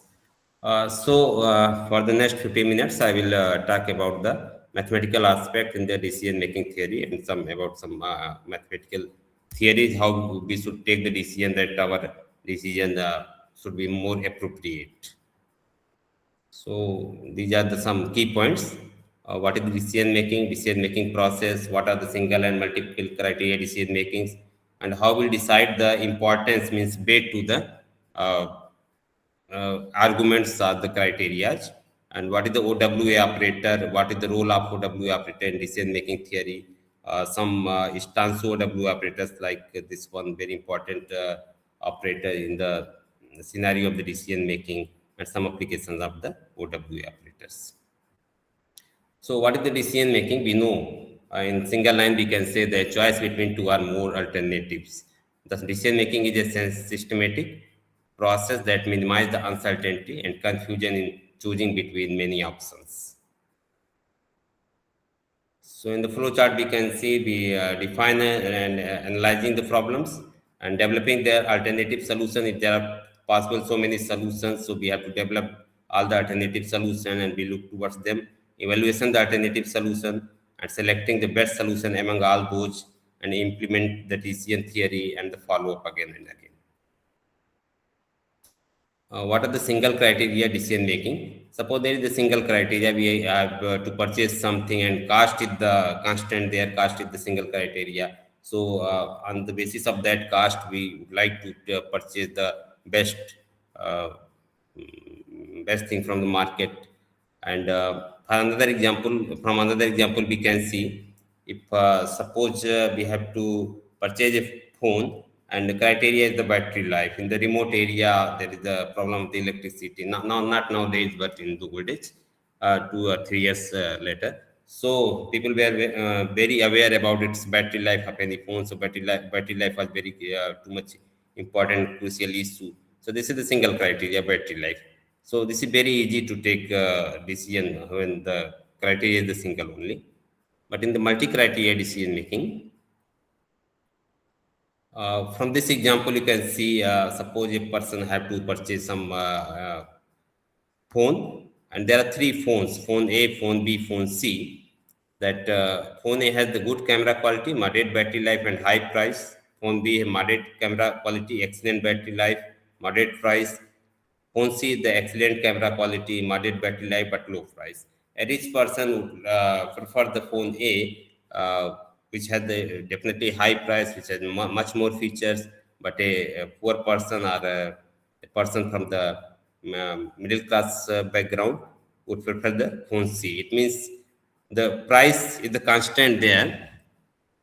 Much more weightage will be provided to the price for the rich, for the poor people, and less weighted will be given for the price for a rich person. So total problem is how to decide the importance of each criteria, the importance of the each arguments for any mathematical problem in the multi-criteria decision-making theory. So weight vector determination in multi-criteria decision-making problem. It means what I said, that how much importance we need to provide a criteria when we take the decision. From the many alternatives, we have to choose the best decision. So a variety of techniques have been developed to determine these weights, like HP process, alternative hierarchy process, Topsis method, each offering its own advantage and limitations also. The ordered weighted averaging operator is noteworthy due to its flexibility and adaptability approach for the decision makers. OW operator has the ability to model the decision maker preference, accountable for the different risk, attitude, and manage trade-off among the criteria. So what is the ordered weighted averaging operator in the decision making? Suppose there are 4 arguments are there, and we have to provide them weights. We have to take the decision. So in the ordered weighted averaging operator, we write all the alternatives in the decreasing order and provide the weights to to their position, not to them, not to the arguments. We provide the weights to the first position, or which arguments lies at the first position, with the second position, which is the third position, which is the fourth position. So an OW operator, mathematically we say an OW operator of dimension n is a mapping from Rn to Rn that has an associated weight vectors. N weights are there, and definitely the criteria for the weights, they lies between 0 to 1, and their sum should be equal to 1. Furthermore, if we apply this function on these arguments, this is equal to summation of Wj Bj, where Bj is the jth largest element. It means all these A1, A2, An arguments we have to write in decreasing order and provide the weight W1 to the B1, W2 to the B2, and Wn to the Bn. Can you hear me, sir? Am I audible? Am I audible, sir? Yes, sir, we can hear you. Yeah, okay. So Jaeger is the great scientist in this field, and he provided this approach of the ordered weighting aggregation operator, and he gave the two attitudinal characteristic for the decision. First one, this one is the hardness level of the decision. It means this is very simple formula, 1 upon n minus 1 summation of n minus I wi. In this formula, there is no role of the arguments. This is the role of the only weights to their positions, and this formula defines the how much the decision is R-like. Means this defines the optimism level of the decision. Decision is the optimistic or pessimistic. So this hardness value always lies 0 to 1, and if we provide the equal weights to the all arguments, then its value becomes half. It means we are taking the average, then its value is equal to half.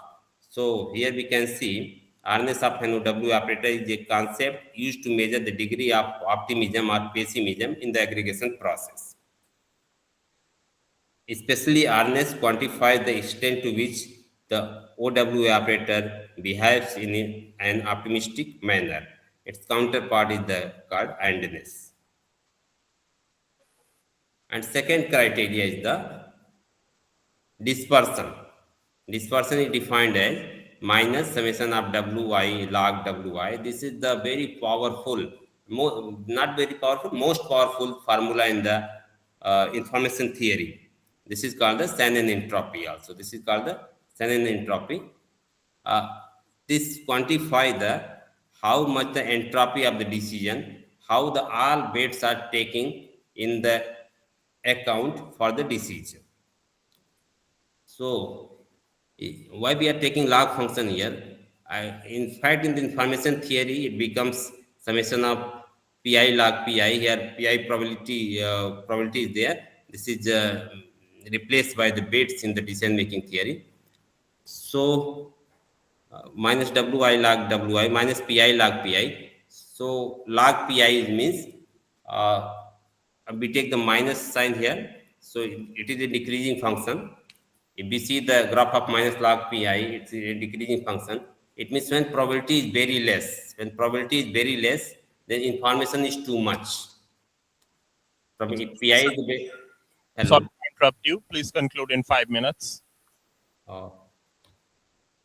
Yeah, okay. So this is the Shannon entropy formula. And what is the objective to decision? We have to maximize this one with respect to the some fixed value of this hardness. Right? So there are many approaches for the decision of the weights: optimization based approach, experience based approach, quantifier based approach, and weight function based approach. Weight function based approach, many distribution function probability theory can work, can be suitable for this deciding the weights, but that their hardness is the constant. Their hardness should give some appropriate things. So any distribution function cannot be used. Yeah, I discussed about Shannon entropy, and similarly, minimum variance is another criteria where we minimize the variance between their weights, between their arguments to decide the weights. And some other entropies also, rather than sun entropy, M entropy, basin entropy, disparity, least square deviation, these are the statistical parameter which we can optimize to decide the weights. Weight generating function methods. These are the some weight function. Binomial OW operator on the basis of binomial distribution, SOW operator, Stanso OW operator on the basis of Stanso polynomials, inverse hypergeometric OW operator, beta binomial OW operator. So recently we published a paper, not recently in 24, on the basis of beta binomial distribution. We generalizes all these things. And this paper based on the beta binomial distribution and Stansu OW operator, these are published in IEEE transactions where impact factor is very high, like 11.9. So we have the time constraint. So just I would like to show some slides here. We have to maximize this sun and entropy under this fixed level of hardness. It means optimistic or pessimistic level is the fix. Then we can maximize this one. Similarly, we can minimize the variance. This is an example of the car purchasing problems, but we have not enough time to discuss this one, how the decision-making theory works. Now, I would like to tell something about this operator, Stanso operator. On the basis of Stanso polynomial, we have generated this. This looks like complicated, but very simple one. If we look at this one, this is the product summation. We run this one, then this generate very simple weights. And what is the beauty of this weight function? When we measure the hardness value from this weight function, it is equal to T. So when we fix the hardness level, T the fix, this becomes a single parametric function. This is the biparametric. This becomes T the fix. T is suppose 0.9. When 0.9 is the fix here, this becomes single parametric, and we can take the optimize this one by simple fundamental theorem of calculus by taking the derivative, first derivative equal to 0. Then we can get appropriate weights for the maximum entropy. Besides using those theories in the optimization process, that Kuhn-Tucker condition for nonlinear optimization problems, using this weight function, we will get very fantastic result. These are the some weights. This looks complicated, but these are the some simple weights, W1, W2, W3, W4 for this function. These are some examples I would like to explain, but time is the constant here. So there is the problem that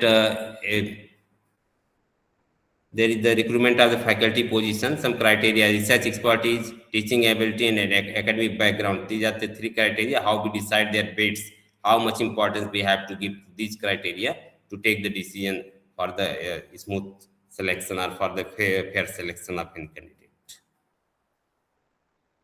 This weight function, Stansu weight function, can model the different scenario on the basis of the decision maker choice.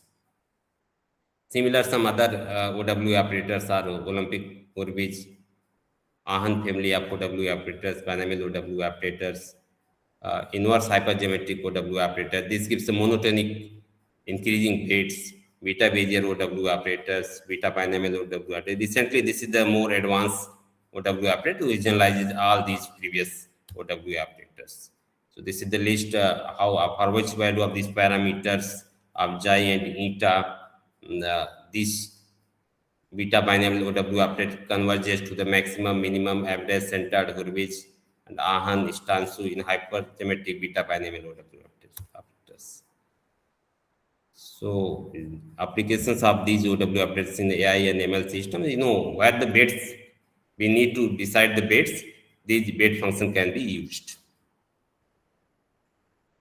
In the finance sector, in the medical science, but there are several criteria. So how to decide which criteria is more important? Mathematically, we can maximize their entropies on the basis of some constant, fixing constant to the optimism or pessimism level. So these are some differences. Thank you. If anyone would like to ask some question, most welcome.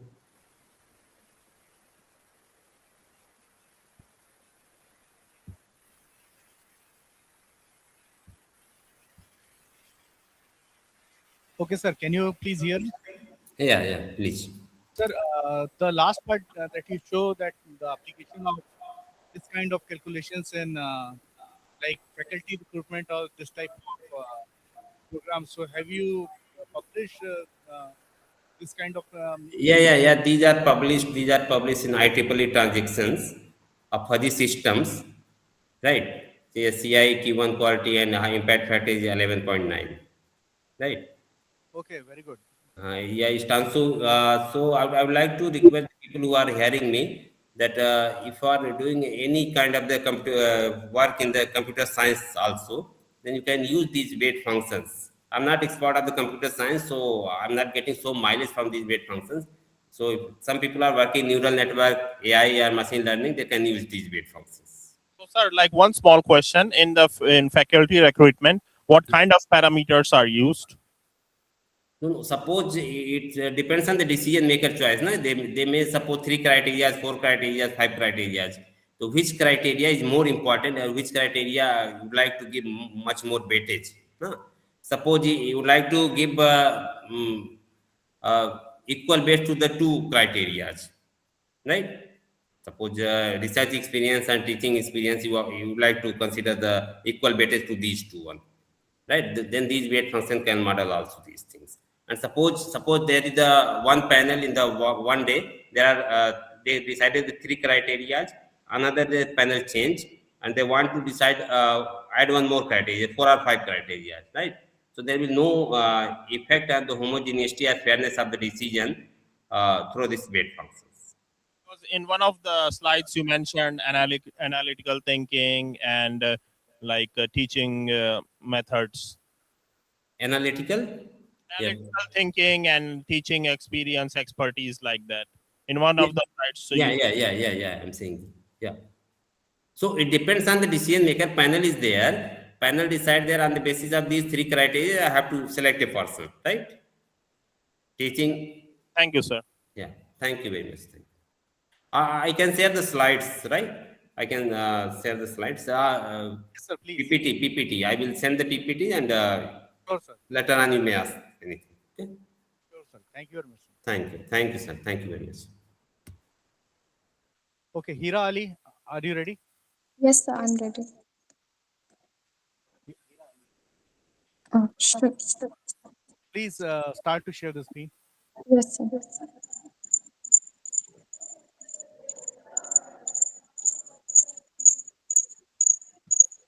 Excuse me, Hira, you got 10 minutes, okay? Yes, sir. So is my screen visible? So is my screen visible? No, not yet. Yes, sir. No, we cannot.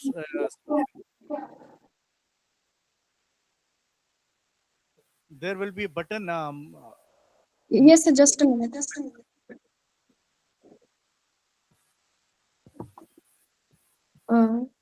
So is my screen visible? Now we can see the screen. Okay, sir. Good evening, everyone. My name is Hira, and I'm working under Dr. Sachendra Shukla on the topic compact star solution in FQ gravity. I'm student of MSc Applied Mathematics. So before beginning to the topic, I just want to brief you about if there is some problem from your side, because we can hear an echo. Now is the voice audible? Now is okay. Okay, sir. So before beginning to the topic, I just want to brief you about the star modeling. Why are we using this type of work? Why am I working on this topic? Because star modeling is the starting point for the analysis of the unusual behavior of the objects such as black hole, neutron stars, or jets. So we are first, the star is like a first step for us to analyze to analyze it, and then we work on the complicated objects. So as you see the abstract, which is clearly written there, that I have explored the structure of the compact star using the modified theory of gravity called FQ gravity, which I will explain in further slide, and which is completely based on non-metricity, and have also explored the physical properties of the star, like the radial pressure, the tangential pressure, energy density. Moving to the next slide, objective of the study. My objective is to we aim to obtain a spherically symmetric anisotropic interior solution within the framework of FQ gravity, and also check analyzing the stability and the physical acceptability within this anisotropic framework. So, as we all know, Einstein was trying to describe the space-time fabric, and he formulated a lot of field equations. And these field equations were generally solved under different assumptions or considerations. But at the same time, there are certain limitations we know every theory has. So, Einstein formulated the field equations of the general relativity to describe the gravity through curvature of space-time. And but what happens? As I already said, like what is the motivation for working on FQ gravity is that FQ gravity serves as an alternative to Einstein's theory of general relativity. It is an inherently geometric explanation for gravity as opposed to the physical explanation. FQ framework is not mass-based, majorly dealing with the geometry. Sorry. Uh, so are you saying anything? Okay, I'll continue. FQ gravity is based on the non-metricity. That means that how do we measure how we measure, and so the motivation was like the general relativity faces certain limitations. And what were those limitations? As we know that the gravity, as we all know, the universe is expanding constantly. So over there, we couldn't work on that problem, and as well as we can't like calculate how, or we can't analyze how what's the behavior of dark energy and the dark matter. So we came to F2 gravity. So this is the original Einstein field equation. We all know like the curvature is governed by this Einstein field equation.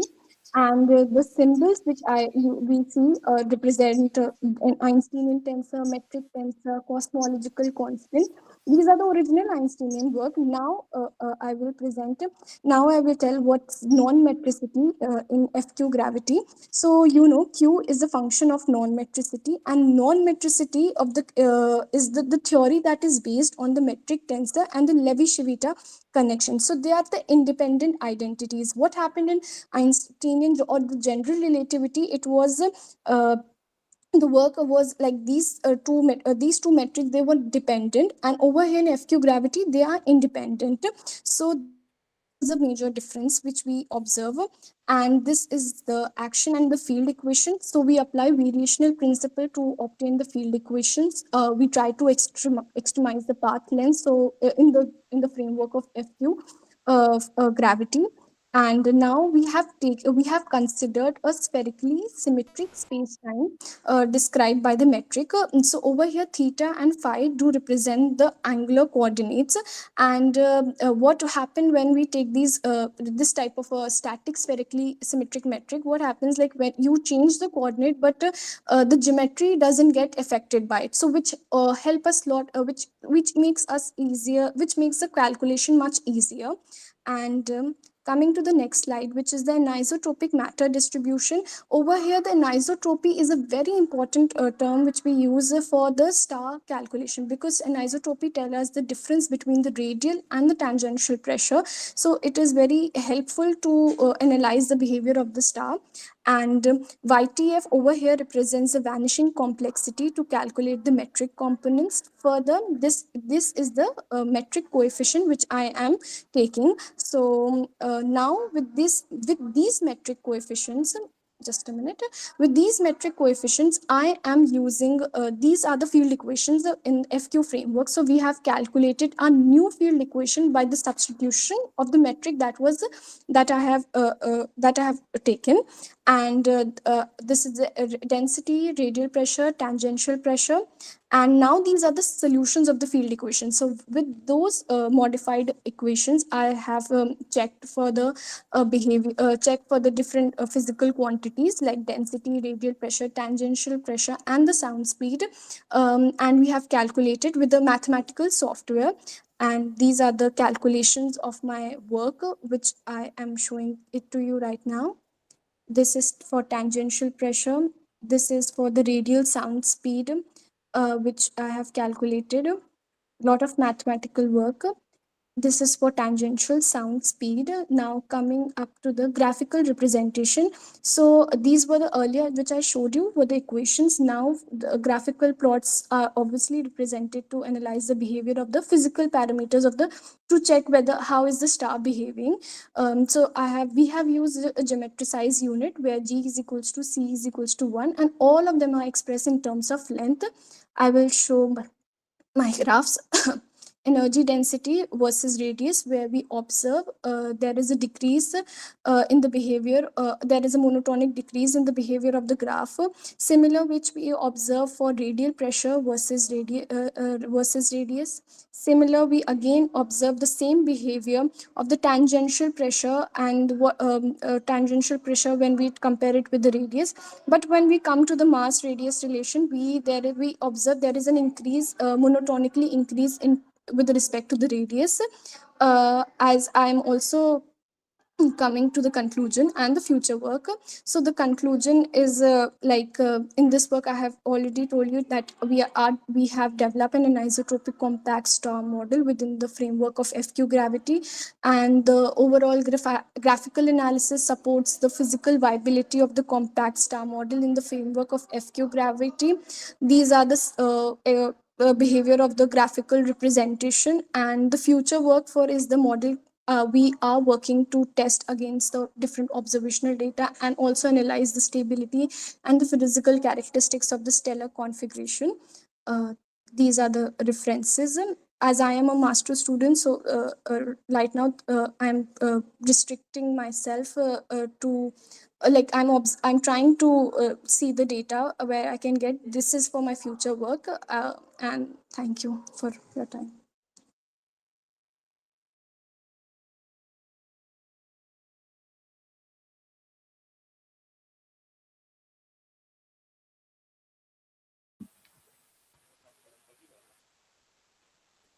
Okay, Ms. Hira Ali, that was a nice presentation. And have you published these results somewhere? I will. This in June, this work is going to be getting published. Can you hear me? Yeah, sir, I can hear you. आपने ये results publish किए हैं कहीं पर? जी sir, ये publish होंगे sir. Okay. Okay, so in that case, thanks a lot for the very nice presentation. Thank you so much for giving time. Thank you so much, sir. Who is the next presenter? Dr. Hira Lal Verma, Pooja Devi, are you there? Yes, sir. Yes, sir. Hira Lal Verma. Shall I present? Yes, sir. Please, you can join. Okay, sir.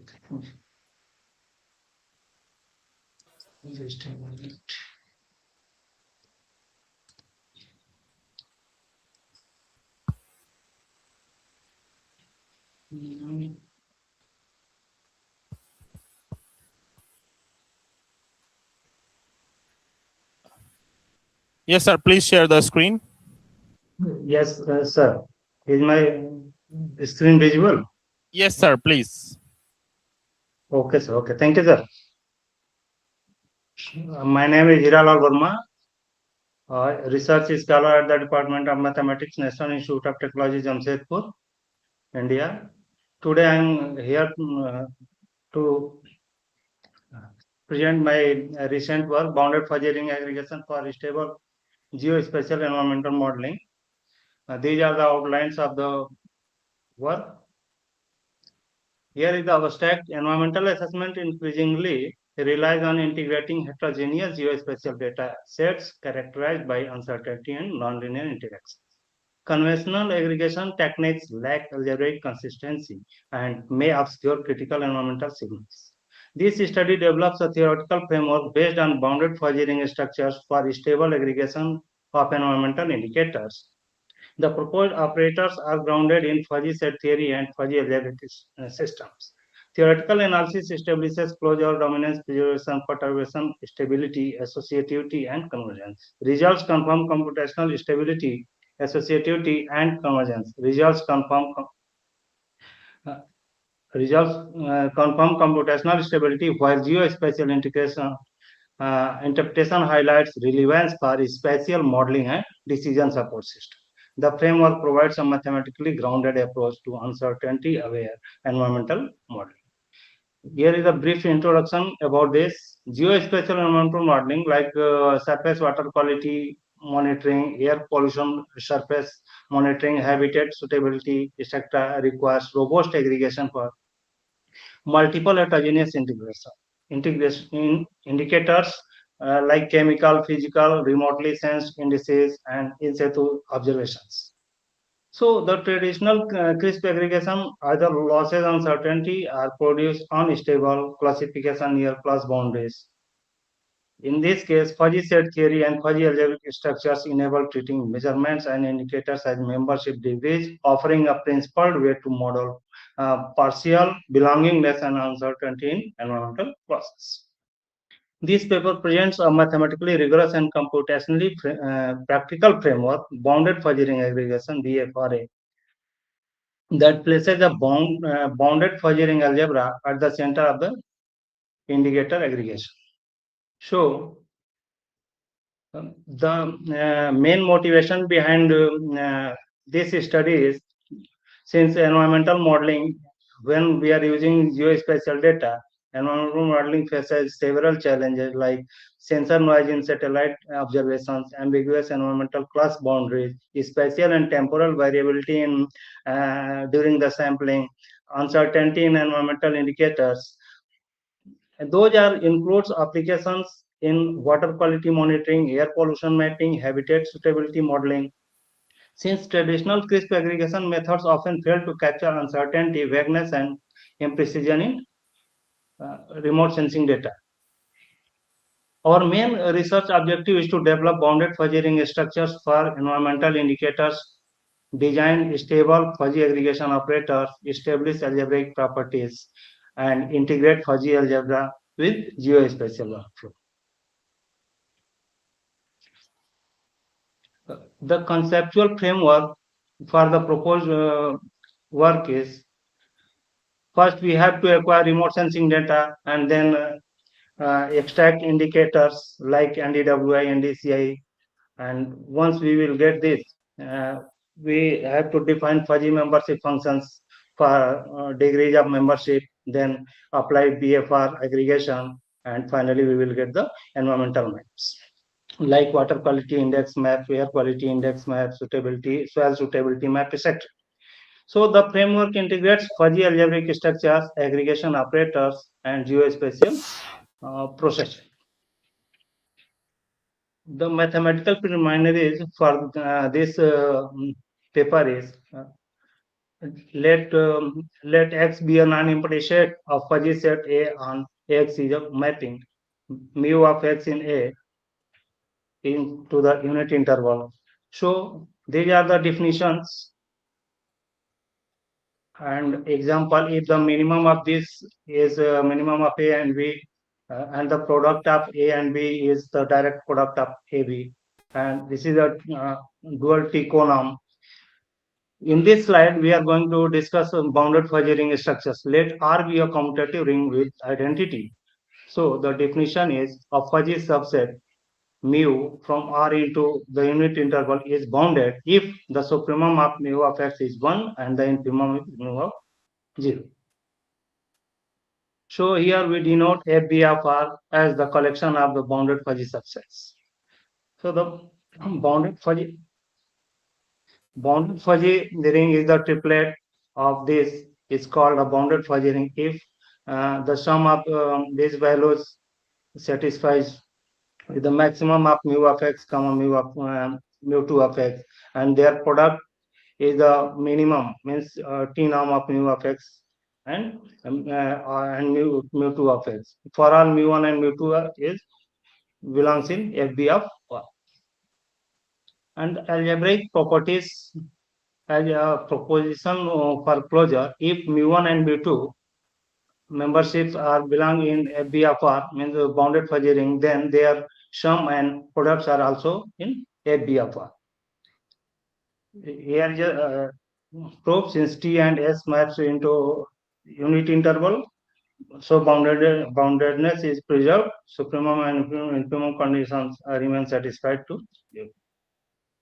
So BFR aggregation operators is let mu1 and mu2, mu1, mu2 and mu1 in ABR, then a lambda of mu1, mu2, mu1 of x equal to 1 minus lambda times t norm of mu1, mu2, and so on mu1 of x plus lambda times s mu1, mu2, mu1, where lambda is in unit interval.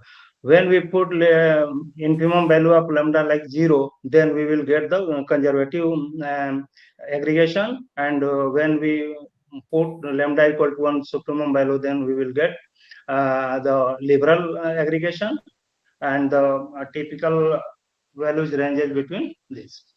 So the theorem is theorem of boundedness is for all lambda in 0, 1, then AB of n mapped into AB of 1. Here is a simple proof. Show monotonicity. Here is the theorem about the monotonicity of this. If mu I is less or equal to mu I as pointwise for all I, then a lambda mu1, mu2, and so on mu1 is less or equal to a lambda of mu1, mu2, and so on.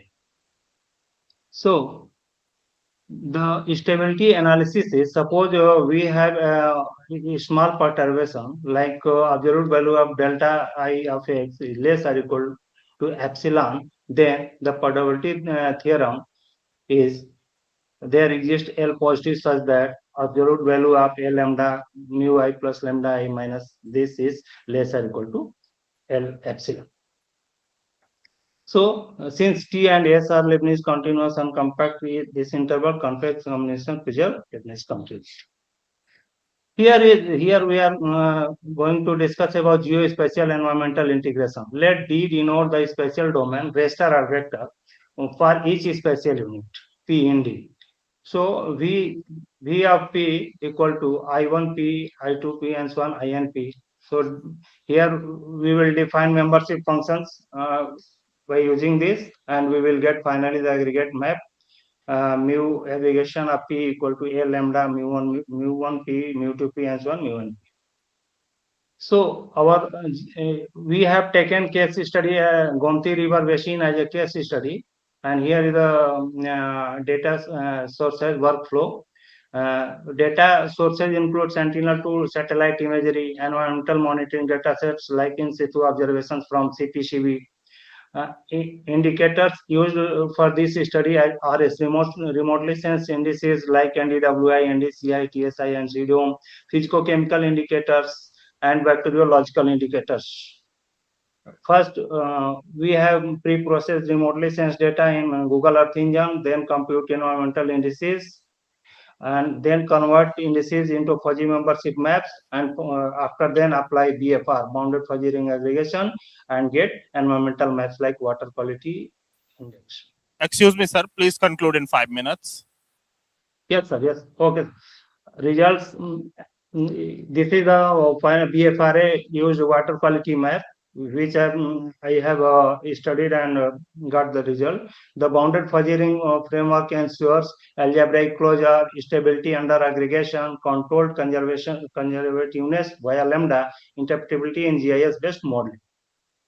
So the key advantages of this study is algebraic structure for fuzzy aggregation, stable environmental indicator fusion, robust uncertainty handling, easy integration with GIS workflow, and application. There are applications in the field of water quality monitoring, air pollution modeling, environmental risk analysis, hazardous mapping, and many more.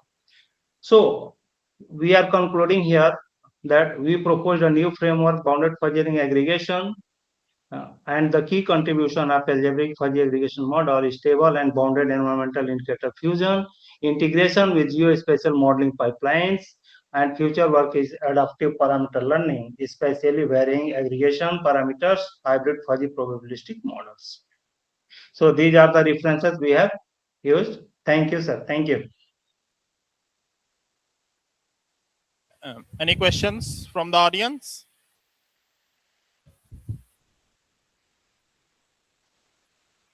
Sir, I have one question. Like, what are, since like this is kind of a geospatial modeling method, So what kind of parameters you are using in your modeling? Sure. And have you done like any predictions? And if yes, then what's the accuracy?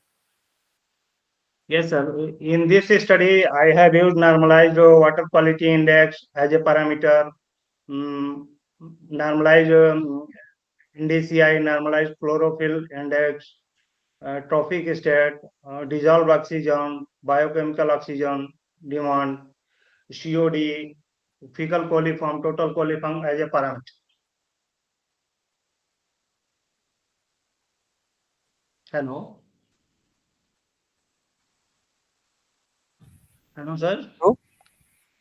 Sir कितना fluctuation sir. आपने देखा है इन सब parameters में?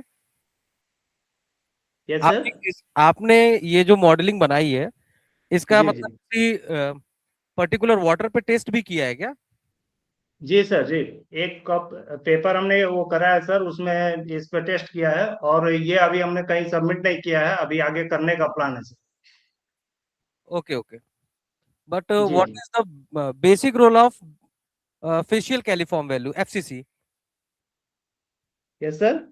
What is the basic role of FCC? False composite. We are using FCC to acquire land use. So land use of the river basin. Have you learned about the what is the basic role of FCC in increasing the bacterial growth in a particular water? FCC. Facial caliform value played a pivotal role for increasing the bacterial role in water. I think FCC is directly not involved.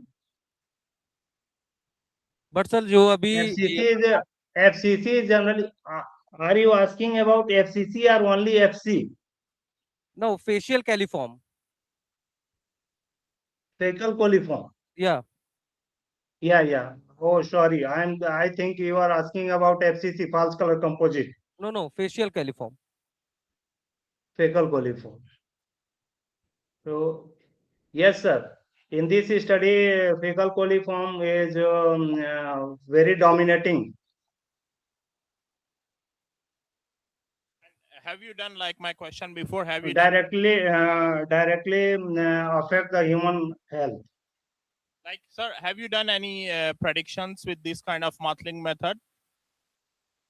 Still, I'm not published here, but in another paper I have done. Okay, so you intend to do like prediction by this method? Not now, sir. Not now. Okay, and what is what is the novelty of this project? Like, how do you intend to enhance the current? Because so much research is going on in this topic. Still, sir, I have found that very less persons are using algebraic approach. Maximum are fuzzy logic and others, but algebraic approach is very few cases. Okay. There is very few cases for algebraic approach. Thank you, sir. Thank you. Okay, sir. Okay, thank you. May I close this? Sir, please. Okay, sir. Thank you, sir.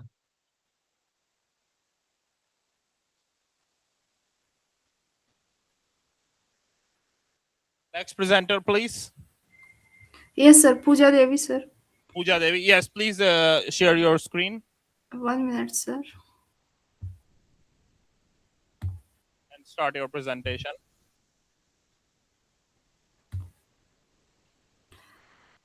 Sir, my screen is visible or Yeah, not? thank you. Okay, sir. Good evening, everyone. My name is Pooja Devi, a research scholar from Department of Mathematics of Kurukshetra University, Kurukshetra. Today, I will present my work on a generalized variational formulation for porous piezoelectric material. The outline of my presentation will be like this. First, I will explain porous material, then piezoelectric materials. Then I will come to the porous piezoelectric material, their constitutive equation, their equation of motion, and then their reduction to the symmetric hyperbolic system. Then I will conclude my presentation and discuss future plans. Ms. Pooja, you have like 10 minutes, okay? Yes. Let me start with the porous material. Porous materials are composed of two elements. One is the solid phase, another is the pore phase, which can contain liquid or gases. Now, the properties of the porous material. Due to presence of the pores, porous material are the lightweight, flexible, and the higher resistance to the specific thermal and mechanical properties. Now, the examples of the porous materials. There can be two types of the porous material. One is the natural porous material, another is the artificial porous materials. Natural porous materials are the like wing of a dragonfly, human bone, structures in the bubbles, leaf structure, and the artificial porous materials are the like polymer forms, lightweight concrete form, etc. Now let me come to the piezoelectric materials. Piezoelectric materials are the dielectric materials in which there are two effects. One is the direct piezoelectric effect in which there is a linear coupling between the mechanical stress and the electric polarization, which can be seen in the equation 1. Another is the inverse piezoelectric effect in which there is a coupling between mechanical strain and the applied electric field, which can be seen in equation 2. Also these two effects can be seen in the figure. Now let us come to the porous piezoelectric materials. Porous piezoelectric materials are the composite materials in which the piezoelectric phase is contain the control amount of the porosity. Due to the presence of the porous, they have modified acoustic, electric, and mechanical property. The example of the such type of material is the PZT calcium powder. Now the porous piezoelectric material have many advantages. Some of them are they have reduced permittivity, acoustic impedance, lower stiffness, also have enhanced hydrostatic sensitivity, also improved energy conversion. Due to presence of these advantages, they have many application in various domains. These are the aerospace, marine, in health monitoring devices, in energy harvest system, as a transducers, as a sensors. Now, let me briefly explain the constitutive equation of the porous piezoelectric materials. This equation shows the relation between the stress, strain, electric field, electric displacement, both in the pore phase and the solid phase in porous piezoelectric materials. This constitutive equation contains some material constants. These material constants are the elastic stiffness coefficient, piezoelectric constant, dielectric constant, and dynamical coefficient. Now, let me explain the equation of the motion for porous piezoelectric material. Now, first two equations shows the balance of the momentum in both in the solid and the pore phase. Now, last two equations shows the Gauss law from the Maxwell equation. Also, there is the initial condition both on the electric displacement, electric field, and the displacement both in the pore phase and the solid phase. Now, some researchers ignore the dependence of the electric displacement on the time variable t, but we here consider the dependence of the electric displacement both in the pore phase and the solid phase on the space variable or also on the time variable. Now, to study this, we need to reduce the governing equation to a symmetric hyperbolic system. Now, to do this, we have to introduce some new variables. These are the velocity in solid phase, velocity in the pore phase, also stress variable. Now, after some mathematical formulation, we get our equation 15, which is the symmetric hyperbolic system. Now, this is the symmetric hyperbolic system for the equation of motions. Equation of motion were the second order partial differential equation, but here we get the first order partial differential equation, which will be the easy to solve.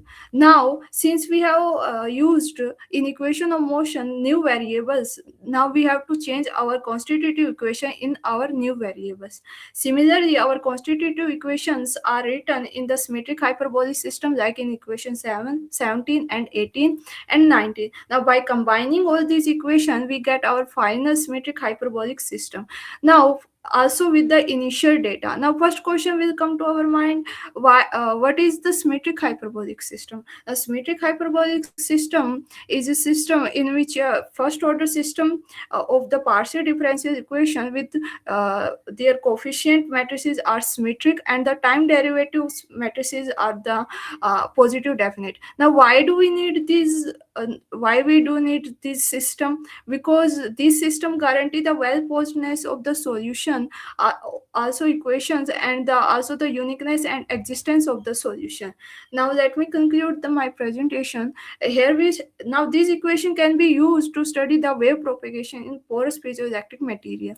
Here we converted the second order PD in the first order symmetric hyperbolic system. Also, our future plans will be to obtain the same type of approach for inhomogeneous anisotropic material, also to develop computation method for this type of the materials. Now these are the references I have used in my study. Thank you. Wonderful presentation, Miss Pooja Devi. So I had a small question, like why even bother to use porous materials? Why don't we use just like regular non-porous Yes, sir. piezoelectric Yeah, materials? yes, sir. So, physioelectric material are brittle in nature. If we apply like some stress or deformation on them, they are easily to break. That is why we use porous piezoelectric material. They have low stiffness and low density. Have you done the conductivity study on that? Because that's the essential feature of piezoelectric effect, that you provide mechanical stress and it induces electric charge on the sides. No, sir. I have used only the equations in of the porous. I have used only the theoretical work. What about the magnetic effect or magnetic study related to the piezoelectric and ferroelectric materials? Yes, sir.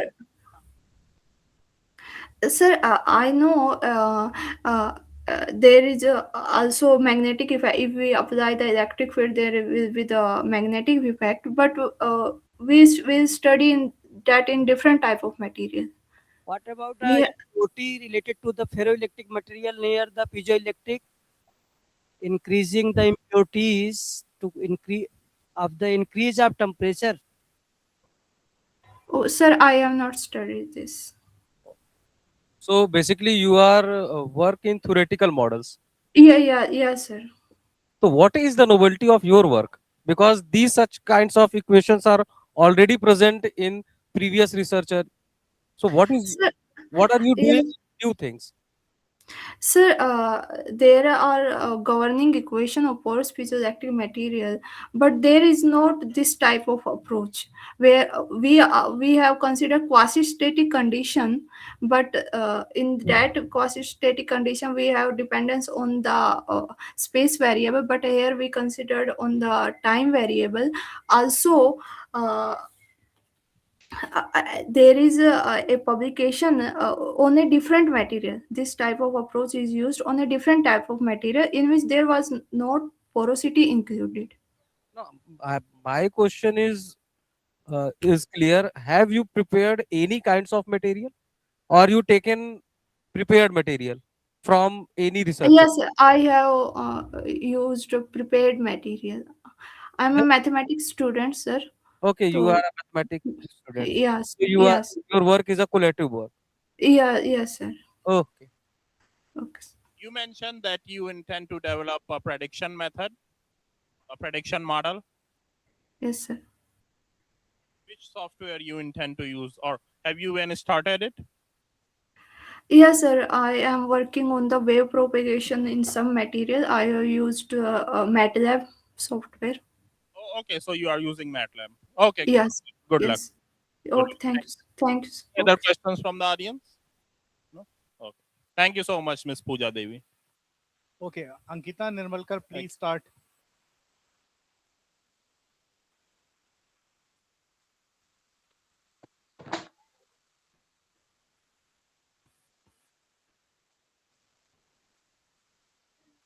Ankita Nirmalkar, Yes, sir.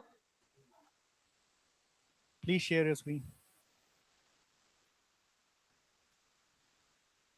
Good afternoon to all my respected teachers. The present research paper to the mathematical study into phase blood flow in systemic circulation case of iron deficiency anemia in dog. Iron is one of the most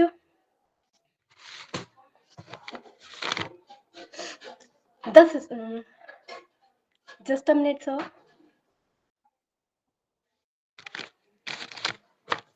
Yes, Can you're you audible. please Once again, enlarge the screen a little? yes sir. Are you on phone? Sir screen show हो रही है sir हमारी. Yes, but can you please enlarge the screen? थोड़ा बड़ा कर सकते हैं screen को आप? सर हम मोबाइल से प्रेजेंट कर रहे हैं. आप लैंडस्केप रखिए मोबाइल को, आपने वर्टिकल यूज किया होगा. Yes sir. ओके. लैंडस्केप रखिए, स्क्रीन बड़ी हो जाएगी. हाँ, या present your work. Yes, sir. Good afternoon to all my dear respected teachers. I am the PhD student of Damodar University. The present research paper to the mathematical study in two-phase blood flow in systemic circulation case of iron deficiency anemia in dog. The systemic circulation carry out the oxygenated blood from the heart to the tissues in parts of the bodies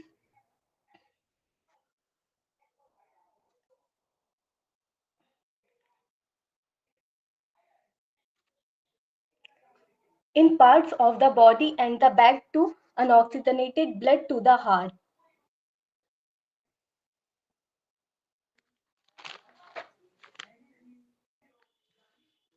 The arteries are an important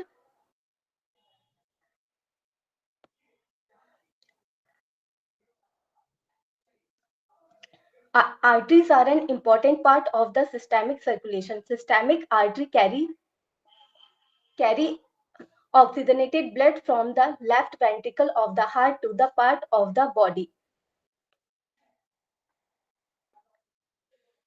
Iron is one of the most important nutrition for the body. It is responsible to all living organisms and integral to metabolic function. The most important function is maintenance of healthy red blood cells and hemoglobin to transfer oxygen to tissues and organs. Deficiency of iron adopted anemia. Iron deficiency anemia is dog is usually caused by poor dietary intake, does not meet body requirement, blood loss and chronic disease. The hemoglobin content is decreased within RBC, casing them smaller and paler than normal, leading to reduced ability to carry oxygen.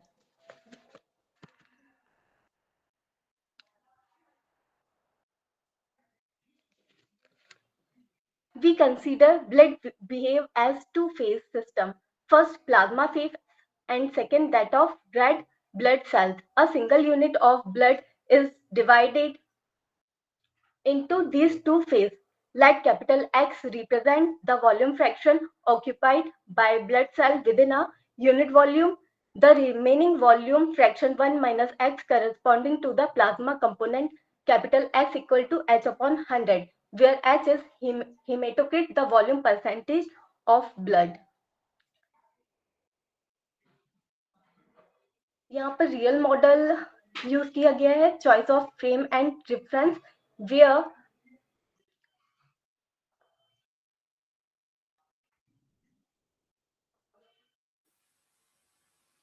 Excuse three me. Dimensional orthogonal curvilinear coordinate system में selected किया गया है. इसके बाद boundary condition apply की गई है.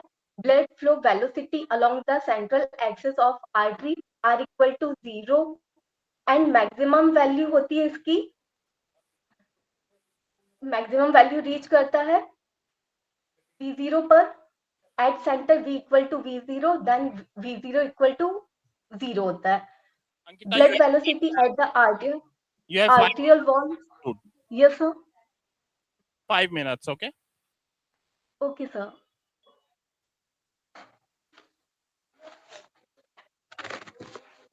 Sir इसके बाद equation of continuity and equation of motion को हम टेंसोलियर फॉर्म में रिप्रेजेंट करते हैं. इसके बाद हम clinically data haemoglobin and blood pressure of anaemia patient dog को कलेक्ट करते हैं.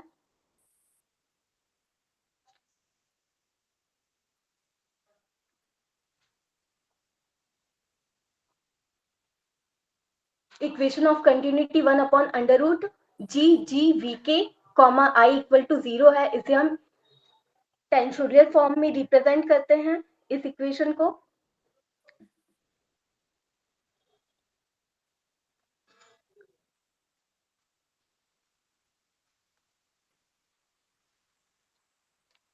इक्वेशन ऑफ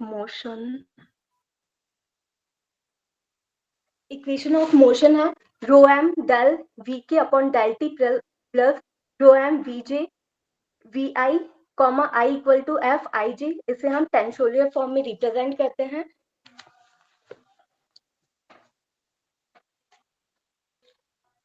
इसके बाद हम क्लिनिकली डाटा लेंगे एनीमिया पेशेंट डॉग का हीमोग्लोबिन एंड ब्लड प्रेशर की रीडिंग के लिए, because in case of iron deficiency anaemia red blood cells experience reduced oxygen transport in the body, causing effect on blood pressure and hemoglobin. यहाँ पर हमने data लिया है anaemia patient का। यहाँ पर हीमोग्लोबिन फाइंड किया है डिफरेंट डेट्स पर एंड हीमोग्लोबिन से हमने हेमेटोक्रिट फाइंड किया है। यहाँ पर ब्लड प्रेशर है सिस्टोलिक एंड डायसिस्टोलिक फॉर्म में। इसके बाद हमने ब्लड प्रेशर ड्रॉप फाइंड किया है।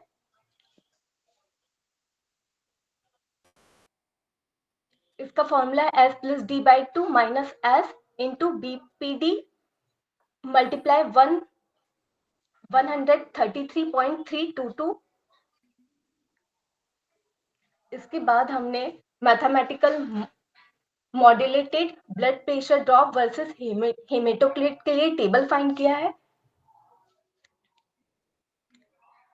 यहाँ पर हमने ब्लड प्रेशर ड्रॉप फाइंड किया है del P equal to 6593.29 plus 79.71 से। यहाँ पर हेमेटोक्रिट की वैल्यू पुट करके हमने यहाँ पर डेल P की वैल्यू फाइंड किया है। डेल P की वैल्यू है हेमेटोक्रिट की वैल्यू जब 0.186 है तो 1306 वैल्यू इसके करस्पॉन्डिंग हमें मिली है। सिमिलर इसी टाइप से इसके बाद हमने रिलेशन फाइंड करेंगे haematocrit and blood pressure drop में डेट 8/1/25 टू 15/2/25 में। इसके करस्पॉन्डिंग हम ग्राफ प्लॉट करते हैं। यदि ग्राफ हमें लीनियर फॉर्म में मिलता है बट डेट के करस्पॉन्डिंग यदि ग्राफ हमें डिसेंडिंग ऑर्डर में मिलेगा तो यहाँ पर हम जो पेशेंट डॉग है उसे हम हाई डोज प्रेफर कर सकते हैं, अदरवाइज नहीं। ये रेफरेंसेस हैं sir. Thank you sir.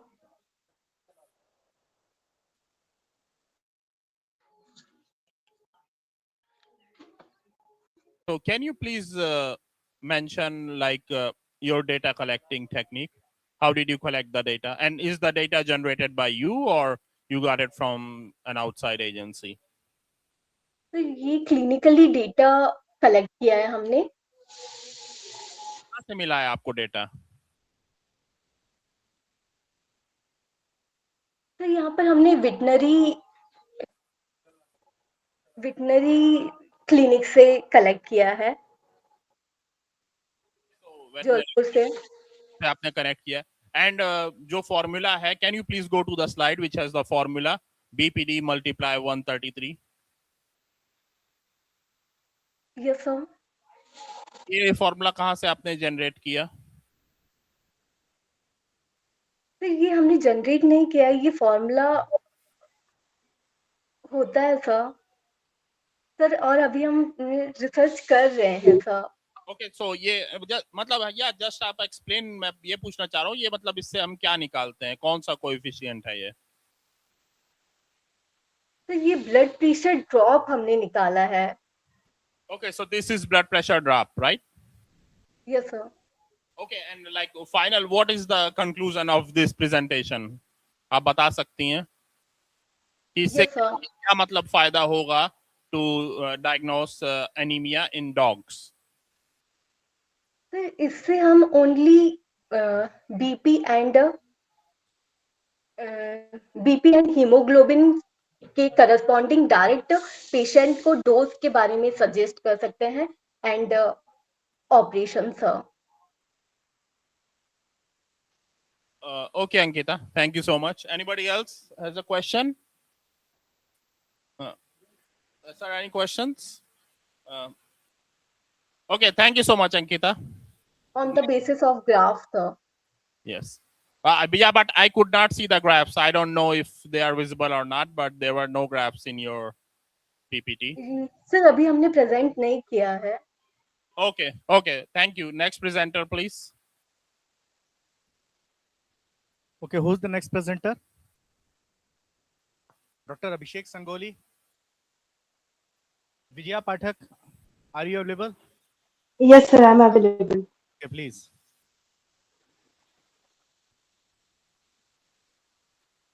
Please share the screen. Yes, sir.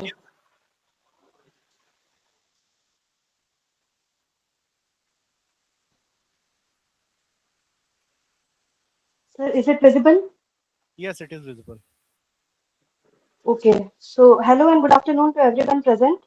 The topic of my presentation is a power law model of two-phase blood flow in hepatic artery during liver fibrosis. So, in this study, we are working with hepatic circulatory system. We have chosen a diseased hepatic artery during liver fibrosis and applied power law model on it. So since we are our area of research is biomathematical modeling. So in biomathematical modeling, what we do is we take a biological phenomena and try to understand it with the help of mathematical tools. So the most important part of circulation in human body is that it is a continuous circuit. If a given volume of blood is pumped from the heart, the same will return to the heart after passing through the different subsystem of circulatory system. Excuse me, you So have 10 minutes to, okay? You have 10 yes, minutes. okay. Yes, sir, okay, understand. So when blood flow through larger diameter artery, it is considered as Newtonian. But when it passes through a smaller diameter, then we consider the nature of blood as non-Newtonian. Non-Newtonian blood is basically which follows Newton's law of viscosity. That is under high shear stress, it doesn't change its viscosity. So here we have considered a two-phase blood flow model. Since we know that human blood consists of RBC, plasma, and platelets, but the amount of platelets is very less in human blood. That's why we have considered only RBCs and plasma as for our presentation. Now, the disease which I have chosen is liver fibrosis. So, liver fibrosis is the accumulation of excess scar tissue when liver is continuously damaged. So, we have chosen this disease. Now, since the second part of biomathematical modeling is to choose a model, so for our model, we have chosen a two-phase blood flow model. And for our reference, we have to select a frame of reference for the mathematical modeling of the state of a moving blood, keeping in view the difficulty and generality of the problem of blood flow. So we have selected a three-dimensional Euclidean space. Now, these are some of the parameters which I have used for my blood flow modeling. So the first one is, of course, velocity, pressure, density, stress, strain, and then there is a parameter n. Now, since we have to model a blood flowing through the artery, so along the axis we have taken the velocity of blood to be maximum, but around the boundary we have taken the velocity to be zero. Then these are two of the concept of Newtonian and non-Newtonian fluid. Then we have taken equation of continuity and equation of motion, which are derived from the conservation of mass. So, using this boundary conditions and partial differential equation, we have arrived at the velocity of blood flow, and then we have found the flow flux, which is Q. That is, the flow flux is basically the amount of fluid flowing at the time. So we have taken the velocity and the diameter, and we integrated with the radius. Then this is the data we have collected of the liver fibrosis patient. So we have taken hemoglobin, and then from hemoglobin we have converted it to hematocrit, which is roughly 3 times that of hemoglobin. Then we have taken blood pressure and converted it to blood pressure drop.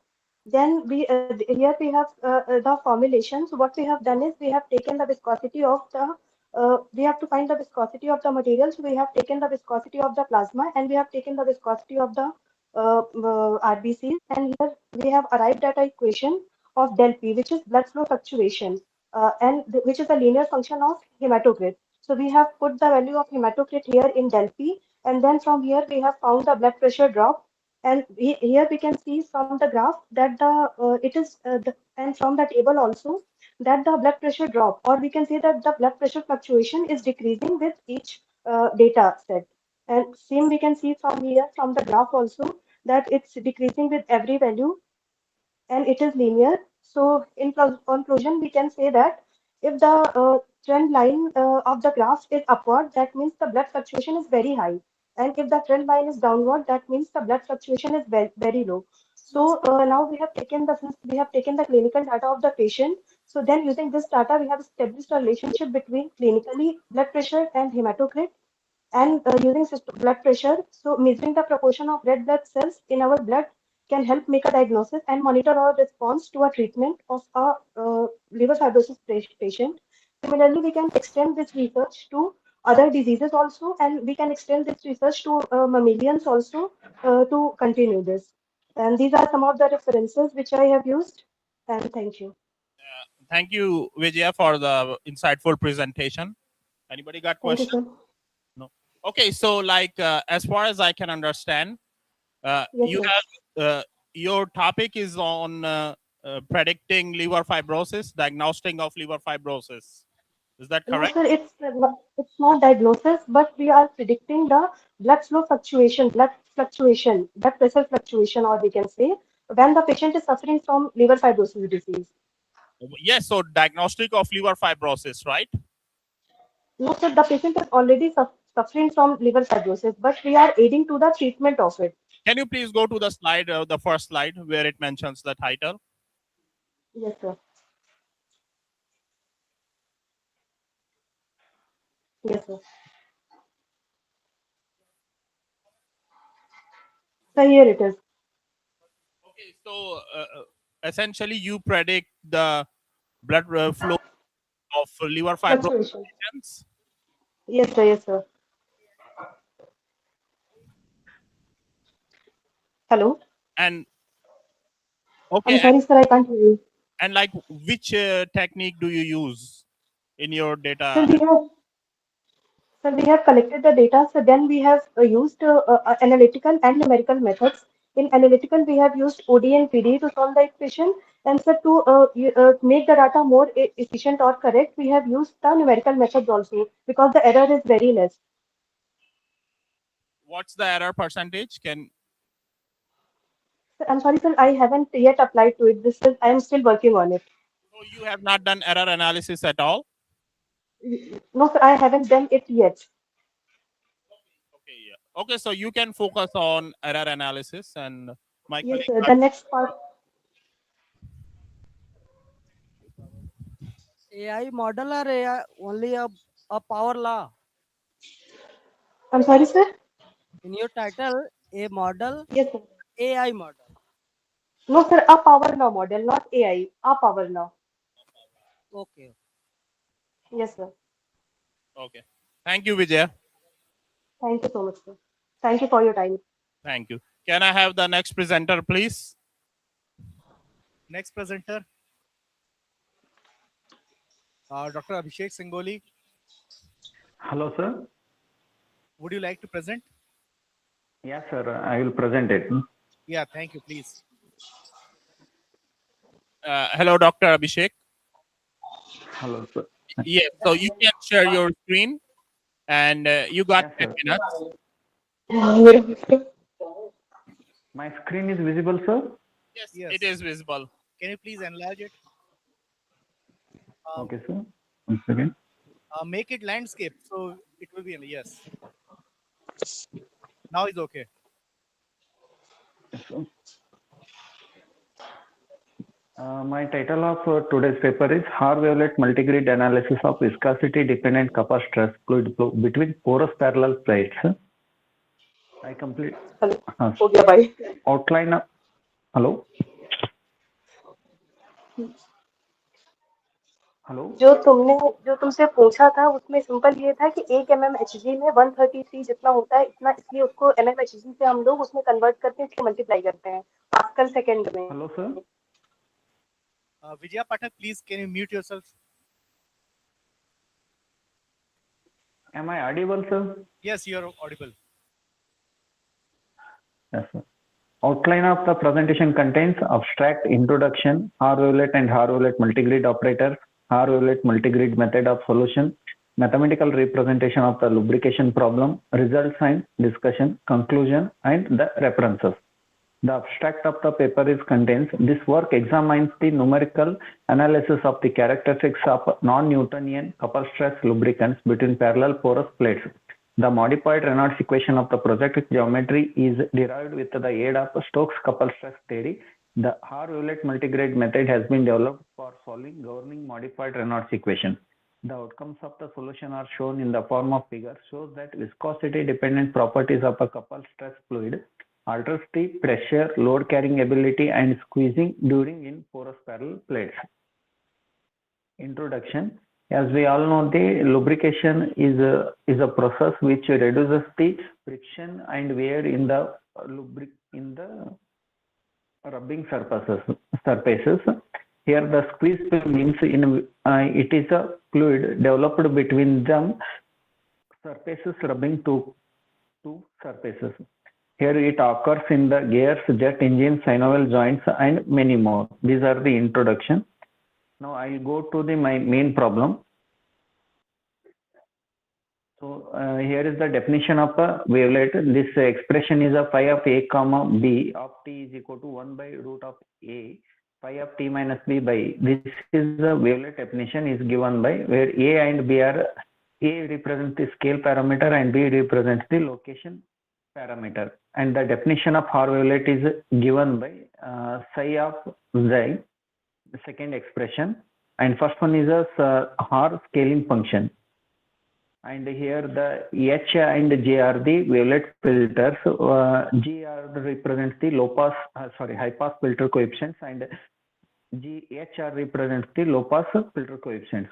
This one is the multigrid operator we are going to use in my method. This one is the R-wavelet multigrid operator.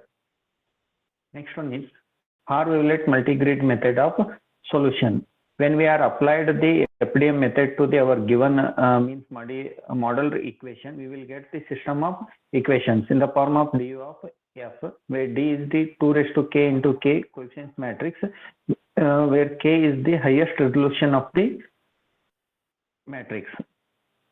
Means for this equation means system equation du is equal to f, we compute the residual equation.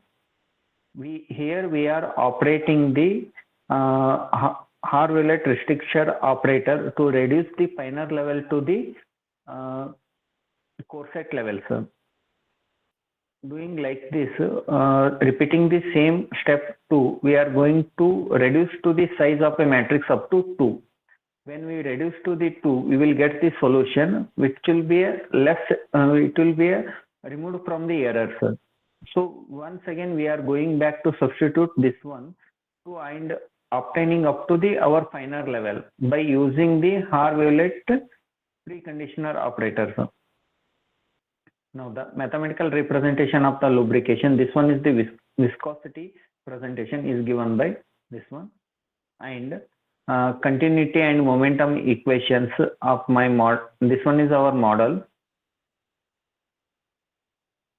and these are the continuity and momentum equations. Solving this equation for velocity, we get the velocity like this. Now we substituting this velocity equation in the continuity equation and using the boundary conditions, we get the modified Reynolds equation.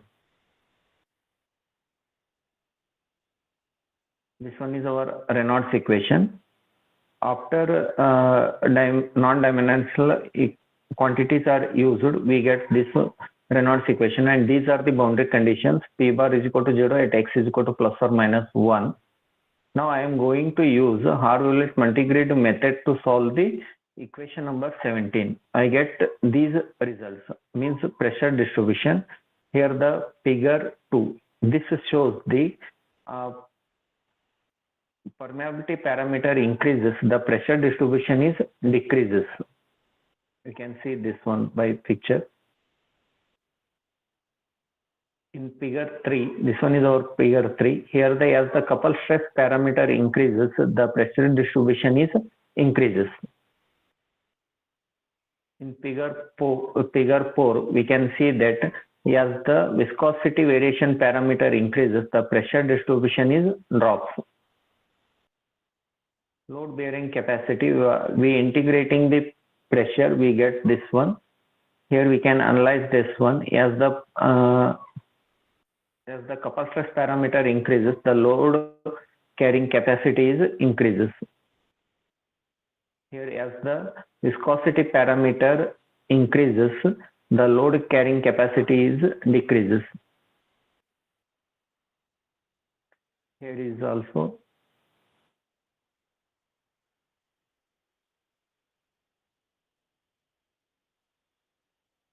psi parameter. As the increases, the film thickness is increases, so it will be drops.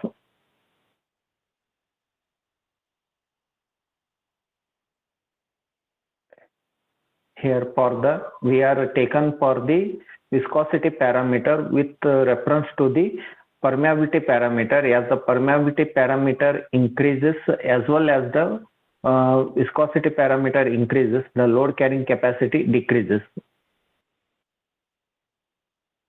Here we can see that as the couple stress parameter increases and the permeability parameter increases, the load carrying capacity is increases. It will be increases. Means as the couple stress parameter, the load carrying capacity is increases. When the psi parameter is increases, this will be drops. Squeeze film time. Here as the couple stress parameter increases, the squeeze film time drops as the film thickness is increases. In the figure 10, as the viscosity parameter increases, the squeeze time is drops with respect to the film size, means film thickness H. The viscosity, permeability parameter increases, the squeeze time is also drops with the increase in the film thickness. Conclusion. This article describes that the dimensionless pressure rises with an increase in the couple stress parameter, whereas it decreases with an increase in permeability parameter and Conclude. also the hello. Kindly please conclude within 2 minutes. Yes, okay, sir. Same for viscosity variation parameter. The variation of dimensionless load with film thickness shows that the load carrying capability decreases when the permeability and viscosity variation parameter are increased, while it increases with the couple stress parameter. In all three cases, it is seen that increasing film thickness causes a decrease in load carrying capability. The relationship between the dimensionless load variation and the permeability parameter demonstrate that when the values of the permeability parameter and the viscosity variation parameter grow, the load carrying capacity falls. The squeeze film time grows as the couple stress parameter value rises, and it is also noted that the squeeze film times lowers as permeability, viscosity variation parameter and film thickness rises. Additionally, the proposed techniques can be expanded to address divergent lubrication related problems. These are the references I referred.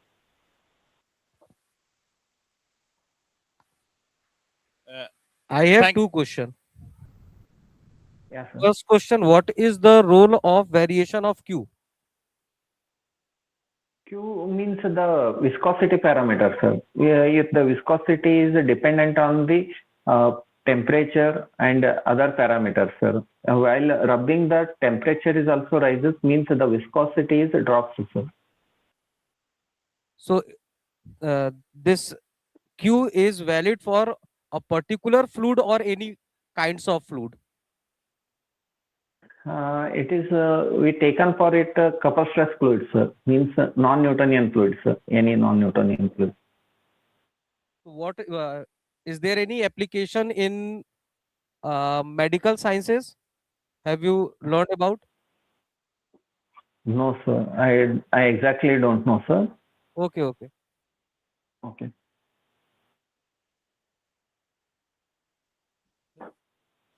One more questions from audience. Hello, sir. What is the name of software you have used for data analysis? We are used for MATLAB, sir. All right, MATLAB, right? Yes, sir. Thank you very much, sir. Okay, thank you, sir. Thank you, sir. Thank you. Okay, next speaker. Who is the next speaker? Tushar Bhaskar. Would you like to present? Dr. Tushar. Shubha Parihar, are you available? Can you present?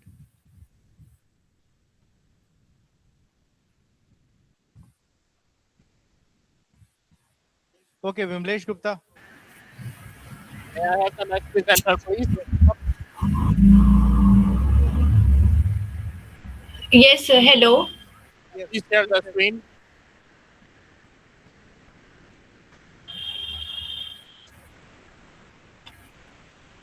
Can you hear me?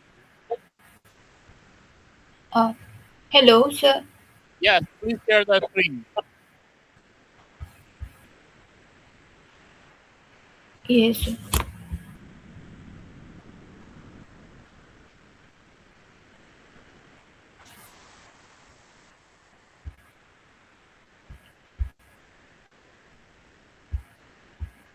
So visible now or not? No, I cannot see the screen.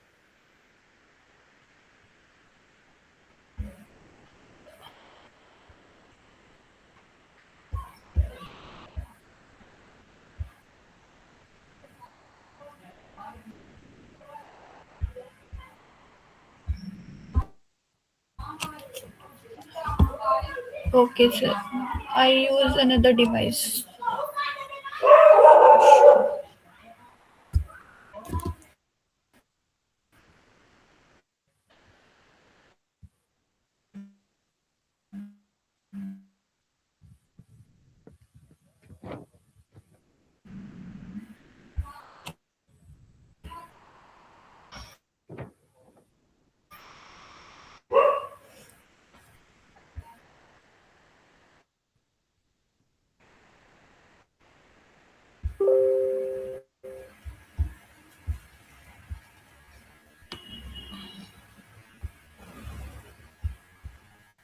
Sir, some net issue right now, sir. Okay, so I think we should proceed to the next presenter. If you are able to share the screen, let us know later. You can send a message. Tomorrow. Okay, or we can try to do it tomorrow, okay? Shubha, can you hear me? Anyone else? Kanuja Sharma. Yes, sir. Yes. Yes, so we can do it later or we can try it tomorrow, okay? Sure. May I have the next presenter, please? Kanuja Sharma. Okay, sir. Okay, sir.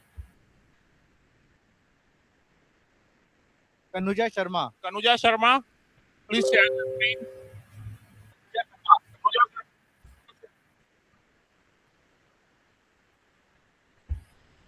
Shubha Parihar, please mute yourself. Kanuja Sharma, can you hear me? Anybody there?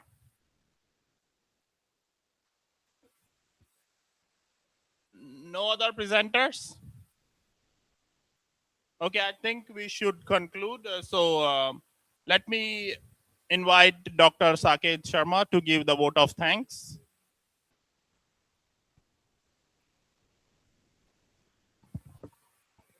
It's good evening, everyone.